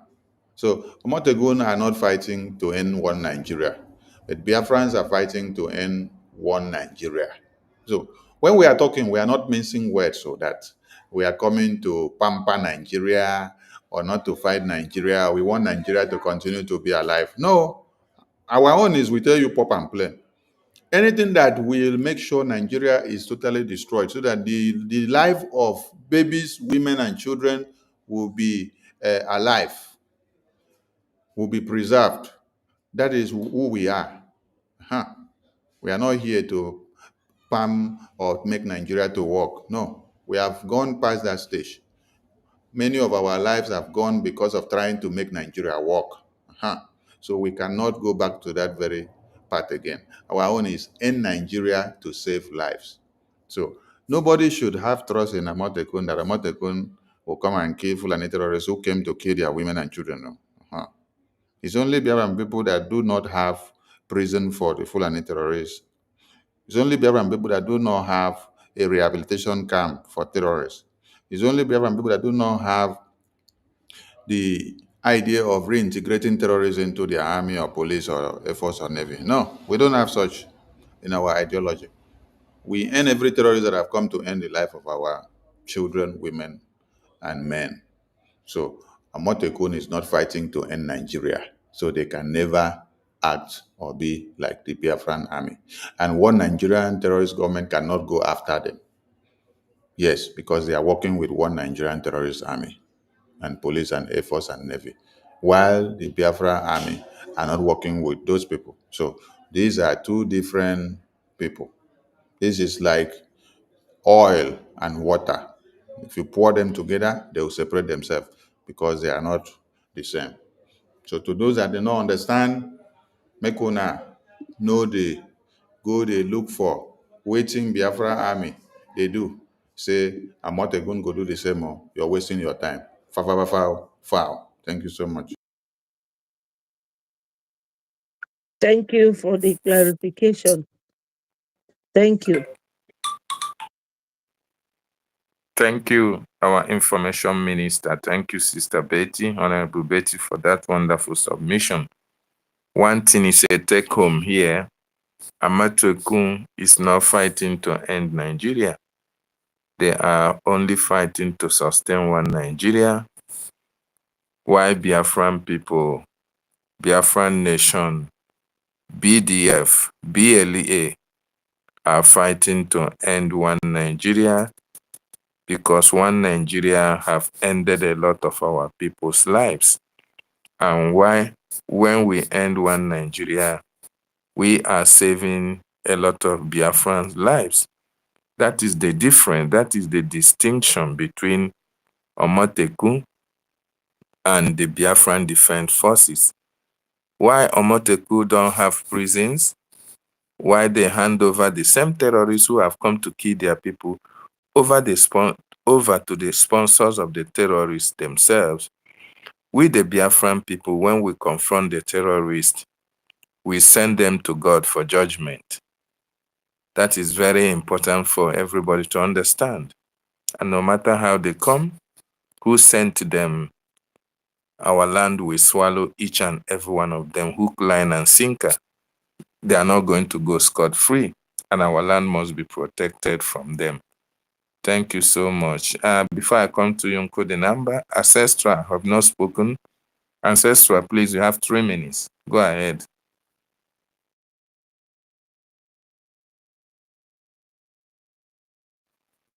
Ancestral, are you there? If you are not close to your mic, Nko, the number, you have the mic, sir.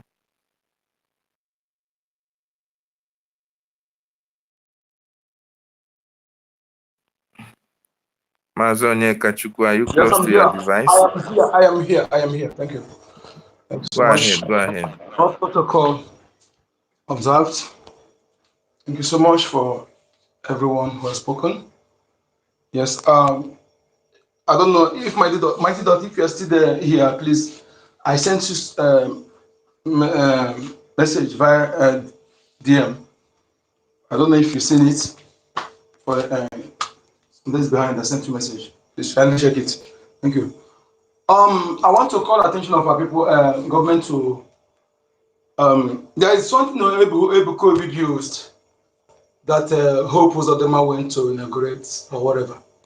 And they must understand that that area Ebuko built that in. Hope Uzodinma also used that opportunity to steal almost 30 acres of land from the people there. And as well, it's like they also built something like, what is it, whether they call it, the same thing they built that our different forces burned down.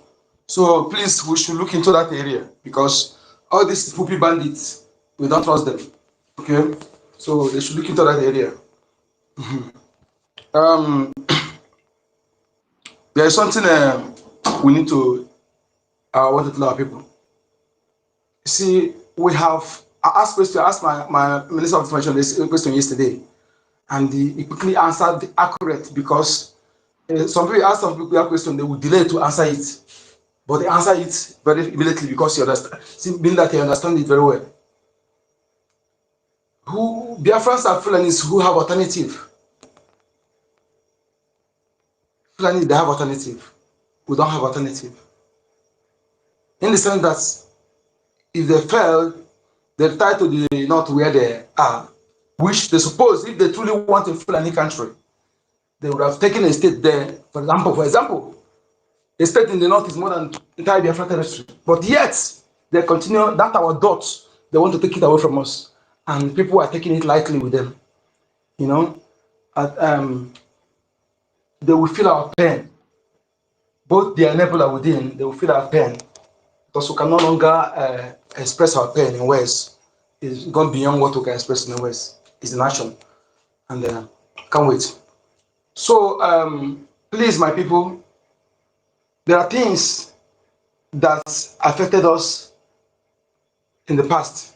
Because reason for the history is When you know your history of the past, then you'll be able to, that history will navigate you, your future, in your future endeavor. But in the sense that you are deprived of history, so how will you be able to? That is why most of the things they're doing today is recycling. But most of them don't know the history. That is what they're able to know when they are doing it. The same thing Britain did in 1950, in 1994, before before amalgamation in 1994. They used to do it, doing it this time. Okay, and people are paying attention to that. There's not how you can fight in anything after that land is concerned for you to have a bit to start acknowledging in total the progenitors of land and acknowledge them by name and the names of the villages. The people who come to your place to rename it, think because they cannot pronounce that place is the reason why they rename it. If we are still thinking it because they cannot pronounce it, that means we don't know the importance of name. Okay, they know it not because they cannot pronounce it, but they know it. What you name, you own. You are the owner of what you named.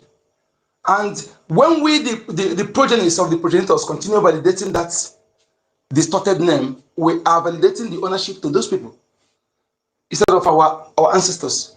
So we must take all this serious. We don't. When we say it, one of the problems for our people is that we will say, but practicalizing it is the problem. And people who do things like that, they end up, I don't. So let us this time around. We have no alternative. Everything we say here, let us look into it and put it in practice immediately to avoid. No, I would have done it this way. I would have done it this way. Like I'm telling our people to stop insulting Ekwensu. I am saying it. Stop insulting Ekwensu. Ekwensu never do us any evil. Ekwensu have done us favor. That all those things they bring together have not favor us. Ekwensu have done us favor. We should stop insulting Ekwensu. If you know you want freedom, train is not a part of you. If you want to call it devil or Satan. Satan don't have Igbo name. Or don't have any Igbo this thing. Okay? And names for our villages, those villages, if you know the original name of the villages, keep pronouncing it. As you're pronouncing the original name, you are awakening the progenitors, the ancestors of that name. This is my son, they are not the of this. But when you abandon that name, pronouncing that distorted, for example, Ahaba, you still can pronounce this Asaba. Those people who turn it to Asaba, you are validating the ownership to them. Okay? If you don't know the original name of something is claim inherited, how can you inherited it from the person? How can the person claim inherited it? No, you. We must understand this. Okay? And I asked a question last time. You as a parent now, you have kids. You have kids now. You are kids. They give them their names. They love you. They speak your tongue. They love you. Suddenly, those kids, whether you are dead or alive, or they change their name, begin to speak another tongue, do other things, bear different names. Will you be happy? You as parents? If you cannot be happy, so compare and contrast. Okay? We shouldn't be. And if you know you want to lead us in prayer in this, you can do it privately. But when it comes to public, general, you want to lead us in prayer in this thing, please, emulate our leaders. Our leader Mazinam can. Okay? Emulate him. Emulate others. Okay? If you want to make reference, begin to reference our own saint. Saint Philip from Saint Ikemba, Saint Michael Opera, Saint Eri. Okay? They are on our own saint, please acknowledge them. They are those who will help us. No other saints, no other angel, no other ancestor. If we truly want to be serious in what we are doing, so that we cannot begin to make mistakes because we want to please someone individual or because I don't want what people will say. Okay? If I want to do that, I will do it because I have them in my family. But that is not important. Let us be really sincere in this and do it. Remove all those things that those things we take commonalize. It works. They're actually the problem. The problem the entire indigenous people are suffering today is that Nigeria, you accepted it and tradition the history of the ancestors of the land. To call them tradition their history, and you accepted one Nigeria. That one Nigeria is contributed why Fulani is having it against everybody. I will pause here. Thank you so much for having me.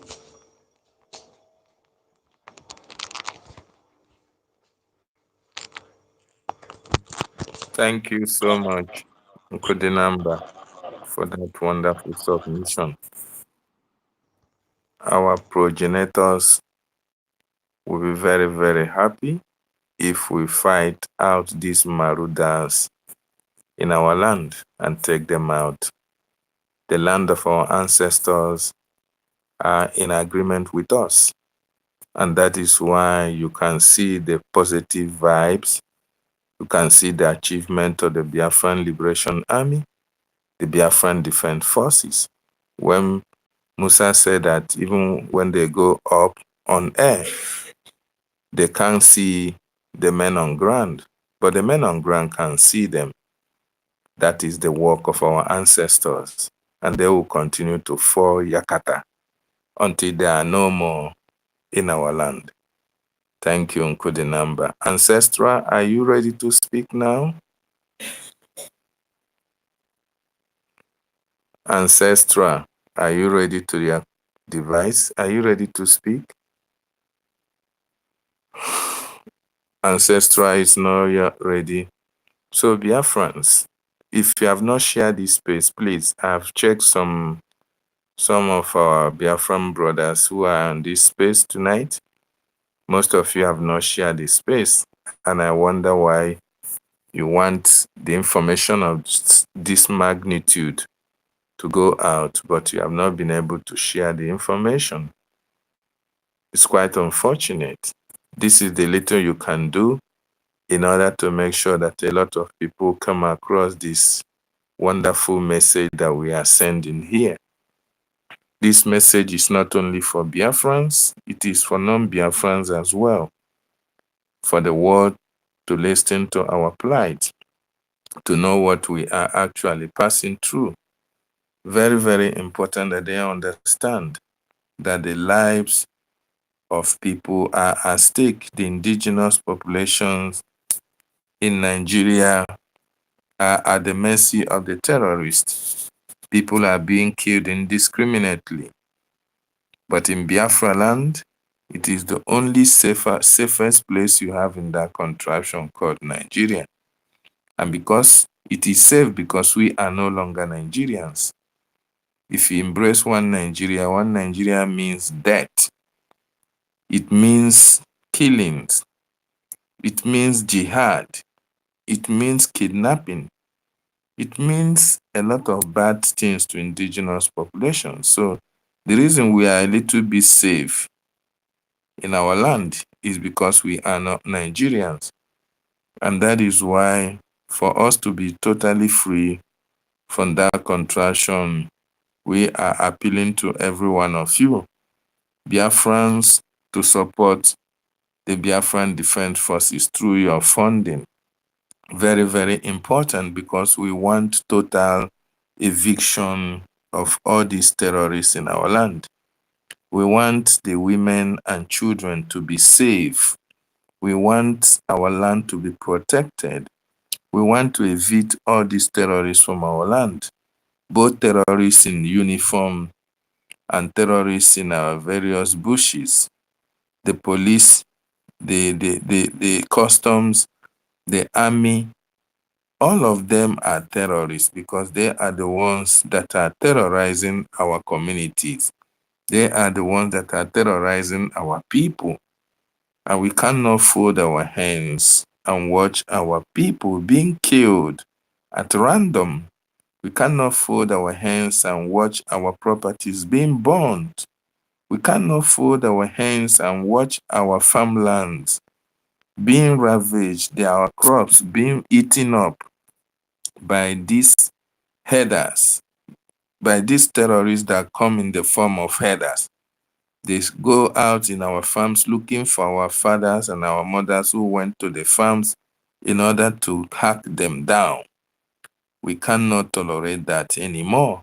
And that is why we are asking for your support, so that the Biafran Defense Forces, who have taken it upon themselves to defend our land, will be able to drive away all these terrorists from our land. And we are calling on you as well. Tomorrow is the court date of Mazin Nandikan, our leader, for every Biafran to be in solidarity, those in the homeland, to make sure that we observe sit at home, to demonstrate our anger, to demonstrate our displeasure against the atrocities that the Nigerian state are committing against our people and our leader Mazi Nnamdi Kanu. Sit at home is our way of civil disobedience. It is highly recommended all around the world. That's the only way we can show that we are not happy with what the terrorist Nigerian state are doing to our leader and as well to our Biafran people. So tomorrow is sit at home. Everybody must be in solidarity with our leader. On May 2nd also, it's another day our leader will go to court and we must observe that sit at home as well. On 6th as well, it's yet another day. 3 days sit at home, but it's not running consecutively. So it is very, very important that we understand that our leader, Mazi Nnamdi Kanu, has been in detention for 5 good years, not because he committed any crime, but for the fact that he's speaking for you, fighting for our freedom. Those things that you are commending Ibrahim Traore of doing in Burkina Faso, we have men who can do. In fact, what Traore is doing cannot be compared with what our leader have in stock for Biafra people. You know, when our leader told you that Biafra land will be built 70 years, morning, night, and afternoon. Morning, day, and night, 70 years we are going to build Biafra land. And imagine how beautiful, in fact, Biafra land will be heaven on earth, the land of Chukwuokike Abiyama himself, because we have all it takes. We have the mineral resources, we have the manpower, we have the brains that can be able to design Biafra, and it's going to be heaven on this planet Earth. So what Traore is doing is not even 1% of what will be done when Biafra is fully restored.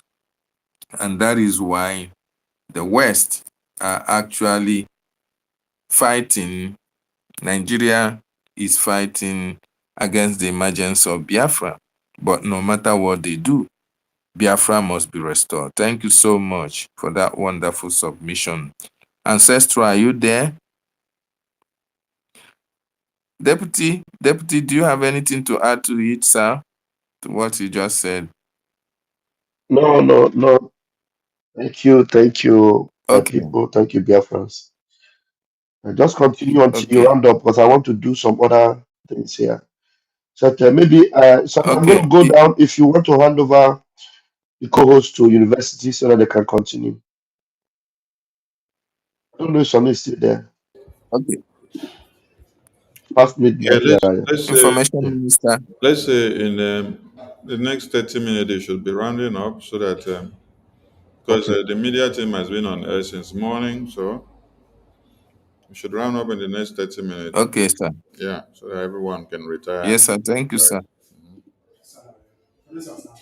Okay, Nkodinamba, your hand is up again. Nonso, University, do you have anything to say before we go to Nkodinamba, sir? Minister Bright. Okay. Yeah. Thank you so much, David, for keeping the whole thing going, and thank you very much, Biafran people. Of course, this sit at home must be respected, and the sit at home is being engaged in our state also, in the state of Igodomigodo. Is embarking on this very special journey because since the sit at home started, we have not been able to participate in the sit at home fully, owing to the fact that the enemies that we have in Igodomigodo is very deadly. They don't like a bright future. They don't like anything that is favorable to the people. They want the people to continue to practice slavery in the 21st century. Igodomigodo is the only land that people are actually enslaved, and they love it the way it is. They don't like it, and they are complaining about their suffering. And their loyalty to their suffering, the person who is inflicting the pain, the suffering, makes many people to be It's very complicated. They are just, I can't really imagine it that in the 21st century, people are worshipping people. When you mention the person as the progenitor of the problem in the place, they kill you. In short, these people have even killed more than the Fulanis. And I continue to maintain that fact because the blood of those people who were buried in the land of Igodomigodo also runs in me. Thousands of our people were buried alive in Ring Road, as well as the New Benin, Lagos Expressway roundabout. All those places that those people are marching their leg, the flesh and skin and bone on the heart of my people is there. You are marching your foot on. You can bury the history, you can frustrate the history, you can rewrite it. That is why we tell people, live a good life. Because this life, when you have left, your children will be working hard to try to change their history, to try to make it look good. It can never look good because your life is a mirror. Your life is not yours alone. All those people who are living in our land now, after so many years, they now speak as though they own the land. They have even, the colonials make them king. They leave us for many years of war before they finally come and bring this another kind of enslavement they called amalgamation. They are, if you want to count everybody who have fled from home, Igodomigodo, Edo State, will have the highest number. But they are not at war. They staged them mentally, economically. Our people were beaten and battered. But because of the fear of how the previous of our ancestors were slaughtered, nobody wants to actually continue the fight. Especially since the enemy decided to work with foreigners who came to colonize the place. All these people you are calling or backing this and that, they are all instrument of slavery. They work for colonial master. If you see them coming out today talking now, you will be thinking that okay, these kingdoms, they have always been there. Some people will even write, they say 16th century, 14th century, 10th, 1910. They be saying, I'll just be looking at them. I'll just laugh. You are trying to change your history, you are trying to make it feel good in people's ear. It can never. Because you kill people who are fighting to defend the land. You are probably from Africa, from somewhere in Africa, but you came to other people's land with foreigners and you kill them in their land. So this thing you are experiencing today is what you fought for. And I always try to reverse this history, rehearse it very clearly so that people can pay critical attention, understood it, digest it, and then you will judge yourself, you will ask yourself questions, especially those who present themselves as one Nigeria. For the most part, since Biafrans energizes this system, I have not seen much of them come out to condemn any white man for being involved in colonialism and slave marketing. Because they finally realized that when they were fighting against Biafra, Biafra was fighting to protect Africa.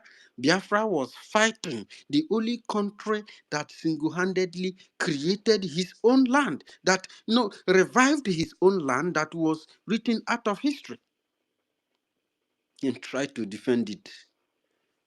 You know what? The people they used to destroy the freedom of this land were still some Africans, Yorubas, Hausas, and this Arab tribe Fulanis. They killed fellow Africans. They killed Biafrans. What crime did Biafrans commit to them? We were in our own father's land. But they came to our father's land with weapons, with foreigners who were supplying them weapons. Some even later in future claimed that they never knew that Nigeria was killing his own citizens, that they never knew that it was freedom fighting. that they never knew that, Nigerians were killing themselves. These people you are calling Nigerians, they are not Nigerian. Nigeria means slave. These people don't want to be slaves. They want to be independent. They want to work, struggle very hard and succeed. They want a beautiful nation. They want to build fine houses. They want to have industries because their children are very creative and they need these resources to empower these children so we can help our neighboring African countries. If we can't help ourselves, look at us today. We don't have money.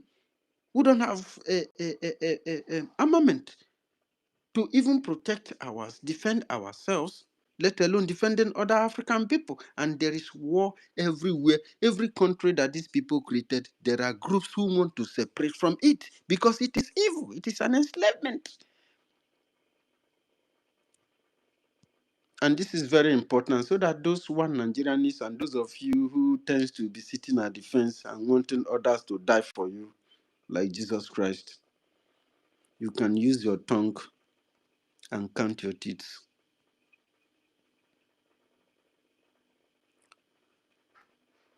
So you are just a tool for your own destruction, and this is very sad for you. I suggest that you listen to me very critically and understand and ask yourself, where do I stand now?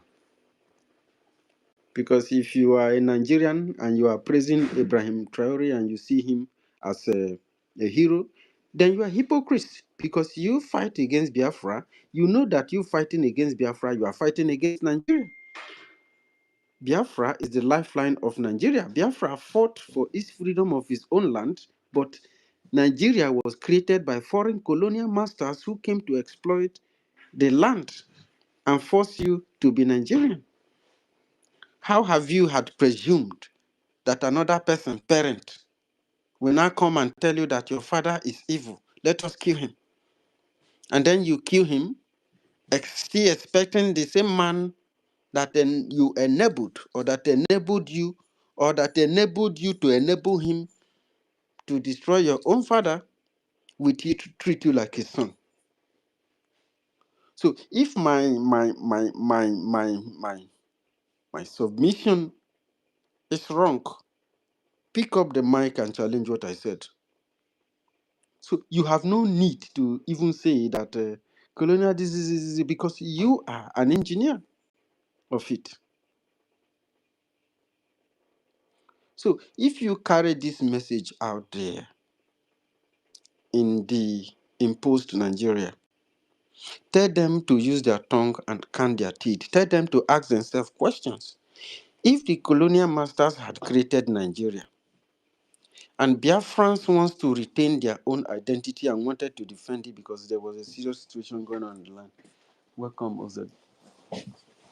And then the only thing, instead of you to support your family members from different races to defend themselves against this colonial occupation force that is creating his own dream, if they want to increase their empire and have provinces, they should do it in Europe. Some of them were doing it. It caused war. They were fighting war. They fought war out of cave to this their recent development of their civilization. Or they came to alter your own civilization and your future and the future of your unborn generation. And you were a tool to necessitating it. And you say, I'm the son of what you call it, Ediabale. My father was a slave trader. He worked for the British and the Portuguese. His first assignment was assigned him by the Portuguese and later the British and the Greeks, and then the Germans and then the French. And now look at the future you have presented to the people. The people now have the illusion of, escaping from their own land in order to make both and meat. Meanwhile, why economically forcing these people away from home? Terrorists have been imported. Even INEC claimed that they even imported terrorists into this land. The British national intelligence, internal intelligence during the 60s claimed that they brought over 75,000 Fulanis to fight against Biafra. But you fight alongside with them. Somebody bring a foreign terrorist.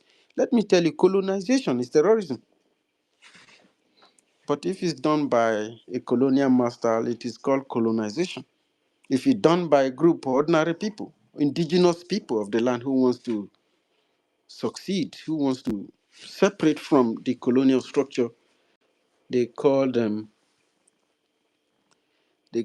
terrorists, they call them miscreants, they call them secession. There's a way this one Nigerian is the thing is so very common with Yoruba mouth, secessionist.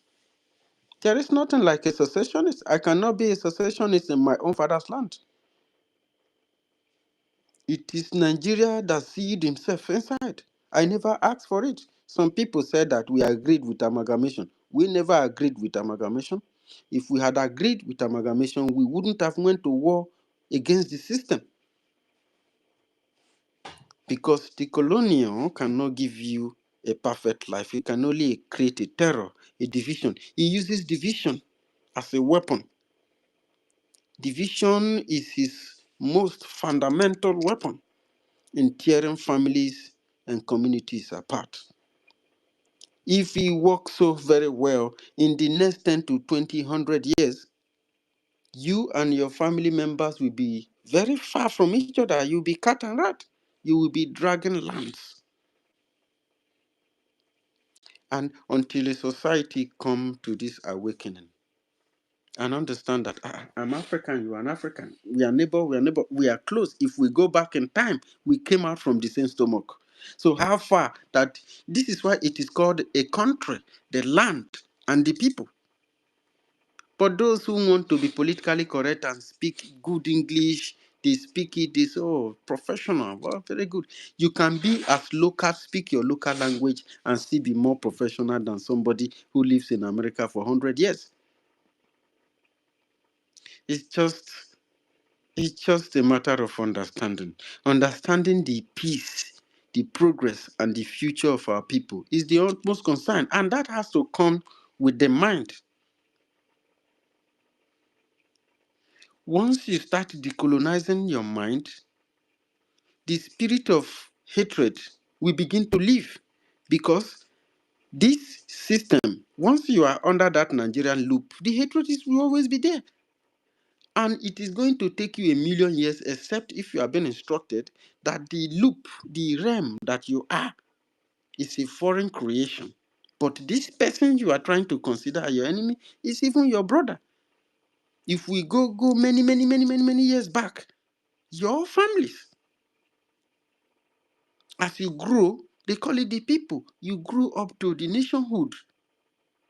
There is no point somebody bringing a culture, a particular civilization, to match with another one and say that you don't amalgamate people.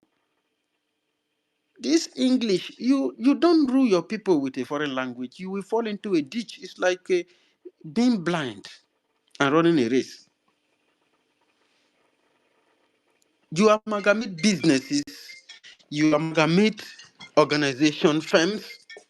You don't just amalgamate a civilization. You are altering them. You are not amalgamating them. You are altering them. You are going to leave them with too many years of crisis. And you cannot be able to manage the crisis. Instead, you exploit the crisis. Why they are fighting and killing each other? You are stealing from them. All you need to do is to identify the weaker links, use them, give them power, give them fame, give them everything. And they will begin to run the race for you. And they will have their dream stolen away while they live in your own dream.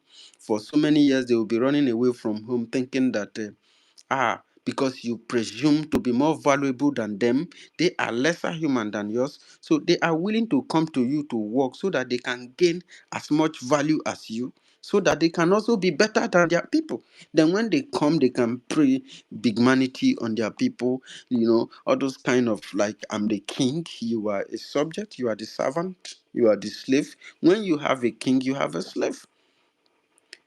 You cannot manage two systems of Minister government. Bright. Christianity is a system of government, religious or Menana is a system of government, and democracy is another form of government, another system of government.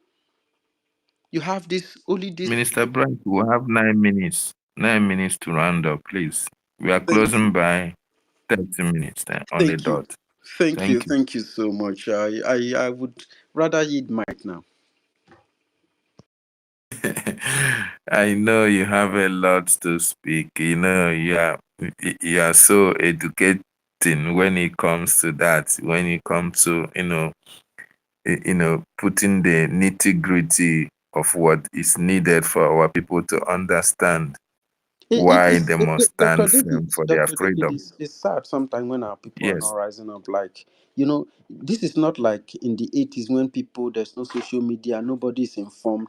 You cannot be fighting Biafra now at this point when the land, the country, the structure is breaking down. Now you know what these people are fighting for. So what are you waiting for?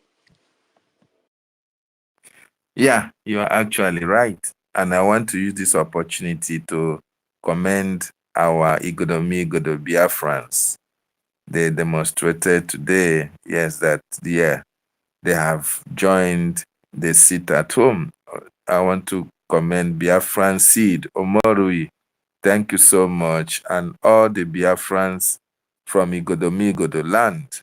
I understand Igodomi Igodo whenever they rise up to do something, they do it very well to the best of their knowledge.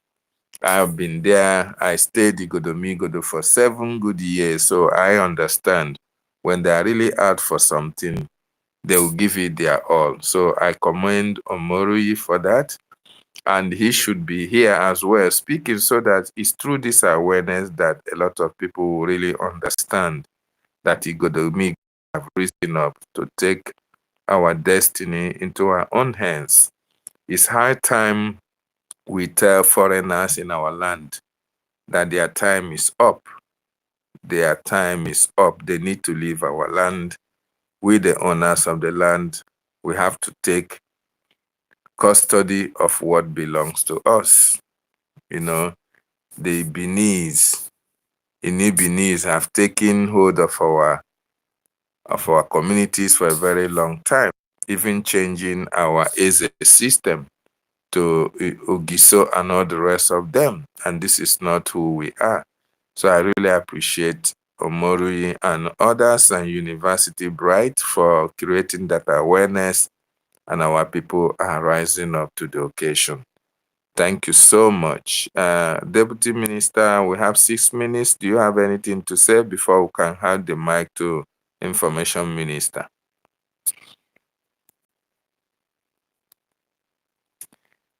Oh, Deputy is not close. Honorable Betty, please, your final submission before we can hand the mic over, ma.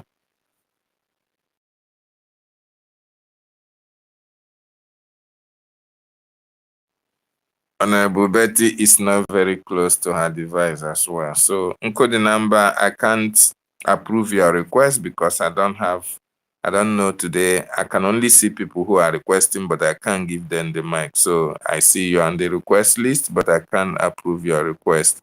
And we are also running out of time. And I want Biafrans to understand that tomorrow is another day for the sit at home. Our leader is going to court.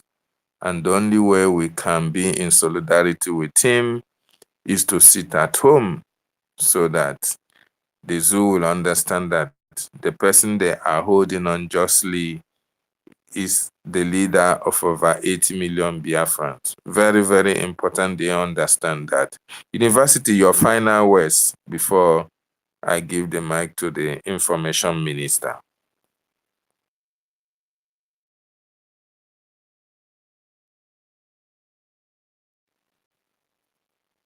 Okay. So, fellow Biafrans and wonderful people, we really appreciate everybody who have joined tonight. Awareness creation is very, very, very important that we understand that our freedom is in our own hands. Our freedom depends on us. We are not going to expect the West, America, and co to come and hand over freedom to us on a platter of gold. We must have to fight and fight and fight. And one of the ways we have to fight is to support the Biafran Defense Forces. These are the volunteers who have given it all, who have sacrificed themselves to defend our land. So the manpower is there. What is needed is the resources to make sure that these terrorists are evicted. So support the Biafran Defense Forces through your special donations to the website. And as well, you can embrace the special IOU loan. If you don't have the mind to support the liberation, you can as well loan your money to the government and you have 100%, return in profit. Very, very important so that we can fight this freedom and get our nation running. We have all the natural resources. We have all the whole money to be able to pay any amount of money that you can loan the government. We have them in quantum. So thank you so much, wonderful people and lovers of freedom. Tomorrow is the D-Day. Our leader goes to court. And we pray total victory. Of course, our leader have no case to answer. That their court. I don't know. Nigeria want to legalize illegality, which is practically impossible. How can you commit kidnapping and you want to try somebody that you kidnapped? That is really laughable. But all the same, in Nigeria, anything can happen. But when it comes to our leader, anything cannot happen to the case of our leader. Our leader must certainly be left off the hook because he have no case to answer. And Biafra must be restored in our own time. So thank you so much, our information minister, for giving us this opportunity. Wonderful Biafrans and lovers of freedom, thank you for joining us tonight. As I hand my mic to the information minister, Mazi Sonny Akparawa.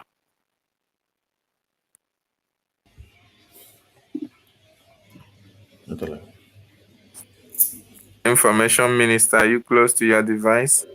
Yes, yes. Thank you, Okay. thank you, Thank you. Michael. I think we are okay with your closing remarks. So see you all tomorrow. In other places, it's already a new day. So thank you all, and God bless. Thank you.